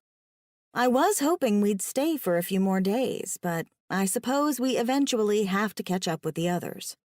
The last few days have been exciting ones. Well, not exciting in a lot of ways, I suppose. The day-to-day chores remain the same. Collect fuel, check traps, collect snow, cook, sew, tend the fire, scrape skins, blah, blah. But between Herrick and me, things have been heated. I can feel myself blushing even as I pull out a few of the thicker hides from storage. Being here alone with Herrick means that when we pass by, we can grab and caress the other, It means me running my hand along his flicking tail if I want to be kissed, or him putting an arm around my shoulders and pulling me against him to caress me. It means long nights of heavy petting by the fire. I've had so many orgasms in the last 2 days. So many. Herrick's figured out just how to touch me to get me going, and it doesn't take long before I'm practically crawling all over him, begging for him to make me come. Of course, I give as good as I get, and I've learned that he likes to have his spur stroked almost as much as his cock. It's been 2 days since he first made me come, and we haven't really done much more than petting. It's been hands and mouths, but I haven't gone down on him, and he hasn't gone down on me. I'm waiting for that moment because he talks about it all the damn time and how he can't wait to taste my pussy. Sometimes I want to shout at him and ask him what he's waiting for, but I know exactly what he's waiting for. He's going slow for me. I suspect that if I asked him to eat me out, he would. I'm just not brave enough to ask yet. I'm still working on getting there. But oh, I want to get there soon. I squeeze my thighs together at the thought. Taking it slow is fun, but I'm also hungry for more. It's a little crazy to think about. In the space of a week, we've gone from bickering constantly to me rescuing him to making out like bunnies at every opportunity. I wonder what another week will bring. And I wonder if we can spend it here. Thoughtful, I put my furs down and sidle over to where he's working by the fire. I move behind him and put my hands on his shoulders, rubbing the knots out of them. He groans and tilts his head back, eyes closed. How did you know I needed this? Lucky guess, I tell him. That, and you've been working hard on weapons all day. I rub at his muscles, letting my fingers play over the blue velvet of his skin. I love touching him, love exploring all of this delicious hardness that I get to crawl all over in the furs every night. Is it possible to become addicted to another person? Because I might be. There is much to be done before we leave tomorrow, he murmurs, eyes still closed with pleasure. I stroke my hands over his shoulders, rubbing hard. That's kind of what I'm wondering. Do we have to leave tomorrow? I am afraid we must. He sounds disappointed. I promised Beck I would not stay away long with you, and I worry if we wait too long it will continue to get warmer. I frown to myself because that doesn't make sense to me. Isn't warm weather good for traveling? He shakes his head. It has not snowed in several days, and today was warmer than expected. If it continues to be warm, it will be skyclaw weather. Okay, I'll bite. What's a skyclaw? It is a great flying predator, many teeth. He picks up the leather skin on his lap, careful not to spill the bone shards, and folds it carefully, setting it aside. They are dangerous to humans. I swallow hard, imagining enormous birds with lots of sharp teeth. They eat humans? One tried to eat Josie, Herrick agrees. Then he reaches back and puts a hand on my hip. But she is much smaller than you. These long legs would not fit into a skyclaw mouth. I give his shoulder a smack at his teasing. Very funny. I step away because that's enough massaging if he's going to make height cracks. He only grins and puts his arms around my waist, dragging me into his lap. I like your long legs, and your long arms, and your long hands, and your long tongue. He presses a kiss to my jaw. I choke back horrified laughter. My long tongue? You sweet talker, you. It's amazing you remained single for so long. I like your tongue, Herrick says, grinning. He puts a hand to my cheek and pulls me in for a quick kiss. It feels delightfully long to me. That's so, because I haven't completely used it to the best of its ability, you know. I slide my arms around his neck and do my best to look innocent, even though my heart is pounding in my chest. That's as bold as I've ever gotten with him. Maybe if I hint that I want to go down on him, he'll go down on me. I swear I'm like a kid that can't wait for Christmas. But he only grunts and gives my hip a pat. We will tether together as we journey, just to be safe. They are predators that prefer to scoop up their prey, and as long as they cannot lift you off the ground, you should be safe. Wait, what? I stare at him. How is it I blatantly just offered to tongue his dick and he's back to talking about sky claws? He just shakes his head and strokes my loose curls, twining one around his finger. Do not worry. I will keep you safe.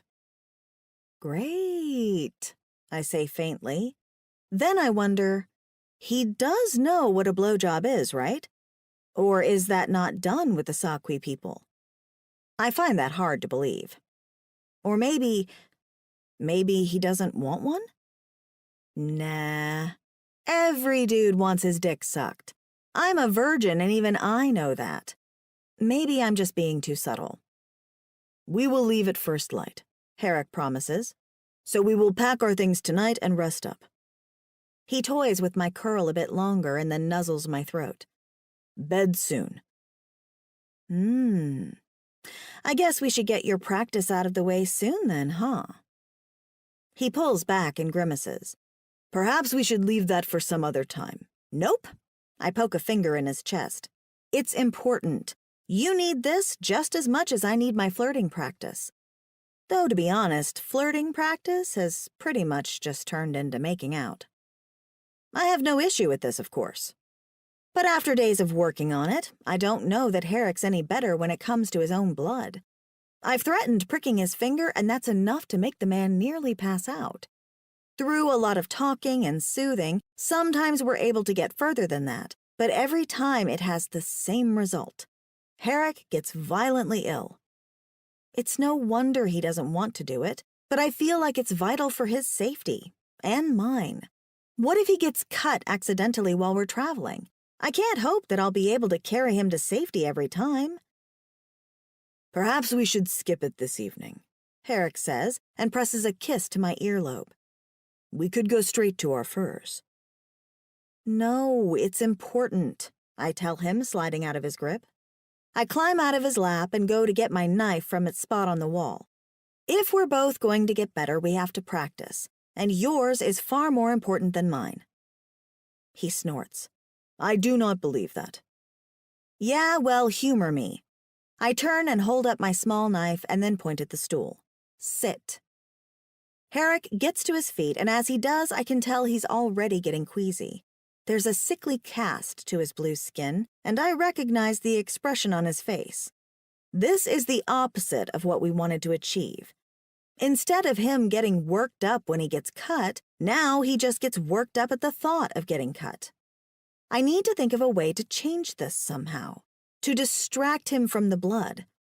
I move forward and sit in his lap just like we have in the past.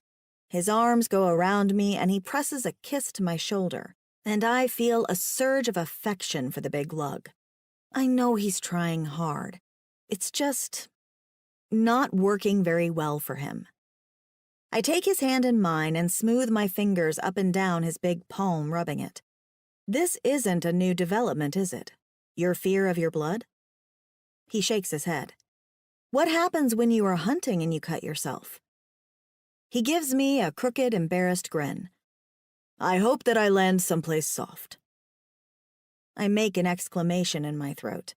If there's one thing I've learned about this planet, it's that it's not exactly safe. There are wild animals everywhere and rocky cliffs and so much snow that Antarctica would be jealous. I can't imagine Herrick out in the field and passing out cold with no one around to look after him or have his back. That scares the crap out of me, you know. He nods slowly, watching as I trace his palm. I know it can be dangerous, but I cannot be a burden to the tribe. Every able-bodied hunter is needed. All the more reason for you to work past this, I tell him gently. There's a look of utter frustration on his face. You think I have not tried to work past this, to put it beyond my mind? I know you have. I stroke his hand as I hold it. Is it something that's happened to you recently, or have you always been like this? He shrugs. It has been a long, long time. Do you know why? I can guess. His hand closes around mine and he grips me tightly. I told you that my parents died on a hunt, yes? At the Salt Lake. They were trying to bring in a tali, except it pulled them under and capsized their raft. Many died that day. I nod because he's told me this before. I was there on the beach with Eklon and Warwick and the others. His face is carefully blank, no hint of his laughing personality showing. My mother did not want to leave me behind at the cave with the others, so I came with them, even though I was far too young to hunt. I stayed on the shore with Eklon, who was injured and teaching his son Warwick how to catch fish in nets. We were too far away to help out and had to watch as the tali killed everyone. He shakes his head. It is a bad memory. I bite my lip to keep from exclaiming in horror. Of course it's a bad memory. It sounds like an awful one. He's incredibly strong to even be able to talk about it.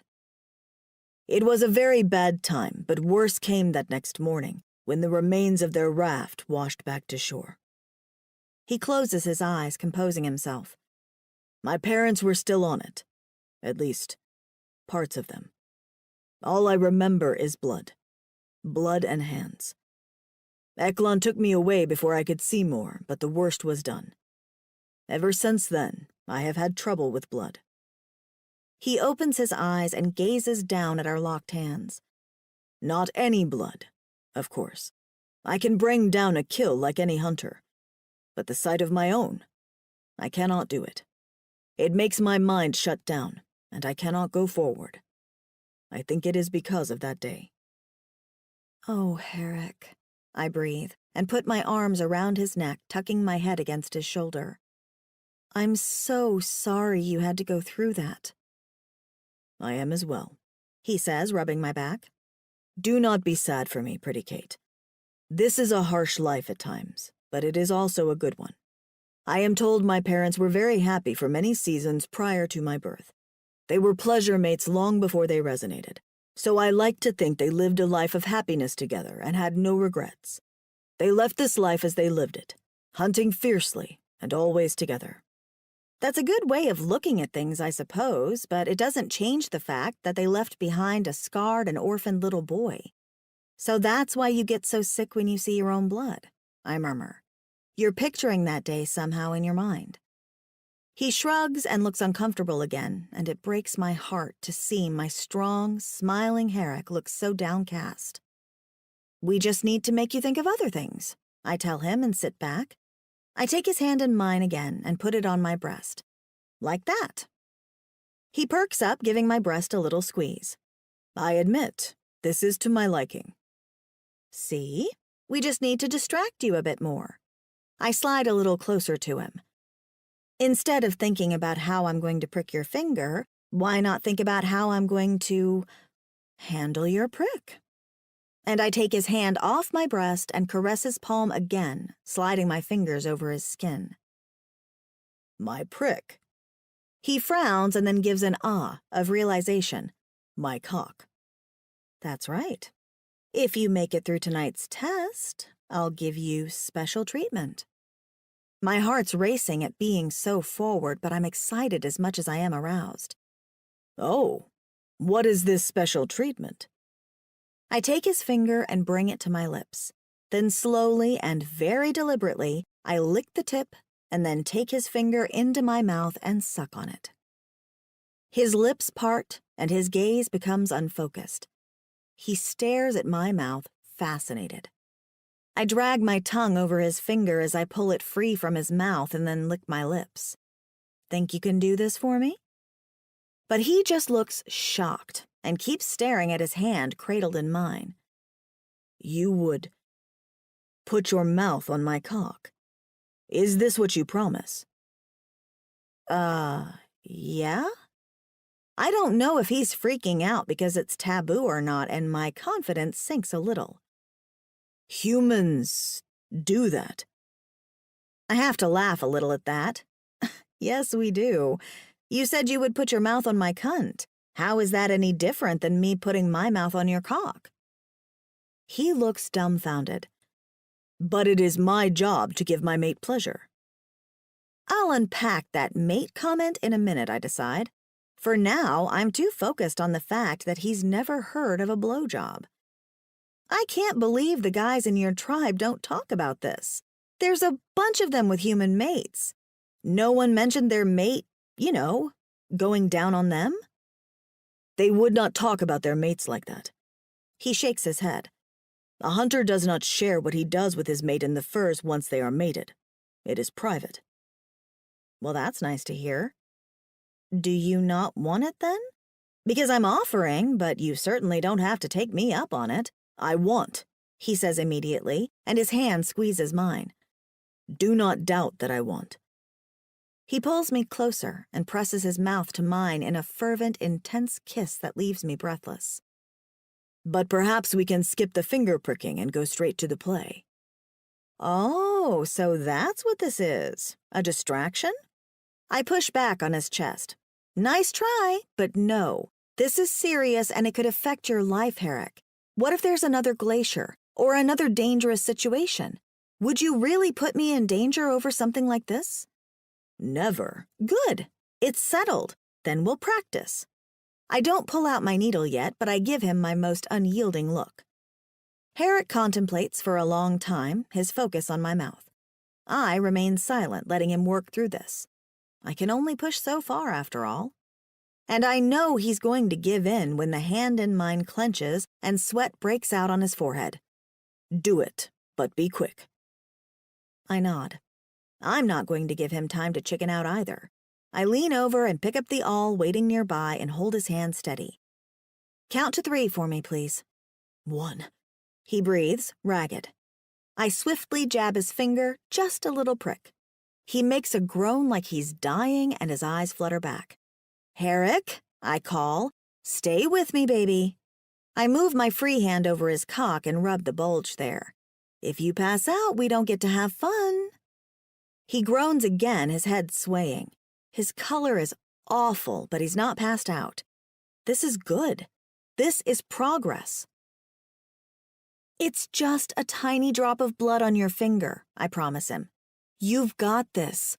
You're doing fantastic, and you're going to love it when I suck on your cock. My cheeks feel hot as fire, but it's important to keep him with me, to keep him focused. His eyes flutter again and his throat works as if he's trying mightily not to be sick. Enough? He asks eventually. Enough, I agree, and lick the tiny bead of blood off his finger, sucking on the tip as a reward. You were so good, I coo at him. Herrick growls low in his throat, tail flicking mightily. It is gone. His voice is hoarse. All gone, I promise. I licked it away. He leans forward and cups my face in his hands, then kisses me hard and fast. I'm startled by this and the intensity of his need, but I'm moaning seconds later because his tongue dives against mine in such a perfect way. He knows just how to kiss me every stinking time. Herrick leans forward, and to my surprise, he pushes both of us to the ground, me pinned underneath him. His hand goes between my thighs and he rubs me hard through the leather of my leggings. Are you wet for me, pretty Kate? I give him a squeaky yes because I wasn't expecting him to turn the tables on me. Herrick, I thought... There will be time enough for that, he tells me, tugging at my leggings. You promised me a reward. I will take it now. Oh, he would rather go down on me than have me blow him? Oh, God, why is that so damn sexy? I moan and lift my hips so he can pull my pants off. Then I'm naked from the waist down, and I barely have time to say anything before he lifts my hips in his arms and plants his mouth right on my folds. I gasp. I can't help it. There's something so immediate and intense about his mouth there. My hands fly to his horns, and I hold onto them tightly. I don't want him to stop. I want him to do whatever he freaking wants. Herrick closes his eyes and groans deep. Your taste. So good, Kate. I can feel his tongue swipe over my pussy. So very good.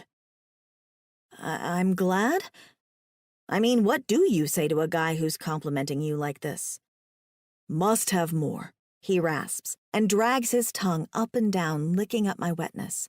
I squirm at the sensation because it feels good, but not the mind-blowing orgasm machine I've been led to expect. I relax and decide to let him do as he pleases and try not to contort or shove his face too much if he does something right. This is about him, I lie to myself. All about him. Of course, then his tongue goes and flicks against my core, and I forget all about my promise to myself. "Ooh, You like that?" I like all of it," I managed to choke out through embarrassment. "Do what you please." "I shall," he murmurs, and then he licks me slow and thorough, and I admit my legs tremble at the sensation. I'm dying to squirm against him because it's maddeningly ticklish as well as pleasurable, but I'm doing my best to hold still. Herrick gives me another slow, thorough lick, exploring my folds with his tongue. He drags it over my clit and I clench involuntarily because it feels really damn good. He chuckles and then begins to circle my clit with the tip of his tongue. And things go from pleasant and ticklish to mind-blowing after all. I arch, moaning, and when he chuckles again, I can feel his breath against my skin. He braces my thigh against his shoulder and lowers his head once more and continues to lick me with those deep drags of his tongue. I lose myself in the movements of his tongue, and when he begins to speed up, I start to grind against him despite my efforts to stay still. I can't any more than I can stay silent. I'm making wild, strange little noises in my throat that should probably be words, but just end up being incoherent. All the while, he just licks and licks and licks me. I feel need spiraling deep inside my belly, building slowly. "Oh, that's really good," I breathe, whimpering when he rewards me with another thoughtful lick. As if his tongue isn't enough to drive me crazy, I feel him press a finger at the entrance of my core. He pushes into me slowly and then begins to thrust, dragging his finger in and out while he makes love to my clit. All of the blood pumping in my veins seems to be rushing between my thighs, and I can feel the orgasm building like an oncoming storm, lingering just on the horizon, close enough to see but not close enough to hit. Then he pushes a second finger inside me, stretching me, and his thrusts become quicker, more intense. His lips close over my clit, and he gives it the gentlest little suck. And that storm that seemed so far away explodes through my body all at once. I'm wailing out his name as I come, my thighs shuddering and clamping around his head, and all the while, he keeps licking and thrusting those fingers into me. By the time he's finished, I'm panting and exhausted, my body boneless and limp on the cave floor. He gently sets my hips down on the ground and then leans in to lick me one last time. "So good," he murmurs, and presses a kiss to the pale curls covering my sex. He nuzzles me again, and my body feels so sensitive I push his head away with a moan. "Not yet. Give me a moment." Herrick chuckles. "Only a moment, then. I am hungry for you already." Oh, God, this man is going to kill me. I want to clamp my legs together, but he's already gazing down at my pussy with a proprietary look on his face, as if he's just waiting for my okay to dive back in again. This could be the greatest problem a woman was ever faced with. I reach for him with one limp noodle of an arm touching his skin. "What about you? Don't you want me to pleasure you?" "Time enough for that later," he murmurs, and wipes his wet mouth with the most self-satisfied, toe-curling expression I've ever seen. "Have you rested enough?" "You're serious, aren't you?" I shield my pussy with my hands. "Babe, that was amazing, but I need a few more moments. Either that or I'm going to turn into goo." He responds by taking my ankle in his hand and lifting it to his mouth, pressing a kiss to the inside. Then he begins to slowly kiss back up toward my thigh, and I start to squirm, biting back the rising moans in my throat. Maybe I'm ready to go again after all. I nudge him with my other foot. "You kissing all the way up?" Herrick's possessive grin tells me that yes, he is. And I shiver with delight. Chapter 11. Harak. 3 days later. Do I need to carry you? I tease my mate when her steps start to slow in the snow once more. It is always toward the end of the day that my pretty Kate needs to be goaded into pushing ahead. She grows tired, but our destination is not too far in the distance. Do you need me to shove my boot in your ass? She retorts, and I howl with laughter at the thought. She grins back at me, taking the sting out of her words. I adore this female. So quickly she has my heart in her grasp. She now takes all my jokes in stride, and when I push her, she pushes back. Traveling with her these last few days has been one of the greatest joys I have ever experienced. For so long, I have been content to hunt alone, to do my rounds and bring my food back to the tribe. I would spend a few days in the village when I could, but a great deal of my time is spent alone on the trail. I did not realize how lonely it was until I traveled with Kate. Now, every day is an adventure. I wake her up with kisses all over her body, and we share a quick meal before setting off. She is a strong female, and she does not mind the walking or carrying of heavy packs. She can go for much longer than the other human females can, and even though we tether with our braided leather rope, I do not worry Skyclaws will snatch my strong, fierce Kate. She carries a spear in hand and knows how to use it. If anything, Skyclaws should be afraid of my mate. She is mine, I decide. As much as I have never felt resonance, I have never truly cared if it happened to me or not. I courted Tiffany once only because I was lonely and she was beautiful.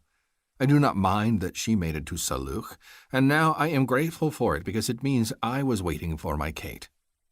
I still do not care if I ever experience resonance, as long as Kate does not either. I want her in my furs, always. Perhaps that is selfish of me, but I cannot give her up. I will not. She is mine, no matter what my Queen decides. We travel all day, and at night we curl up by the fire, sharing mouth matings and touches. We have not fully mated yet. We have all the time in the world to explore all that mating has to offer, and I am in no hurry to rush her. I am enjoying touching her in all ways, and there is no sweeter pleasure, yet, than my tongue buried in her cunt.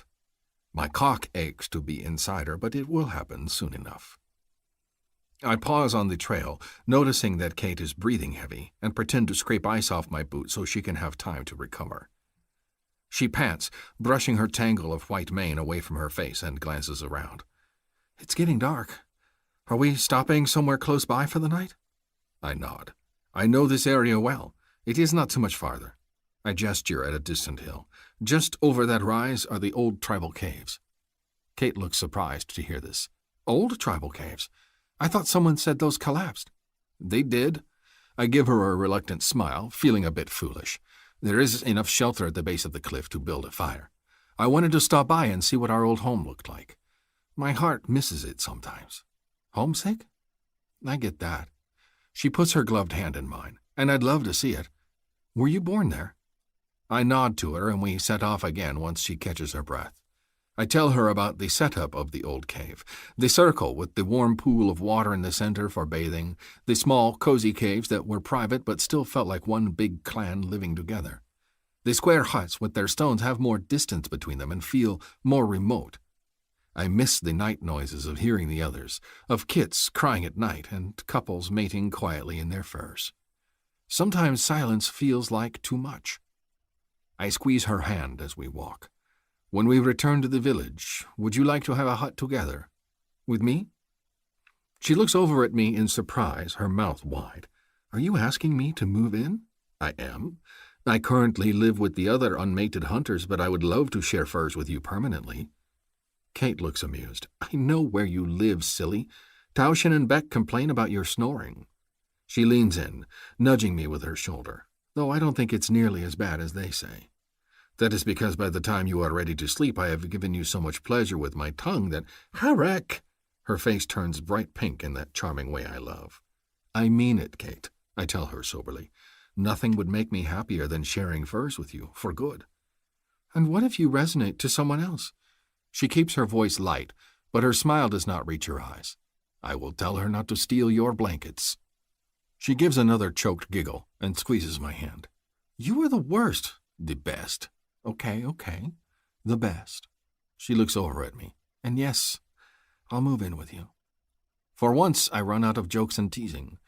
I just grin at her, pleased. Things feel different even before the old caves come into sight. Trails that were once hard-packed and well-trodden are mushy with drifts of snow. Trees that mark caches nearly have their marks overgrown with the sticky bark that coats them. Bushes that were once constantly denuded of their soap berries hang heavy with fruit. We replenish our supplies and continue, but my heart hurts at the sight. This was home before it was destroyed. Perhaps it is not good to come here again, to see it as it is now, but I cannot help it. I want to look upon it once more. Kate has no memories of this place, but she senses my sober mood and is quiet, leaving me to my thoughts. We head on toward the cave, and the cliffs come into view. The small, remembered tufts of Tiffany's once newly planted trees, now a neat, strong row of pink saplings that sway close to the cliff wall. They have grown tall in the intervening seasons, a good food source for any traveler heading in this direction. The sight of them makes me sadder because I know Tiffany would want to see this. The cave entrance is not too far away, I tell Kate. She slips her gloved hand into mine again. You okay? I give her a half-hearted smile. Not as much as I would like. I remember it as it was. The village is pleasant, but this will always be home to me. I understand. Her expression is sympathetic. I'm happy here, but I'm always going to have memories of Earth. You can't help but compare the two because it was all you ever knew. Things change, Harrick. They're not good or bad. They're just different. We can look back at the past, but at the end of the day, that's all that it is. The past. Wise words. I nod at her and pull her close, hugging her against my chest. I nearly knock her pack off her shoulders, and she makes a startled noise, but I ignore it. I need to touch her and hold her close. After a moment, she lets the pack slide to the ground and sinks into my arms. Need a hug, big guy? I suppose I do. I rest my chin on her cloud mane.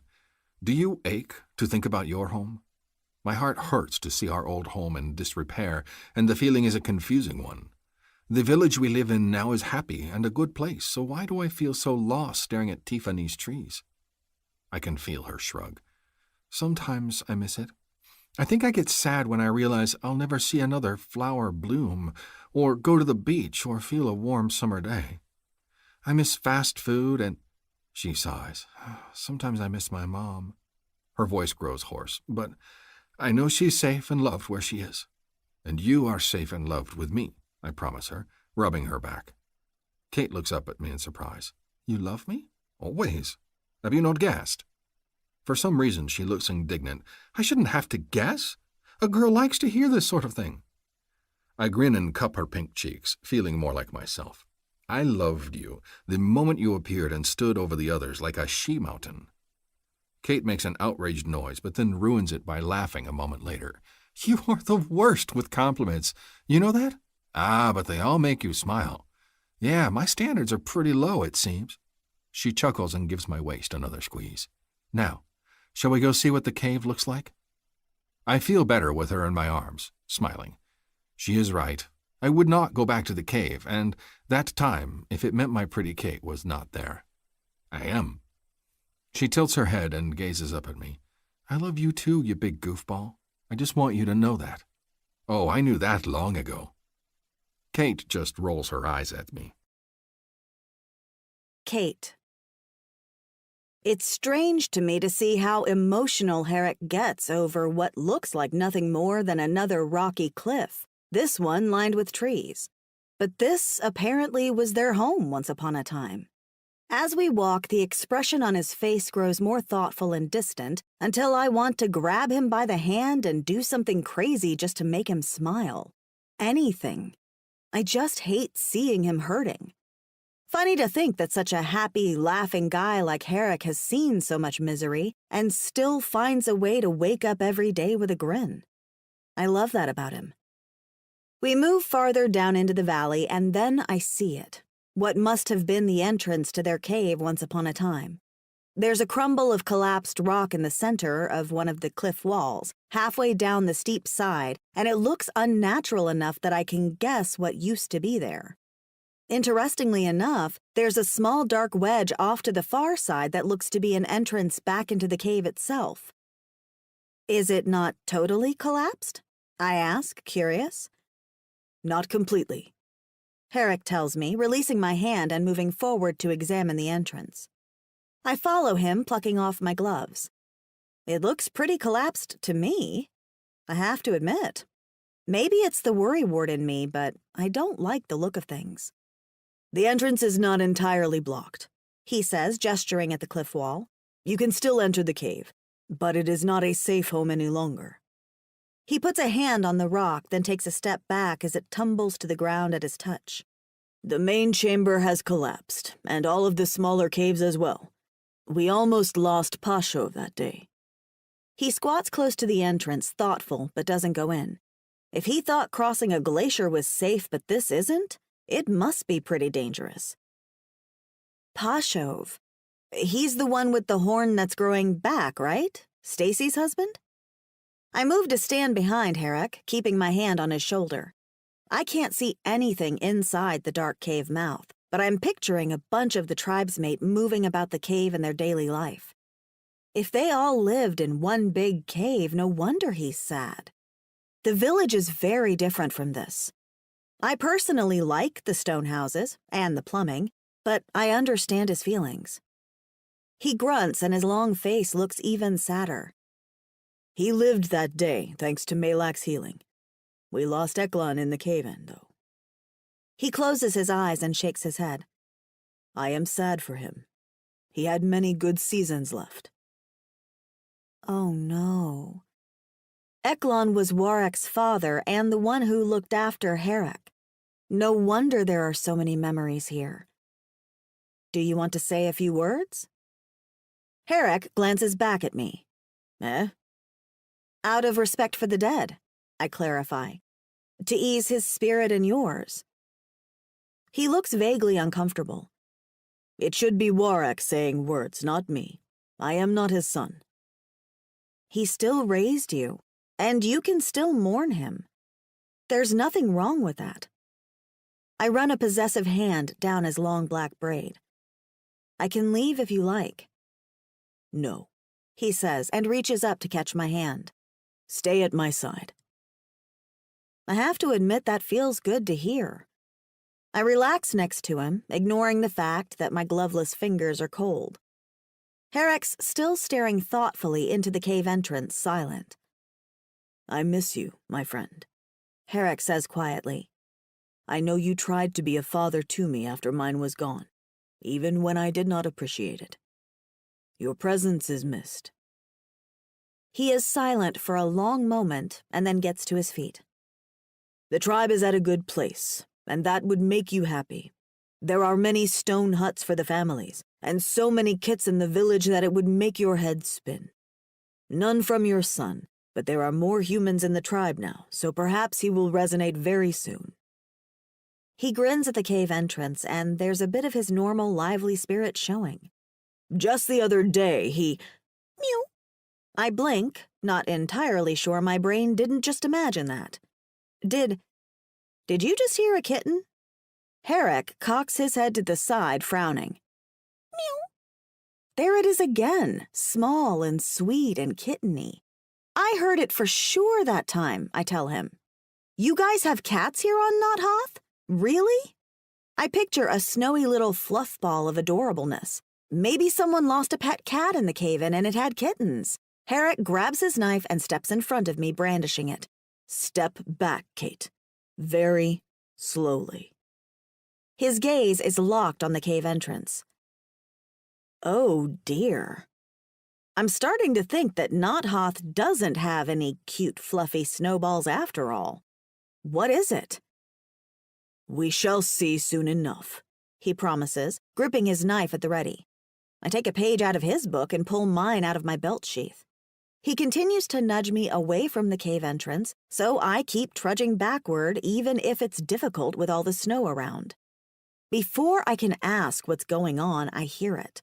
A low, fierce growl. Slitted eyes, bright blue and glowing, peer from out of the cave. My heart leaps into my throat as a creature emerges from the cave that can only be this planet's version of a tiger or a mountain lion. It's a cat, of sorts, with shaggy white hair, long canines, and a short stubby tail. The front paws are enormous, tufted, and the back hindquarters seem to be all muscle. It's like if a bobcat went on steroids on its winter vacation. The thing stands at least as tall as my hip, and as it slinks out of the cave, it circles wide. It is starving, Herrick murmurs. It will attack us. It is? It's hard to tell with all that fur, but now that I stare at it, the face looks gaunt, the eyes hollow. It hunches low to the ground in a stalking sort of motion, and I can see that the sides are painfully thin. I'm so busy studying the cat that I almost missed the second growl. Herrick mutters something that sounds like a curse under his breath. Oh, shit. A second cat emerges from the cave, this one skinny and mangy looking. The thing's back leg is crusted with dried blood, and it limps as it comes out, fangs bared. A mated pair, Herrick warns, nudging me backward another step. When I tell you to run, I want you to run and not look back, Kate. Go to the hunter cave we were in last night and wait. What? No! Is he going to sacrifice himself for me? Fuck that noise. I'm staying with you. Kate, do not. I'll take the injured one, I tell him quickly. You focus on Big Daddy. We can do this, but we have to work together. Actually, I don't know if we can do this, but it sounds pretty confident to my ears. Plus, it's not like we have a ton of choices. Whatever happens, I'm not leaving him here to die. Kate, he warns again, but the big one snarls and darts toward us before he can finish that thought. Herrick flings himself on me, knocking me out of the way. My scream dies in my throat because there's a rush and the cat is on us. I turn as fast as I can in the snow, desperate to get back on my feet. My knife's a few feet away. I didn't even realize I'd dropped it, and I rush for it, gripping the bone handle and turning around. Nearby, Herrick's grappling with the big cat. The thing swipes at him, but he bats it away as if it's nothing and rolls in the snow with it, trying to pin it underneath him. He's got his knife in hand, and I watch, anxious, waiting for a chance to strike. Out of the corner of my eye, I see the other cat, the wounded one, slink forward, heading toward Herrick and its mate. "Oh, no, you don't," I whisper, approaching the cat. I skirt wide around Herrick and his prey, hissing at the other cat to scare it away. It hisses back at me, withdrawing a half step, but no further. Its ears flatten, and it bares its fangs at me, shoulders hunching and ready to strike. Come on, then. The thought goes through my mind a mere second before the cat lunges at me. Panicked, I slash my knife wildly, trying to strike. The cat grabs my arm and wraps its paws around it, sinking its teeth into my sleeve. I feel sharp pricks on my skin despite my thick layers, and I choke back my scream, stabbing at the cat with my knife again. It slams into the cat's side and bounces off bone, my hand jarring backward. The cat snarls and releases me, trying to scramble away. "Oh, no, you don't," I repeat under my breath. I chase after it because I'm not letting it get near Herrick. This is hunt or be hunted, and I'm not going to die on this ice ball of a planet to be kitty kibble. The thing limps toward the cliff wall, putting its back to it, and then hisses a warning at me again. I follow, my now bloody knife clutched tight in my hand. My arm burns where I was bitten, and my fingers are freezing without my gloves. Who knows where those are now? But I'm not letting this thing get away.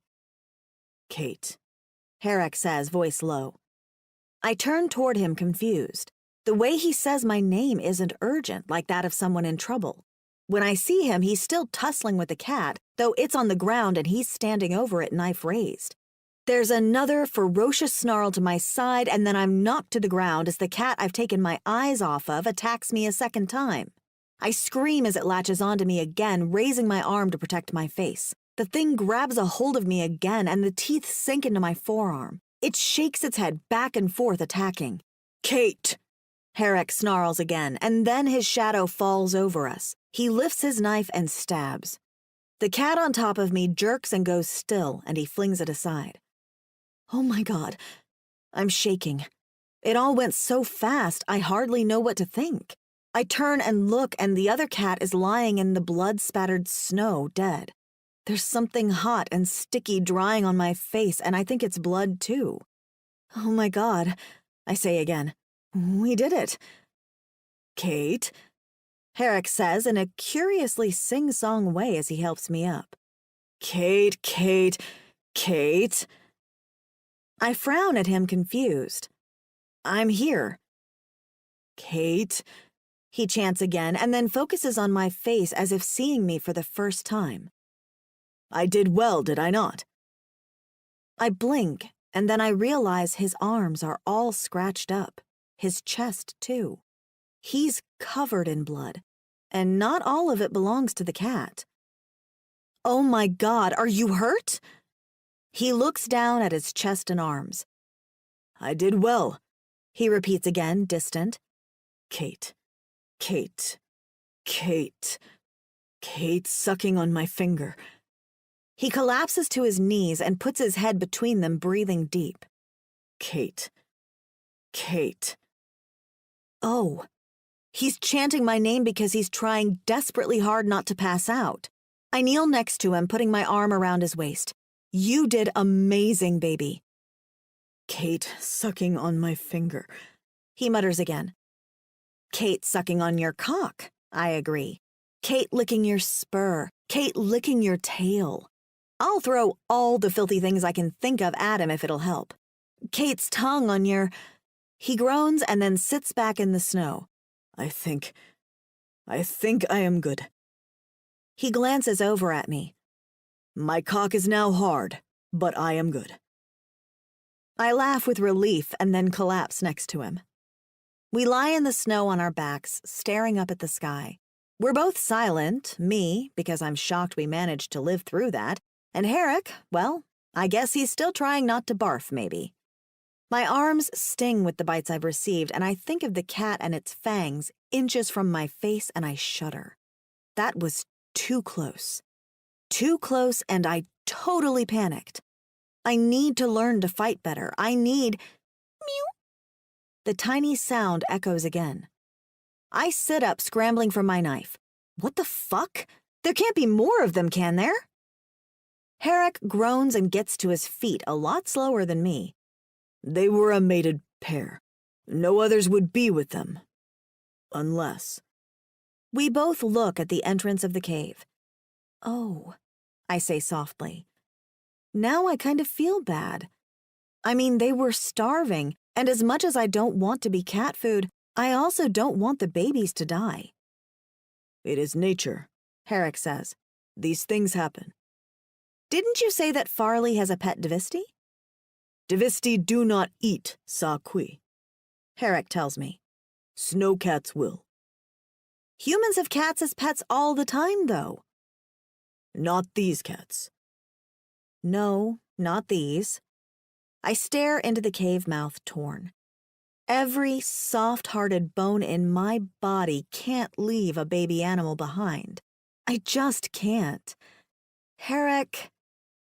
He sighs and then cups my face in his hands and kisses me hard. When I come out, he tells me after I'm dizzy from the intense kiss, we will bandage our wounds and build a fire. I nod. Of course. You wait here.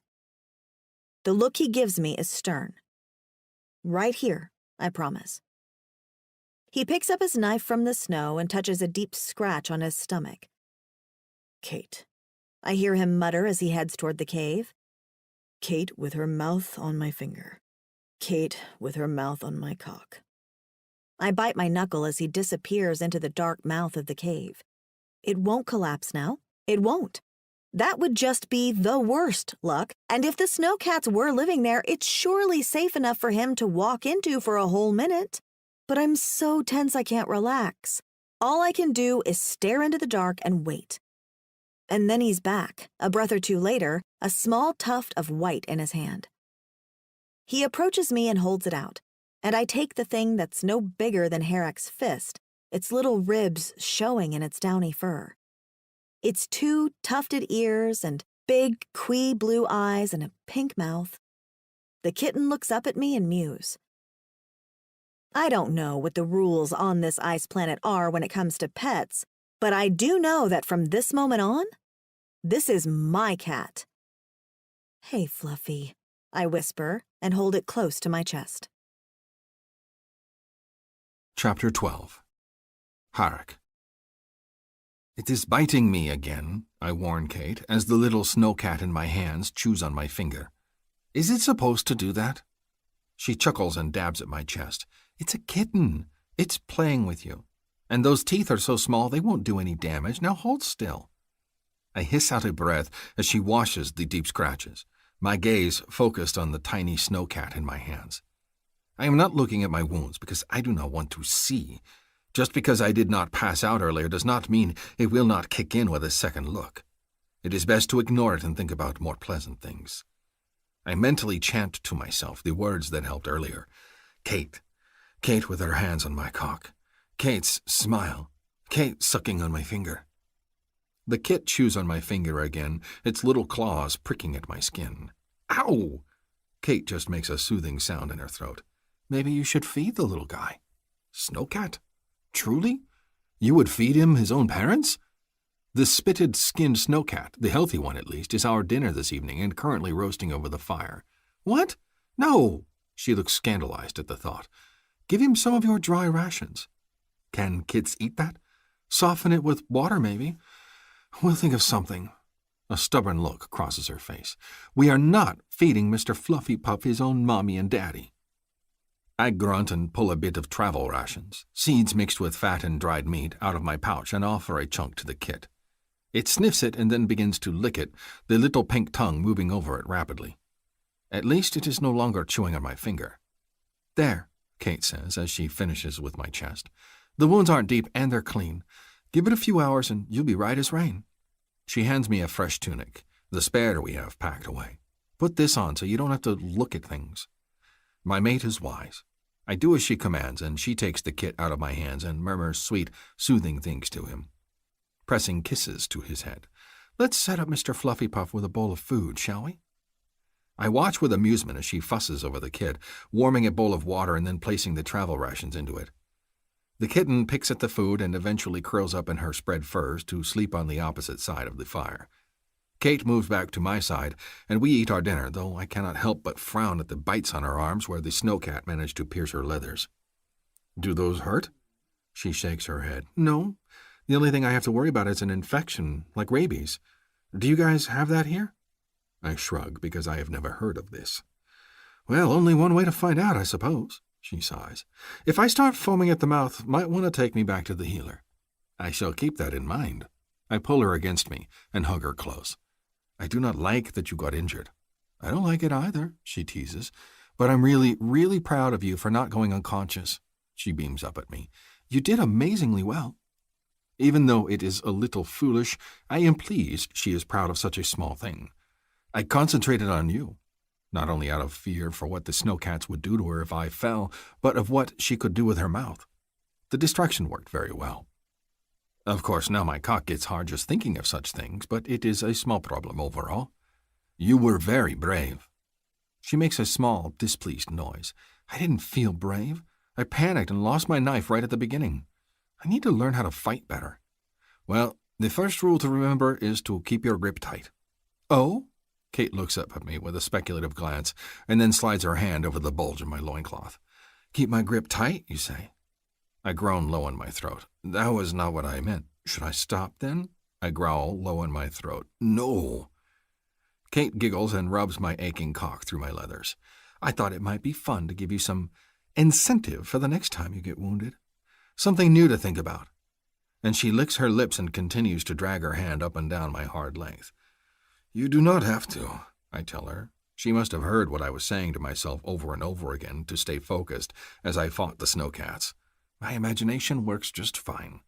I want to, she says in a soft voice, and puts a hand on my chest. So lean back. I do as she asks. How can I not? How can I refuse this female anything?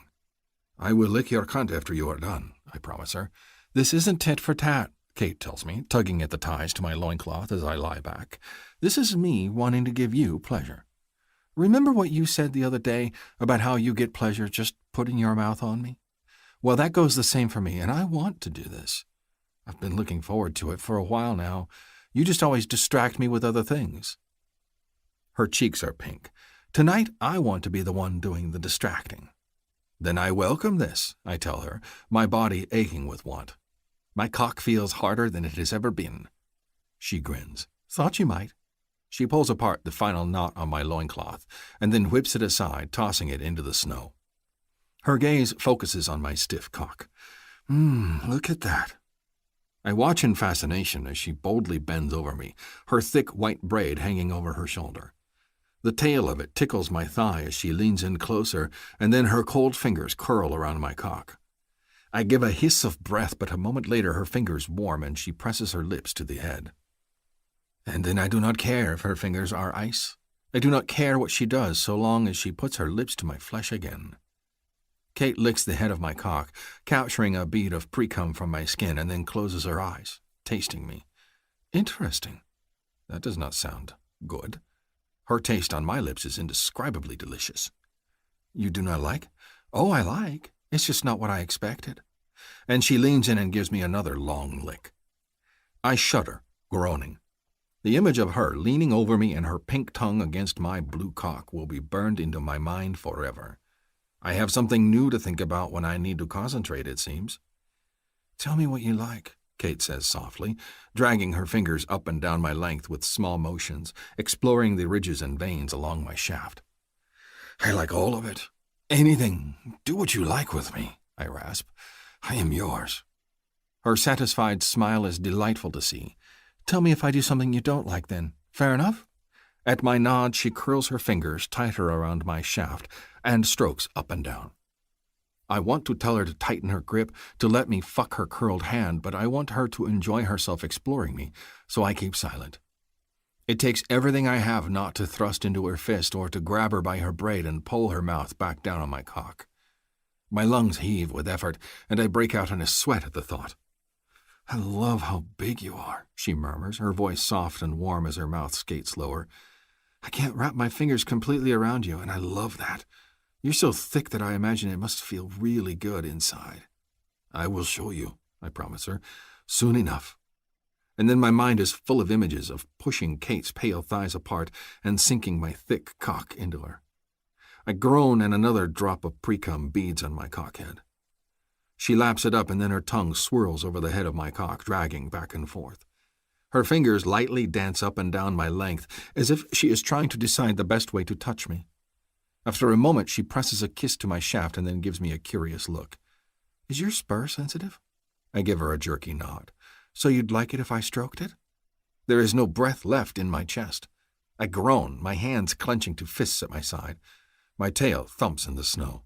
If it pleases you, baby, this is all about pleasing you tonight, Kate murmurs against my skin, her mouth hot and wet. She lightly strokes a finger up and down the length of my spur. My cock jerks, twitching in response to that small touch, because I like the thought of sucking you until you come. Her words are making it difficult for me to concentrate, as is the teasing finger moving along my spur. Then you're doing a good job. She grins and leans in until her face is almost pressed to my stomach, and then she licks my spur from base to tip. The sight of that, there are no words.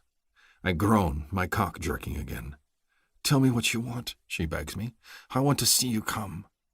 If I touch her, I will not be gentle. I want this too much. Put your mouth on my cock again, I demand. She does so eagerly, closing her fingers around the base of my length to steady it. The head of my cock disappears between her lips, and then I feel her tongue dragging up and down over my skin as she takes me into her mouth. The only thing better than the way it feels is watching her do so, and I cannot help the groan that escapes me. Sweet, pretty Kate, your mouth is incredible. My female makes a sound of pleasure in her throat, and I feel it all down my length. Take me deeper, I tell her. Suck on me. She shivers and begins to pull on my cock with her mouth, and her head bobs up and down as she works my length. I put a hand in her soft hair, unable to help myself, guiding her. She makes another little moan in her throat, and her hand goes between her thighs as if she wants to touch her cunt as she suckles me. It is too much. I feel my sack tighten, feel the need building in my cock. Kate, pull away! But she does not, my greedy female. She only grips me tighter, working the base of my shaft as she continues to pump me into her mouth. A hoarse cry escapes me, and I thrust into her mouth, unable to help myself. I put a protective hand over my spur so I do not stab her with it, and push forward with my hips when her mouth lowers again. She makes a little noise of encouragement, not lifting her head, and with 2 more pumps I am at the edge. "Kate," I pant. "Kate! Kate!" Then I explode, filling her mouth with my hot seed. She jerks back, the liquid too much for her to swallow, and rests on her haunches as I struggle to breathe, lost in the depths of my pleasure. "Did I kill you?" she teases and swipes at her chin. "If you did, I have died as the happiest of hunters." I lie back on the snow, eyes closed, a smile on my face. She giggles and snuggles up beside me. "I'm sorry if I seem like I keep attacking you every chance we get. You make me feel really turned on." "I am not sad about this," I tell her, putting my arms around her and holding her close. "I much prefer a Kate that is hungry for my touch than one that wishes for me to go away." I stroke her cheek, though I hope these will always remain pink for me. "If you keep saying stuff like that, they will." Kate. The next day. I'm not sure what I was expecting to see as we arrived at the spaceship. In my head, it would be a big, dark metal starship resting on the ground, like something out of Star Trek that had come to a landing. Instead, I'm surprised when we enter a valley about midday the next morning, and Herrick points at a big hill of snow. There it is, the Elder's Cave. I hold Mr. Fluffy Puff, who's squirming and restless after hours of travel, and adjust him in my arms. That's your spaceship? Huh. The sides are gently rounded, and it's large and long, but it doesn't match what I thought it would be. See the entrance? He points off to one side. You can smell the smoke of a campfire as well. I sniff the air, and he's right. There's a distinctive smell to a Devney dung fire, and it's definitely in the breeze. So where is everyone? Inside, most likely. He takes the kitten from my arms and sets it down in the snow. We will rest here for a moment, and then be on our way. We've taken a few breaks here and there to let the kitten run since it's a pain having to travel with a small, squirming animal that just wants to play. It doesn't seem to realize that its mama and daddy are gone, and hangs around me and Herrick even when set down in the snow. I suspect he can smell the food we have on us because he's eating our trail rations like their fancy feast. He's darn cute, though, especially at this age. I worry about the size of the claws on his paws and the teeth that his parents had, but I can't abandon him. I'll figure something out. In the meantime, he gets the most ridiculous name possible so he seems less alarming to everyone else who might be worried that I'm bringing a predator home with me. Herrick pulls me against him for another kiss, and we make out as the kitten plays for a moment exploring. It's amazing how much I'm attracted to him. Every time he smiles at me, I feel my pulse shoot straight down to my girl parts. Every time he laughs, my thighs squeeze together, and every time he kisses me, I want to tackle him to the snow and demand that he make love to me. It's like he's turning me into a nympho. I've never been like this before, but I'm totally craving Herrick and his touch.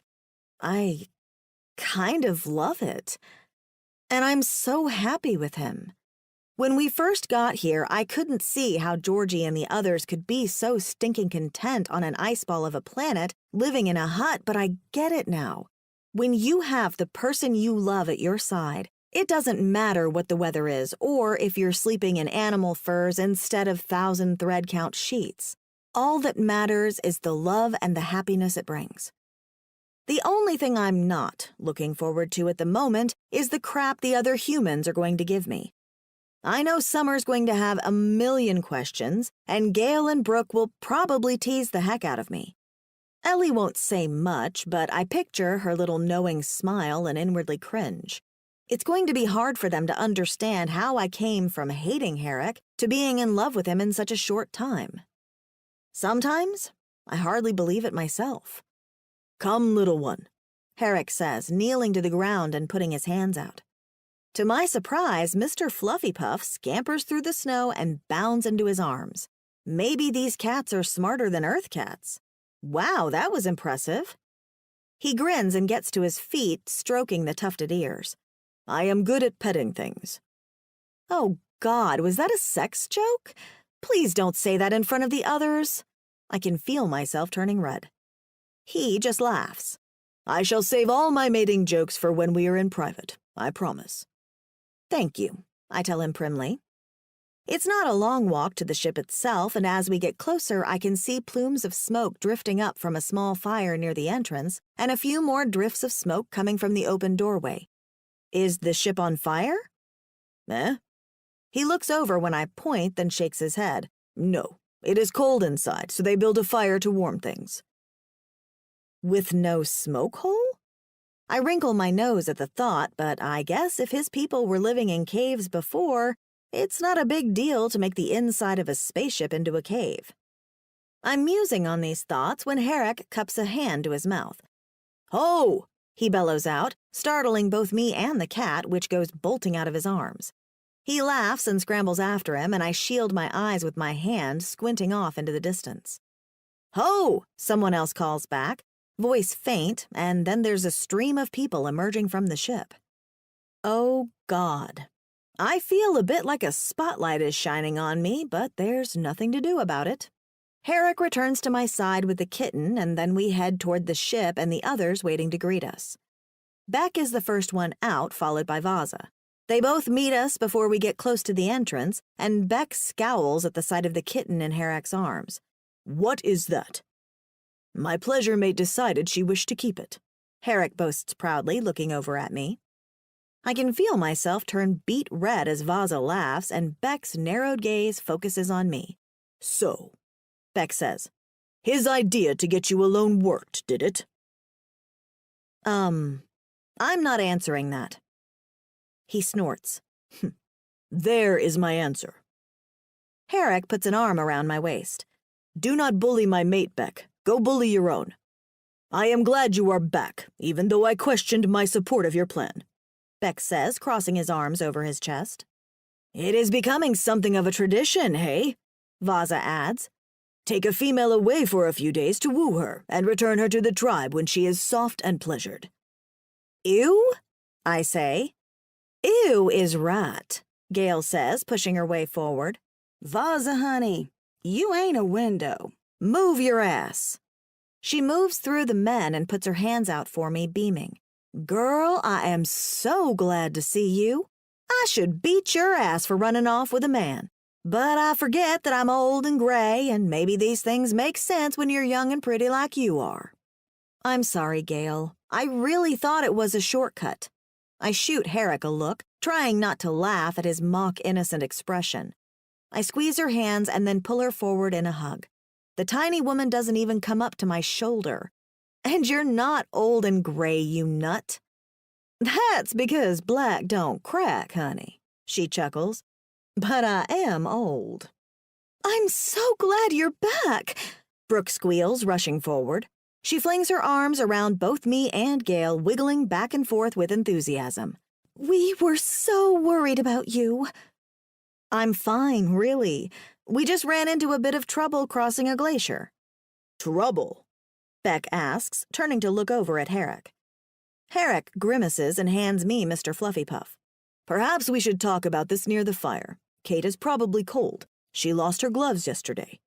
"Oh my God, is that a kitten?" Brooke asks, gasping. "Where did you get a kitten?" Long story. "Well, come and tell it inside," Gale says, taking my elbow and ushering me forward. She makes a shooing motion at the men. I turn and look helplessly at Herrick. He moves toward me and presses a kiss to my brow. "I will join you soon, I promise. I need to speak to Beck and Vaza." Okay. I let Gale and Brooke lead me forward, stroking Mr. Fluffypuff's head. I have no idea why I'm nervous, but I am. They lead me toward the ship, and we don't stop at the fire outside, but head toward the ramp that's clear of snow and leads to the interior. Brooke and Gale are chatting casually, talking about the weather and the long walk here, and how glad they are to rest even though we have to leave again soon.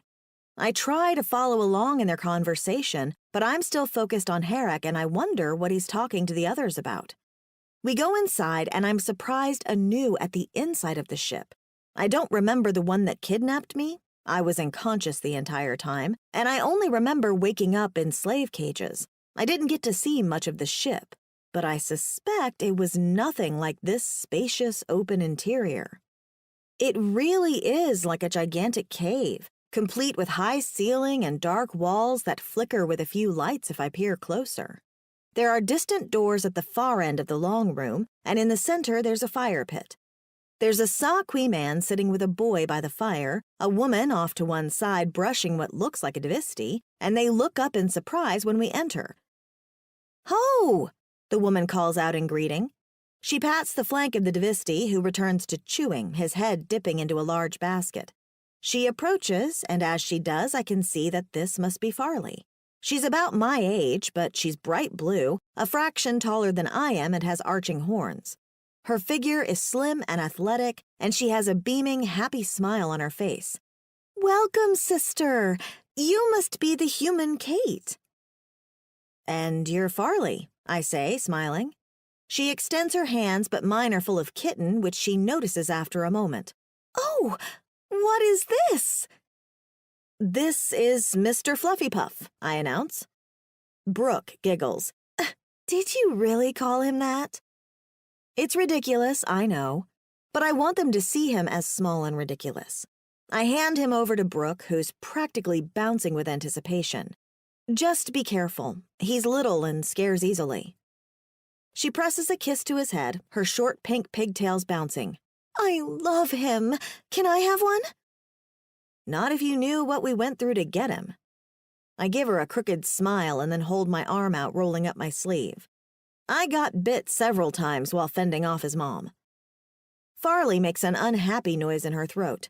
"You should have Harlow use the healing machine on you." "Oh, they're not bad bites," I protest, a little worried. I don't know what a healing machine is, but I'm not sure it's good.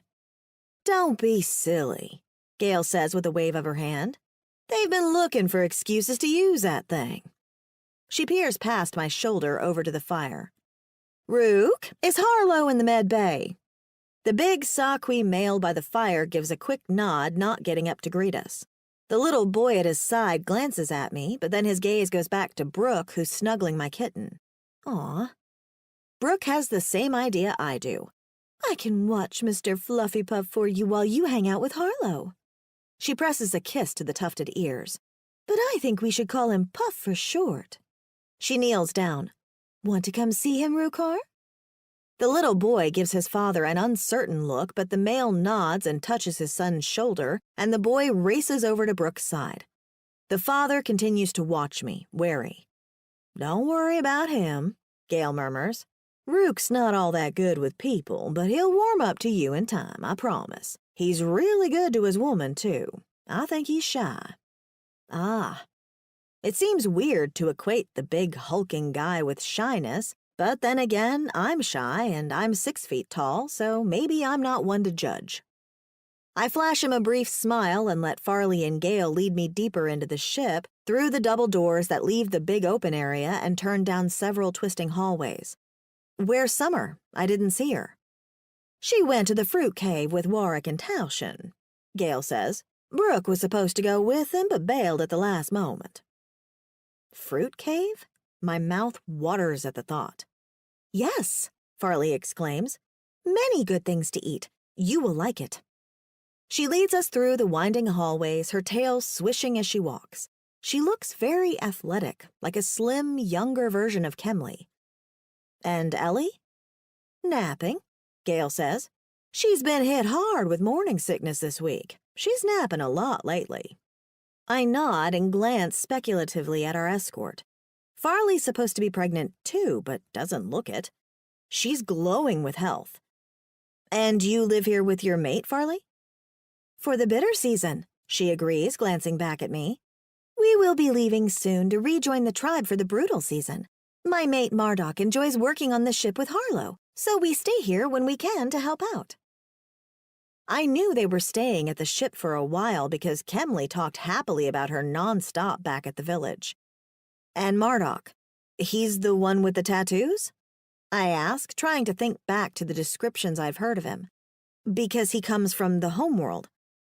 "That is correct," Farley says, and then turns to the side, sliding back a door that looks as if it had been mechanized at some point. The interior is brightly lit, I realize for the first time, and that means the ship is up and running to have lights inside. It's bright white in here compared to the dim main cavern of the ship and reminds me of a doctor's office. The walls are lit up with all kinds of flashing panels and one that looks an awful lot like a computer screen. Sitting across from it is a heavily pregnant redhead with a magnifier strapped to her head. She looks up when the door opens, one blue eye appearing enormous in the glass. "Oh," she says and gets to her feet awkwardly, a hand on her stomach. "Hi there. You must be Kate. I guess Herrick brought you back?" There's a knowing little smile on her face, and I can feel myself turning beet red again. I would love to know what everyone's been saying about us. I can just imagine all the speculating around the fire at night. "Hi. Yep. Kate." Gail chuckles and gives my arm a pat. "Why don't I go start a nice stew, honey? You can eat once they're done looking at your bites." "Sure, thanks, Gail." I feel a little weird being left with strangers, but that's not Gail's fault. I watch as she leaves, and the moment she walks out the door, another person enters. "Harlow, I think I've found what's causing the power fluctuations," the big Saqui male begins, wiping his greasy hands with a bit of fur. "I think—" He pauses at the sight of me and Farley in the doorway. "Oh, greetings. You must be Kate." And then he grins. Wide. I'm totally going to give Herrick a piece of my mind when I see him again. "Hi. You must be Farley's mate." It's kind of obvious, given that he's covered in tattoos and his horns are a bright, shiny silver instead of the dark color that the others have. He grins even wider. "I am. I would clasp your arm in greeting, but my hands are dirty." He keeps wiping at them while Farley gives him a lovesick smile that makes me wonder if I stare up at Herrick like that. Probably. Farley puts a hand on my shoulder. "Kate has a few snowcat bites she needs examined. That is why we brought her, so you can scan her with the healing machine." Harlow and Marduk exchange a look. "Oh, they're not bad bites," I say quickly. "I'd rather not be a bother. They're healing just fine." "It's not that it's a bother," Marduk says, choosing his words thoughtfully. If I thought Herrick and the others had a strange way of pronouncing human speech, Marduk's is a completely different kind of accent, almost as if he's over-enunciating, whereas the Saqui swallow their syllables. "It is that the machine won't do much for you right now." Harlow moves to my side, her belly enormous. She gestures with one freckled arm. "We can do some bioscans, of course, but the actual machines themselves still need a lot of parts. It's a long, complicated process, and we're not quite there yet." "As long as you can check me to see that I won't have rabies, I'm good," I joke. Harlow's eyes widen. "I wouldn't imagine you would have rabies, no. The Quee would take care of that, but we can scan you anyhow." "Why don't you handle that, and I'll get back to work on the power converter," Marduk tells her. "Come see me when you're done." Harlow nods absently, flipping her magnifying glass away from her face. She waddles over to one of the panels and presses her palm to it, activating something. Stuff begins to shift around in the wall, and I gasp at the sight. Holy crap. Behind me, there's a giggle, and I glance over my shoulder to see Farley disappearing out the door, following after Marduk. When I turn around, Harlow's just shaking her head with a grin. "Newlyweds," she says. "Why don't you come have a seat over here and I'll power things up?" She gestures at a nearby chair, well, more like a metal box that's been set up to use as a chair, and I hesitate. "Would you rather sit down?" Harlow grins and just rubs the curve of her belly again. "I've been sitting all morning. The interruption will do me good. I should walk around more as it is. Rook's always telling me I get too lost in my work." Her attention strays to the doorway just as the big male steps in. "There he is now," she says, and her voice turns sweeter. "Hi, baby." He comes to her side and presses a possessive kiss to her brow, then touches her stomach. "How are you feeling?" "I'm fine. I promise. I feel amazing." She pats her stomach. You can feel the baby moving if you stick around. He nods and gives me a half glance, then leans against one of the wall panels, arms crossed. Just ignore him like he's not here, Harlow says absently, heading to my side. You don't have to get undressed or anything. She picks up something that looks a bit like a bare circuit board and carefully pushes 2 wires into place, then screws something on and leans in. I hear a faint whine from the circuit board, and then Harlow gives a nod. Powering up. Things are kind of rinky-dink because we're working with what we've got, but I should be able to do a medical scan. She hefts the circuit board into her arms, and as she lifts it, I wince. It's the size of a TV monitor and looks twice as heavy. Immediately, Rook pushes himself off the wall and comes to his mate's side. I will hold that for you. He takes it from her arms and holds it out, looking awkward. Tell me where you want it. She gives him a sweet smile and touches his arm as a thank you. Let me attach another wire, and then we should be good to go. She leans over the panel, jiggers with it a bit longer, and then the whine stops. All right, we're good. Hold your wrist out for me, Kate. Which wrist? I ask, rolling my sleeve up. Both arms are injured. Doesn't matter which one, she tells me, her gaze fixed on the circuit board-like thingy. It's going to do a scan of your chemical makeup, and we'll get the results from that. Okay. I bare my wrist and hold it out. Harlow punches a button on the panel, and then a small yellow circle of light swipes up and down my arm, then disappears. All done, Harlow says, beaming. Can you set that down on the table for me, Rook? I fix my sleeve as I wait, and Rook retreats to the far side of the room while Harlow putters over the readings. She makes a few exclamations, but doesn't share the information with me. Minutes pass, and she continues to tap on buttons and adjust settings. Eventually, I can't stand it any longer. What's it say? Harlow gives a little jump of surprise. Oh, I'm sorry. I got distracted. She gives me a sheepish look. I'd love to say it's pregnancy brain, but I focused on how the data was coming out instead of what the data actually was. You don't have rabies or any other bacteria or parasites. She scans over the screen again. All of your levels look good. Then her eyes widen and she looks over at me speculatively. What? I ask, curious. She leans in and drops her voice to a whisper. You didn't resonate while you were out with Herrick, did you? What? No. I can feel myself blushing again. Why? Because you're ovulating and your estrogen levels are high. She bites her lip and then tilts her head, studying me. I might be wrong on this, but from what I can tell, the cootie suppresses a lot of reproductive function unless you're resonating. The fact that all of your hormones are through the roof and you're producing eggs? If you haven't resonated, you're about to. To Herrick? I gasp. It's unexpected, but I'm still delighted. I'd love to be his mate permanently. Harlow blanches. Possibly? That's the bad thing about resonance. You don't choose. It does. I stare at her in horror. Oh my God. What if I started ovulating just now because Herrick brought me back around the others? What if my cootie's getting ready to resonate to Warwick or Taoshen?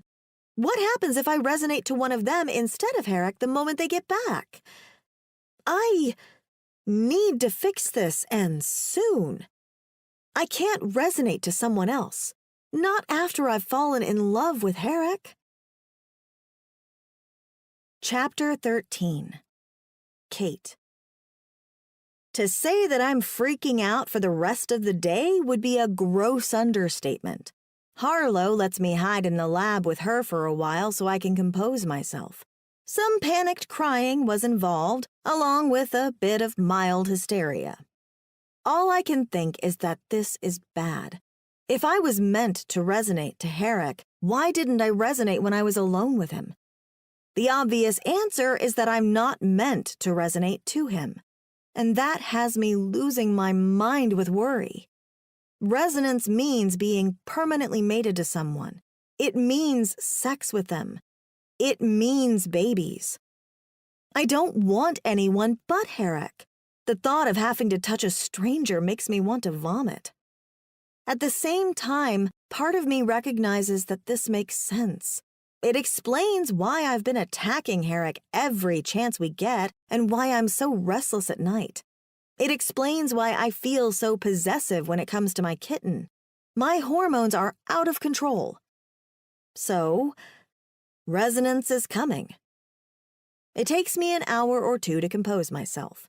Harlow gives me space, shooting me the occasional sympathetic look as she works on her machines, moving wires and testing connections. Rook doesn't talk to me at all, his focus on his mate. And it's weird, because I'm terrified of telling Herrick what's about to happen, but at the same time, he's the only one I feel I can tell. I know he'd support me no matter what I wanted to do, because he'd want what I want. I think I want to run away. Well, no, that's not quite right. I want to go away with Herrick again, to retreat out into the wild and not return until either the resonance thing is past or I resonate to him. If I can influence this damn thing, then by golly, that's what I'm going to do. So I need an action plan. I need to talk to Herrick. Unfortunately, when I return to the campfire in the main part of the ship, Herrick isn't around. He's gone hunting with Beck and Vaza, and so I have to sit and wait for him. The others are nice enough, but they don't realize something's wrong. Gale chats up a storm while she makes stew. Either she's oblivious to my mood, or is trying to make it turn around by the sheer power of conversation. Ellie emerges and sits next to me by the fire as quiet as ever, but her smile is friendly and she's content to let Gale fuss over her. Brooke plays with Harlow's solemn little son Rukar, and both are so obsessed with Mr. Fluffypuff that I feel like an asshole if I ask for him back. I can't exactly take a kitten from a child, can I? So I let him play with my cat, even though I want nothing more than to curl up in the blankets and hug Mr. Fluffypuff until my day gets better. Farley emerges a short time later, disheveled and smiling to herself. She hums as she picks up her weapons, whistles for her pet Dvisty, and then heads for the entrance. I'm tired of sitting by the fire, so I watch her head out to leave, moving to stand by the door. "You okay?" Gale asks me. "Just preoccupied." I cross my arms over my chest and do my best to give her a cheerful smile. At least I hope it's cheerful and not full of panic, which is how I feel. It's nothing. "Missing that man of yours?" she teases. Oh God, she has no idea. Something like that. I lean against the door jamb, gazing out into the endless white snow. Farley moves fast. She's a distant blue dot already. And coming in from the other direction is another cluster of dots. 3 figures. My heart pounds. I squint, trying to make out features. Is that 2 hunters and a human? Or 3 hunters? What if it's Warwick and Tauschen returning before Herrick does, and I resonate the moment one comes close?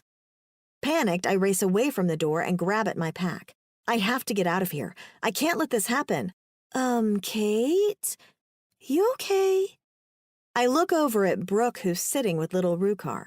The boy pets the kitten with careful hands, but Brooke's got a confused frown on her face as she regards me. Near the fire, both Ellie and Gale are staring at me too. "I just need to get out for a few. A breath of fresh air," I babble. "I'll be back soon, I promise." I sling my outer wraps on over my tunic and pile on the furs, then belt them tight as quick as I can. "Honey, do you need to talk?" Gale asks, abandoning her spot by the fire to come to my side. "I worry about you. You seem distracted." "I'm fine. I just need a few minutes to myself, okay?" I give her an overbright smile and then race away. "Brooke, can you keep watching Mr. Fluffypuff for me? Thanks." And before anyone can say anything else, I race out the entrance and down the ramp. My boots sink into the snow. I've forgotten snowshoes. But I plow ahead, not caring. I just have to get away. How far do I need to be to avoid resonating? 50 feet? 100? I follow along the side of the ship looking for somewhere to hide. I know I'm panicking and being ridiculous, but I don't want to stand like an idiot by the fire and wait for the wrong person to show up. If I can help this, I'm going to hide out until the right man shows up. and then I'm going to hold on to him and not let him out of my sight. There's an outcropping of rocks a few 100 feet away, and I trudge toward it, then hunker down to watch the ship. The 3 dots are gone and, unfortunately, out of my line of sight. Shit. I contemplate getting up from my hiding space and going to see who it was, but it's probably a bad idea. No sense in rushing forward only to fall into the exact trap I'm trying to avoid. So I huddle behind my rock and wait. It's cold out, but not unbearable. The only thing that I miss are my gloves, so I tuck my hands between my thighs to warm them. Of course, that makes me think dirty thoughts because I imagine Herrick's hand there instead of mine, or his mouth. I moan because I feel myself getting wet between my thighs. This sucks. I mean, it feels good, but it sucks because I want it to be Herrick, not one of the others. Wasn't it just yesterday that I was musing to myself that I could be happy here? That seems so innocent and foolish. No one ever imagines resonating to the wrong person when they picture their happy ever after. I whimper back a sob and bury my head in my hands.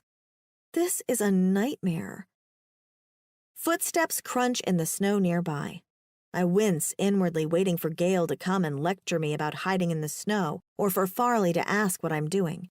Or worse, for Taoshen or Warwick to make my chest start going crazy. They're nice guys, but they're not my guy. Kate? It's Herrick. Oh, thank God. A sob escapes my throat and I get to my feet, turning to face him. Hi, I manage, and then ruin my bravado with a big watery sniff. He comes to my side, all concern. Why do you hide out here? Why do you weep?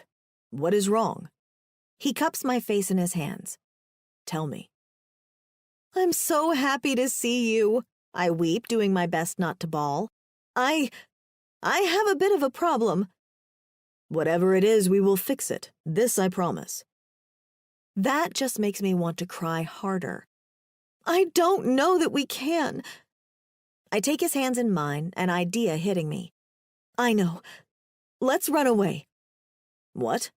He looks surprised. We just arrived. I know, but that's all right. We can head back the way we came. I'll get the language dump some other time. It's not a big deal. We can say we want to go home and just head out right now ahead of the others. And we can take as many shortcuts as you want.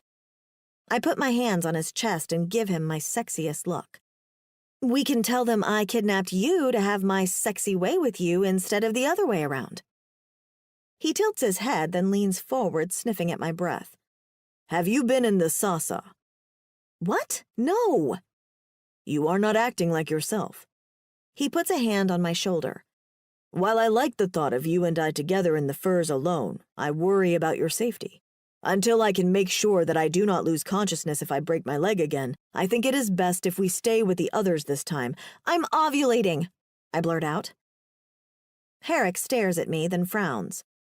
Off you. I'm about to resonate, I explain, and I worry that it's not going to be you. So I thought if we go away together, we could make sure that it's you. I grab the front of his vest and try for a light, playful laugh, and just end up sounding a little hysterical. Want to be my mate? He blinks.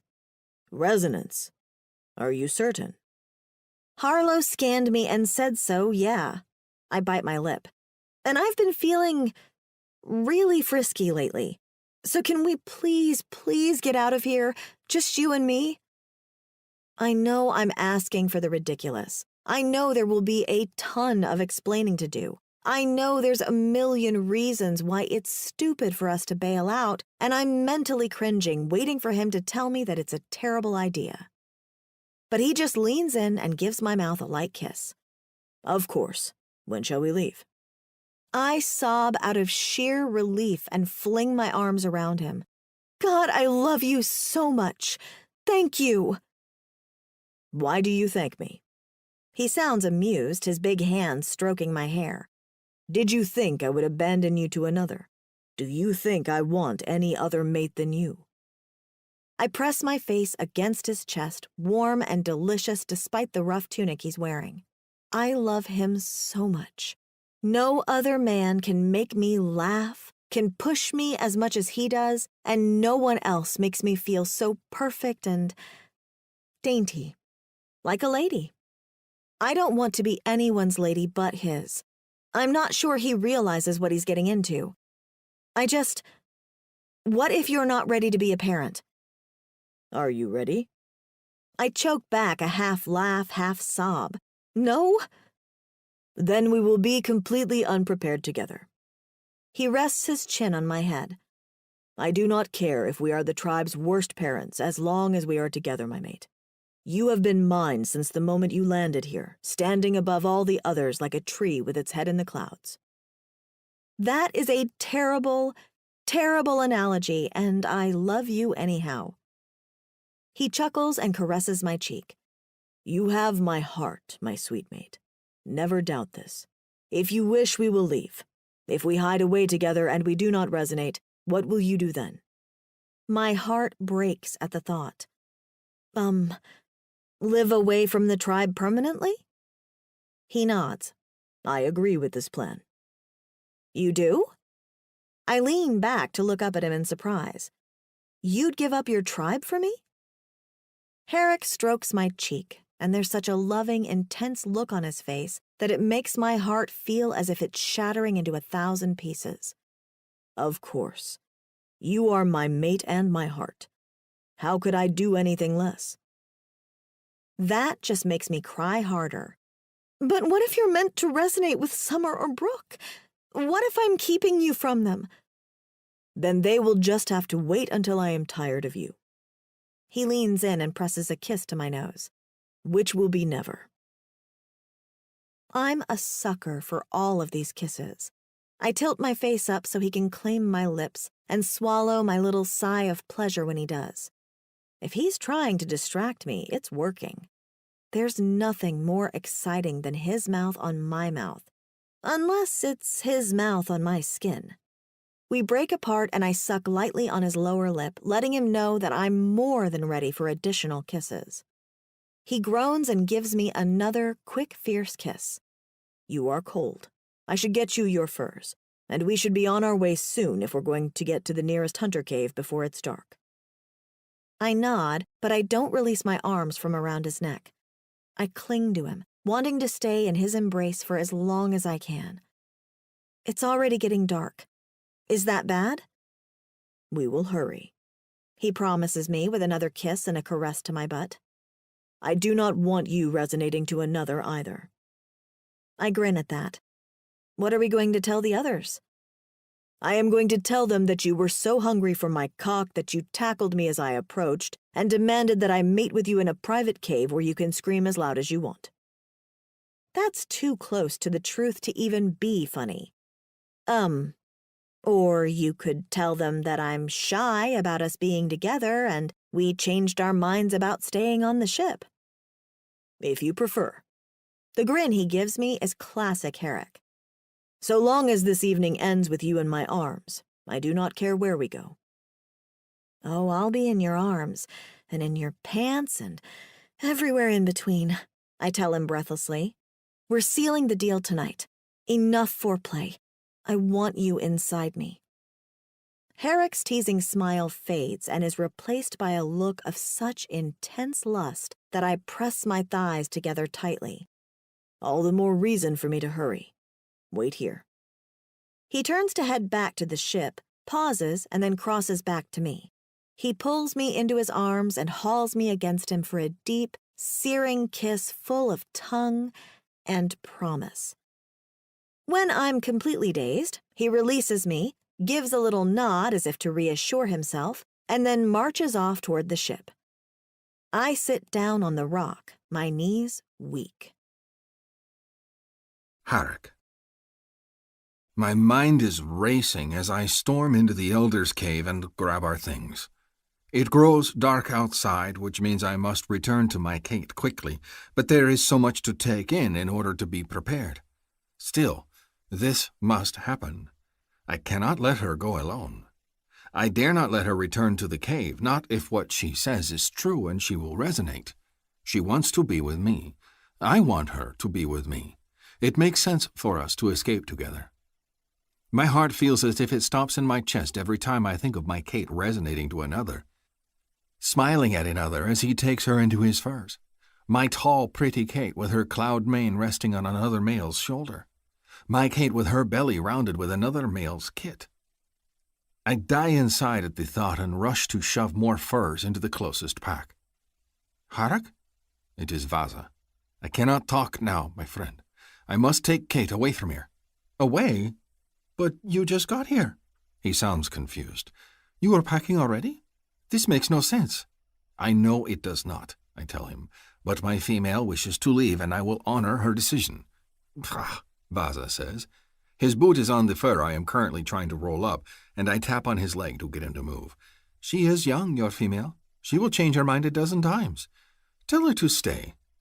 My jail will feed her, and she can get the words put in her mind like the others. Not now, Vaza. I grab at my pouch of rations and shake it. Nearly empty.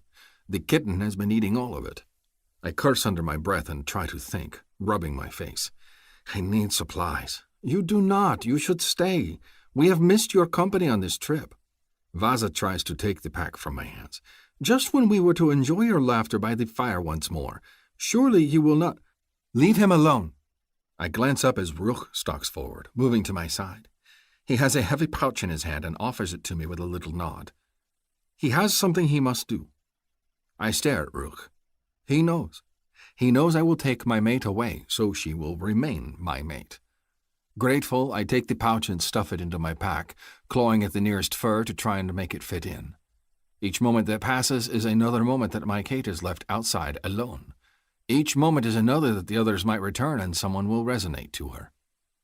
I gather the furs into my arms and fling the pack onto my back.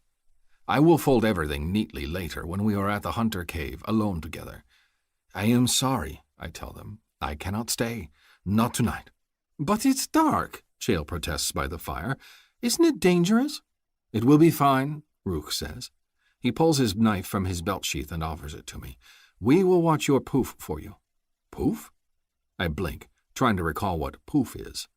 Then I realize he means the tiny snowcat with the terrible name.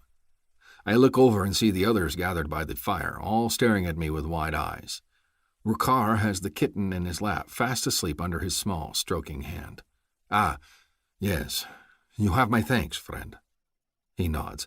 And when you return, perhaps you will tell me how to get one for my son. I shall. I clasp his shoulder in thanks, juggle my furs, and then rush back out into the cold and the snow. Already the suns go down behind the mountains, and twilight makes the air pick up a chill. My poor Kate will be cold, her hands frosty without her mittens. She will not like the walk to the hunter cave, but we will be fast. I know she can keep up, and we have no choice. In the dark I see the faint glow of her eyes in the distance. She sits on the rock still, waiting for me. I come, I shout to her, jogging through the snow as I follow the long wall of the elder's cave. The only response I get is a breathless moan. Worried, I speed up, racing to her side. Are you injured, my pretty Kate? No, she moans again. I think it's starting. As I approach, I can see that she still sits on the rock, but her hands are shoved down the front of her leggings. Her face has a look of intense concentration on it, and at first I think she shivers. Then I realize she is not shivering. She is rubbing herself, her hand on her cunt. I growl low at the sight, a surge of possessiveness rocking through me. My mate. Mine. I approach the last few steps slowly, fascinated by the sight before me. Such need and lust as I have never felt before courses through my body, and I watch as her hand moves in her leggings, her mouth forming a perfect circle as she pleasures herself. I did not realize I was gone for so long that you would start without me, I murmur. It's not funny, she half laughs, half sobs. I was thinking about you, and it got me all turned on, and I couldn't help myself. God, this is awful. Then let me do it for you, I tell her, tossing down the pack and the blankets in the snow. Do what for me? She pants nervously. Ease you, pleasure you, whatever you wish to call it. I move to where she is perched on the rock and pull her hand gently from her pants. The scent of her wafts up to me, stronger than I have ever experienced, and my mouth floods with hungry saliva. I take her hand and lift it to my mouth, sucking her juices from her fingers. She gasps. Oh, Harak. You are my mate, I tell her, licking her fingers. Let me ease you. I press a kiss to her palm and then release her hand, tugging on her leggings. Kate moans and lies back on the rock, spreading her legs wide. Right here? Right now?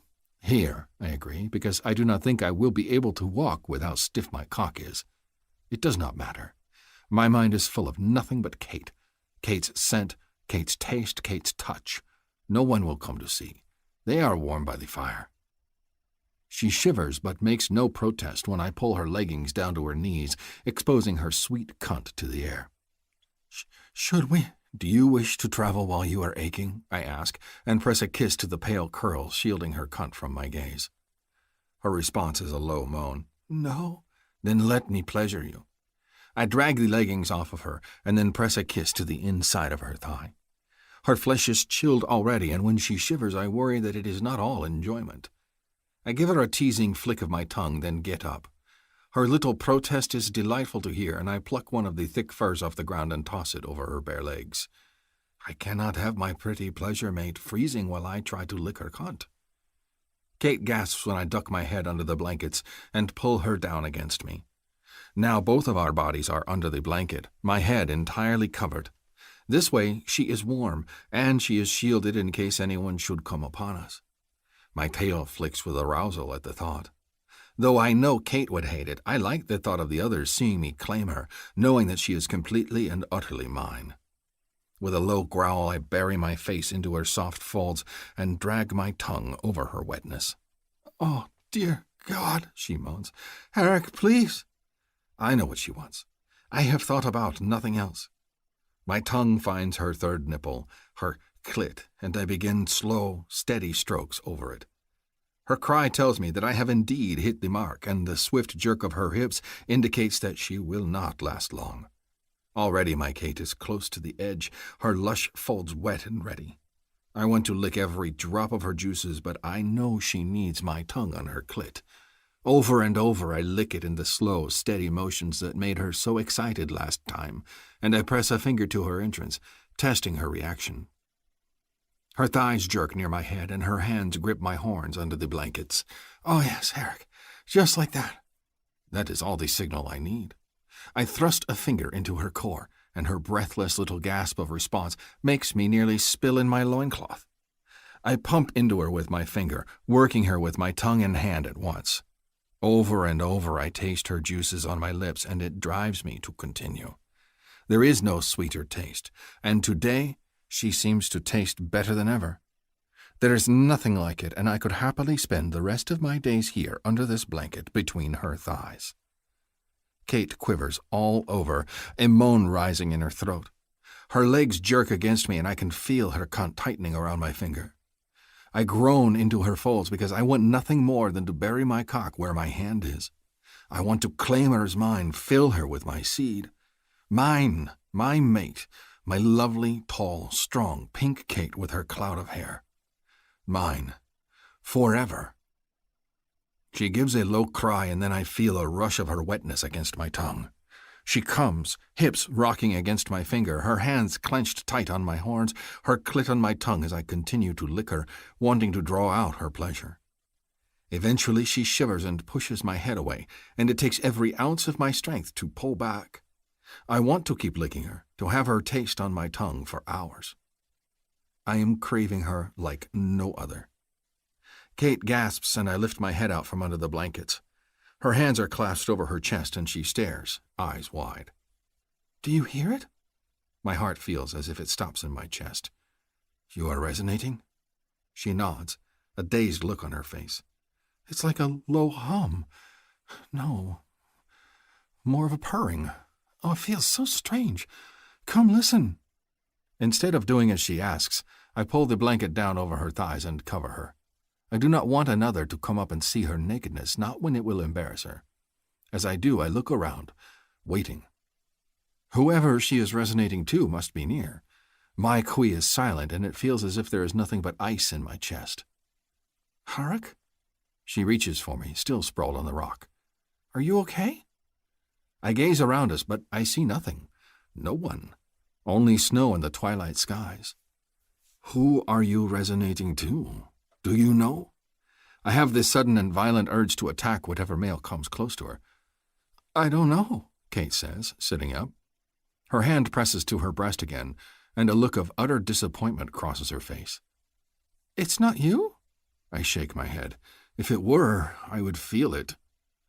All I feel is gnawing, furious jealousy, mingled with the ache of my cock and, oh, perhaps it is me after all. Chapter 14. Hark. I press a hand to my chest, my heart pounding with hope. There is a small murmur in my body, a flutter against my heart. I wait, holding my breath, willing my emotions to stop going wild so I can concentrate. There it is, soft, steady, and growing louder. Resonance. I grab Kate and drag her off the rock, laughing and triumphant. It is me! It is? She gives a little cry of joy and flings her arms around my neck. Are you sure? Here, listen. I set her down and rip at the strings of my tunic, revealing my chest to the cold air. She presses her face against my skin, and we are both silent, waiting. There it is. The rumbling song of my queen grows greater with every passing moment. I can feel it now, all the way to the tip of my tail and down the length of my cock. Resonance, hard and sure. I thought it would come on like a lightning bolt, but it seems mine is like a wave crashing over my body. Slow to build and then impossible to stop. I hear it, Kate says happily, her voice husky. Her hand slides into my tunic, moving against my skin. She straightens, gazing up at me. And another surge of need rocks through me, another crashing wave of hunger. I grab my mate and pull her against me in a kiss. She moans and tears at my tunic, urgency in her touch. I feel it too. With the resonance pushing through us, it seems imperative to mate, right here, right now. No waiting. Time to claim my female, just as I have always wanted. I snarl and bear her down to the snow. Her mouth remains locked on mine, her tongue sliding against my own with frantic need. Her legs are bare, and I can feel the heat of her cunt as I pull my loincloth off, freeing my cock. Blanket, she murmurs between frantic kisses. Need blanket? I grab the fur off the rock and pull her against me with my other arm, hauling her smaller body against mine. Her limbs go around me, arms locked around my neck, legs around my hips. Her need is as great as mine. Within moments I have the fur spread out onto the snow and my loincloth off. I bear her back down, and then we are both panting, struggling to pull off our leathers so we can touch, skin to skin. Never have I felt such urgency, such need. Hark, faster, she moans, and I know she is feeling the same thing. All rational thought has gone away, leaving only a ravenous beast in its place. A beast that is resonating oh so sweetly for his mate. But this is also my Kate, and even as I fall over her, my weight pressing her down into the furs, I am aware that I do not wish for her to be frightened of me. I claim her mouth with my own, kissing her deeply. I will try to go slow. Fuck slow, she breathes, and digs her nails into my back. Her leg hooks around my waist, and she raises her hips. I need you. Yes, I will fuck slow. No, she pants. I mean, don't go slow. Go as fast as you need to. Make me yours. Oh. With a groan, I hold her against me, my hand going to her raised hip. I anchor her body to mine, settling my cock against her. Her cunt is hot and slick, and I drag my length up and down her folds, wetting it. She pants my name as I do, as eager as I am to fulfill resonance. I guide my cock to her entrance and push slightly, testing her reaction. She sucks in a breath and holds tight to me. Is this all right? I ask. Kate nods. Keep going. I'll let you know when to stop. I push forward, and then it feels impossible not to slowly push into her. She is tight and hot and oh, so good. I have never felt anything like this before. Not even her mouth compares to the suck of her tight cunt around my length. I go slowly because I know it is her first time, and I want her to enjoy this. She makes a little noise of protest, then bites down on her lip. I lean in and kiss that lower lip, wanting to take away her discomfort. My mate, my Kate, my female, mine forever. The thought fills me with such intense pleasure that my hips jerk involuntarily. She makes a startled noise, and the thrum of her resonance grows louder. Oh! Did I hurt you? I think I felt your spur. Her words are choked. I put a hand between our bodies, and I can feel my spur nestled in the slick heat of her folds. Is it bet? Fuck, no, she breathes. It's hitting my clit when you push forward. Her nails dig into my skin again. I'm going to need you to do that again, baby. This I can do for her. I want to chuckle, but there is no room left in my body for humor. There is only Kate and resonance and the intense need to fill her, to mate with her, to become one with her. I stroke into her again, keeping my movements slow and steady, as she likes when her cunt is licked.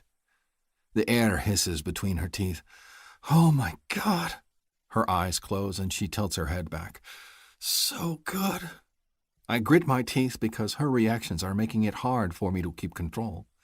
I want nothing more than to ram into her, to pound her sweet cunt with my cock until I spill violently inside her. To try and calm myself, I think of blood. I think of her pricking my finger with the awl as I slowly thrust into her again, rocking my hips in a smooth motion. But that makes me think of Kate with her mouth on my finger, sucking. Kate with her mouth gliding over my cock, exploring me.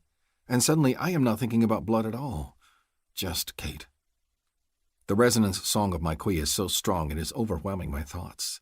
Kate, faster, she breathes. I need you to move faster. Never was a word so sweet. I try to keep control, but my movements begin slow and speed up despite my best efforts. Kate does not seem to mind, though. She meets every thrust of my cock, every surge of my hips, every pound into her body with eager cries, and they drive me on. I move faster, rougher, until I am pounding into her, unable to slow down. We are carried along in resonance, our bodies meeting with a fierce slap of skin each time I rock into her. Kate is senseless with need.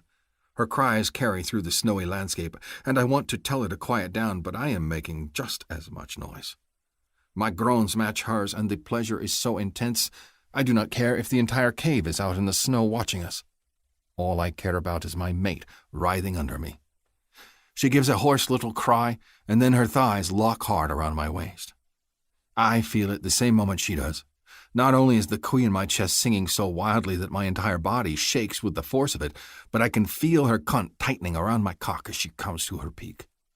Her cry turns into a wail, and I feel her shuddering as it overtakes her, and her pleasure affects mine. With a fierce surge, I pump into her, on the edge myself. Heat rises in my cock, and I can feel my sack grow tight and heavy. A new sensation. In the next moment, I lose control. With a shout, I pour myself into her, filling my mate with my seed as I thrust deep. Over and over, it feels as if I am emptying my entire self into Kate until I collapse atop her, spent and panting. She holds me close, silent. The only sound is that of our harsh breathing and the distant call of a hunting scythe-beak. My chest still sings its song, my queen as relentless as it was before. Mine has not stopped, I feel I have to point out. Kate giggles. Mine hasn't either. I guess we'll have to do this again. She pushes a sweaty lock of hair off her face. Once we catch our breath, of course. Of course. I press a kiss to her soft shoulder. Are you cold? Not with your body covering me. She tightens her legs around my hips and gives a little wiggle that makes my cock stir. I like the way you feel. I like the way you feel, too, especially your cunt. She chuckles again. So, what do we do now? I kiss her shoulder again, and when she obligingly tilts her neck so I can kiss it, I continue on, letting my mouth trail over her fragrant, lovely skin. Do you still want to escape to a hunter cave? Seems kind of silly now. I guess we can go inside the ship and do the walk of shame. Walk of shame? Long story. Basically, it's an everyone knows you are having sex retreat back to your bunk. Ah, then yes, I will do this walk of shame with you. I twine a curly lock of her mane around my finger, fascinated by it. I will do everything with you, my Kate. She sighs happily, her arms tightening around me. We can go back then. Everyone seemed nice. They are nice. Do not let Rook or Marduk scare you. I picture the big males. Rook is not very friendly, and Marduk, well, he looks odd. Scare me, with his facial art. Oh, his tattoos? She snorts. Those don't scare me. I can't believe you haven't noticed mine yet. I lean back on my elbows, surprised that I have forgotten such a thing. I remember, but I have not seen it. Where? Yep. She wiggles underneath me again, and my cock surges to life. It's on my butt cheek. It's just a flower, though. I shall have to see this and lick this for myself. Kate's mouth quirks in another smile, and then her expression grows serious. I'm glad it was you, Harik. I am glad, too. There is a knot in my throat. The words do not seem like enough. Never have I wanted something so badly. I am the luckiest hunter ever to have received it. I will do my best to be worthy of my glorious mate. She bites her lip. I'm not sure I'm ready to be a parent, though. What about you? I shrug and cannot help but tease. We have just adopted a kitten. How much harder can a kit be? My mate stares at me. Hard. Please tell me you're joking. I let my grin slip. I am joking. I lean down and give her a light kiss. I welcome any kit that we have together. I love the thought. Kate sighs with relief and gives my shoulder a little slap. You're the worst. I am the best. She sighs again, this time happily. You are. Epilogue. Summer. The fruit cave is quiet as heck. It's so quiet I swear I can hear myself thinking. Not that that's a good thing. I like noise. I like conversation. With Warwick, there's neither. I've never met anyone so quiet. He doesn't make a sound when he walks, always choosing his steps carefully. He doesn't bang baskets around or scrape at his weapons all day long like some of the other hunters. He's always so silent. And talking? Out of the question. I think since we left on this stupid little trip, Warwick said 3 words to me. He pointed at the cave and said, "There it is." That's the extent of the conversation I've had in the last day. It sucks. I tried talking to him, but he just stares at me, or worse yet, doesn't even look at me. It makes having a conversation pointless. I never thought I was much of a people person, but I'm definitely not a silence person. I sigh and pick a mango-like pink thing off of a vine and stick it into my basket. I don't know how much fruit we're supposed to be picking, so I just keep filling baskets of stuff that looks ripe. Warwick hasn't corrected me. He just hands me another basket and sends me on my way when I fill one. It makes me grumpy. It also makes me grumpy that Tauschen abandoned us the moment we set off. As soon as he heard Brooke bailed out, he shut down and took off on his own. Now I'm stuck with Tall Blue and Silent in a cave that feels like a sauna full of fruit that I'm picking instead of eating. This must be what hell is like. What do you suppose this tastes like? I blurt out as I pull another one of the mango things off the vine. Tomato? Apple? Pear? I guess you wouldn't know those because those are earth fruits, but they're kind of sweet and tasty. Well, not the tomato.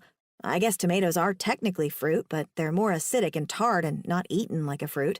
We tend to slice them up and put them in sandwiches and make sauces out of them, which, I suppose, is kind of like fruit, too.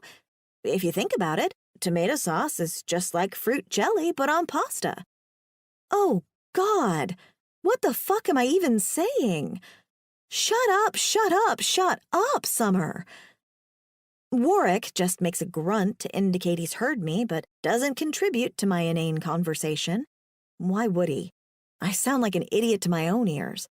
I'm just so tired of the silence, though. There's nothing but the drip of condensation falling from the leaves in here, the artificial lights flickering overhead. It's pretty and covered in vines and reminds me of a bird sanctuary from a zoo back at home, minus the birds. I'd welcome birds because then at least there'd be noise. How many more baskets do we need?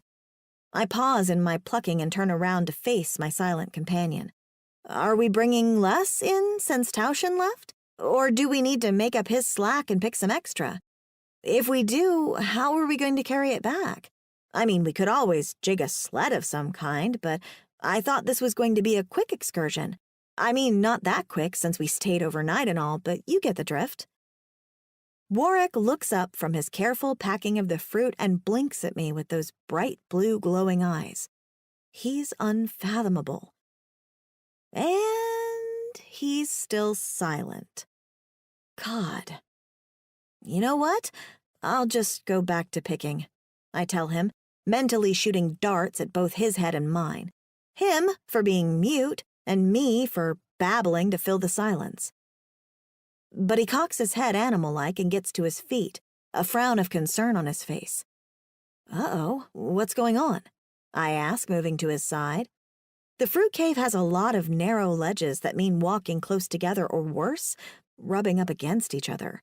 I'm a small woman, but Warwick's definitely not on the petite side. He's all muscle, like all of these hulking aliens. "Is it Tao Shen? What do you hear?" He puts a finger to his lips, indicating silence, and then heads out to the entrance. I set down my basket and follow behind him, frustrated and curious all at once. We step out onto the hidden ledge tucked into the cliff, and immediately, Arctic-feeling air blasts my face, making my damp hair ice up and my body shiver. I hug my arms to my chest and gawk at the sky, unable to believe what I'm seeing. It's a spaceship. Not just any spaceship. I'm pretty sure it's the one that brought us and dropped us here. The sleek length of it is the same, as is the black metal and the elegant wings. I watch as it glides down through the valley and then settles down off into the distance, near where the Elder's Cave is parked, if I don't miss my guess. We can see a long way off from here, and while a lot of ice and mountains look the same, I suspect that's the ship's destination. "It's the Tranquil Lady," I breathe now that I know the name. Marduk told me. Holy cow. This is unexpected. What is it doing here? I thought they weren't coming back, ever. I glance up at Warwick. "Do you know anything about this?" He stares at the ship, then shakes his head. "Are they bringing more slaves?" I press. Slowly, he shakes his head again. "I do not think they should be here." Great. The only words he's said in 2 days are scary ones. This concludes Barbarian's Lady by Ruby Dixon, narrated by Holly Jackson and Mason Lloyd. Copyright 2017 by Ruby Dixon. This unabridged audiobook is published by arrangement with Ruby Dixon, care of Root Literary, and was produced in the year 2019 by Tantor Media Incorporated, a division of Recorded Books which holds the copyright thereto. Please visit tantor.com for more information on our growing library.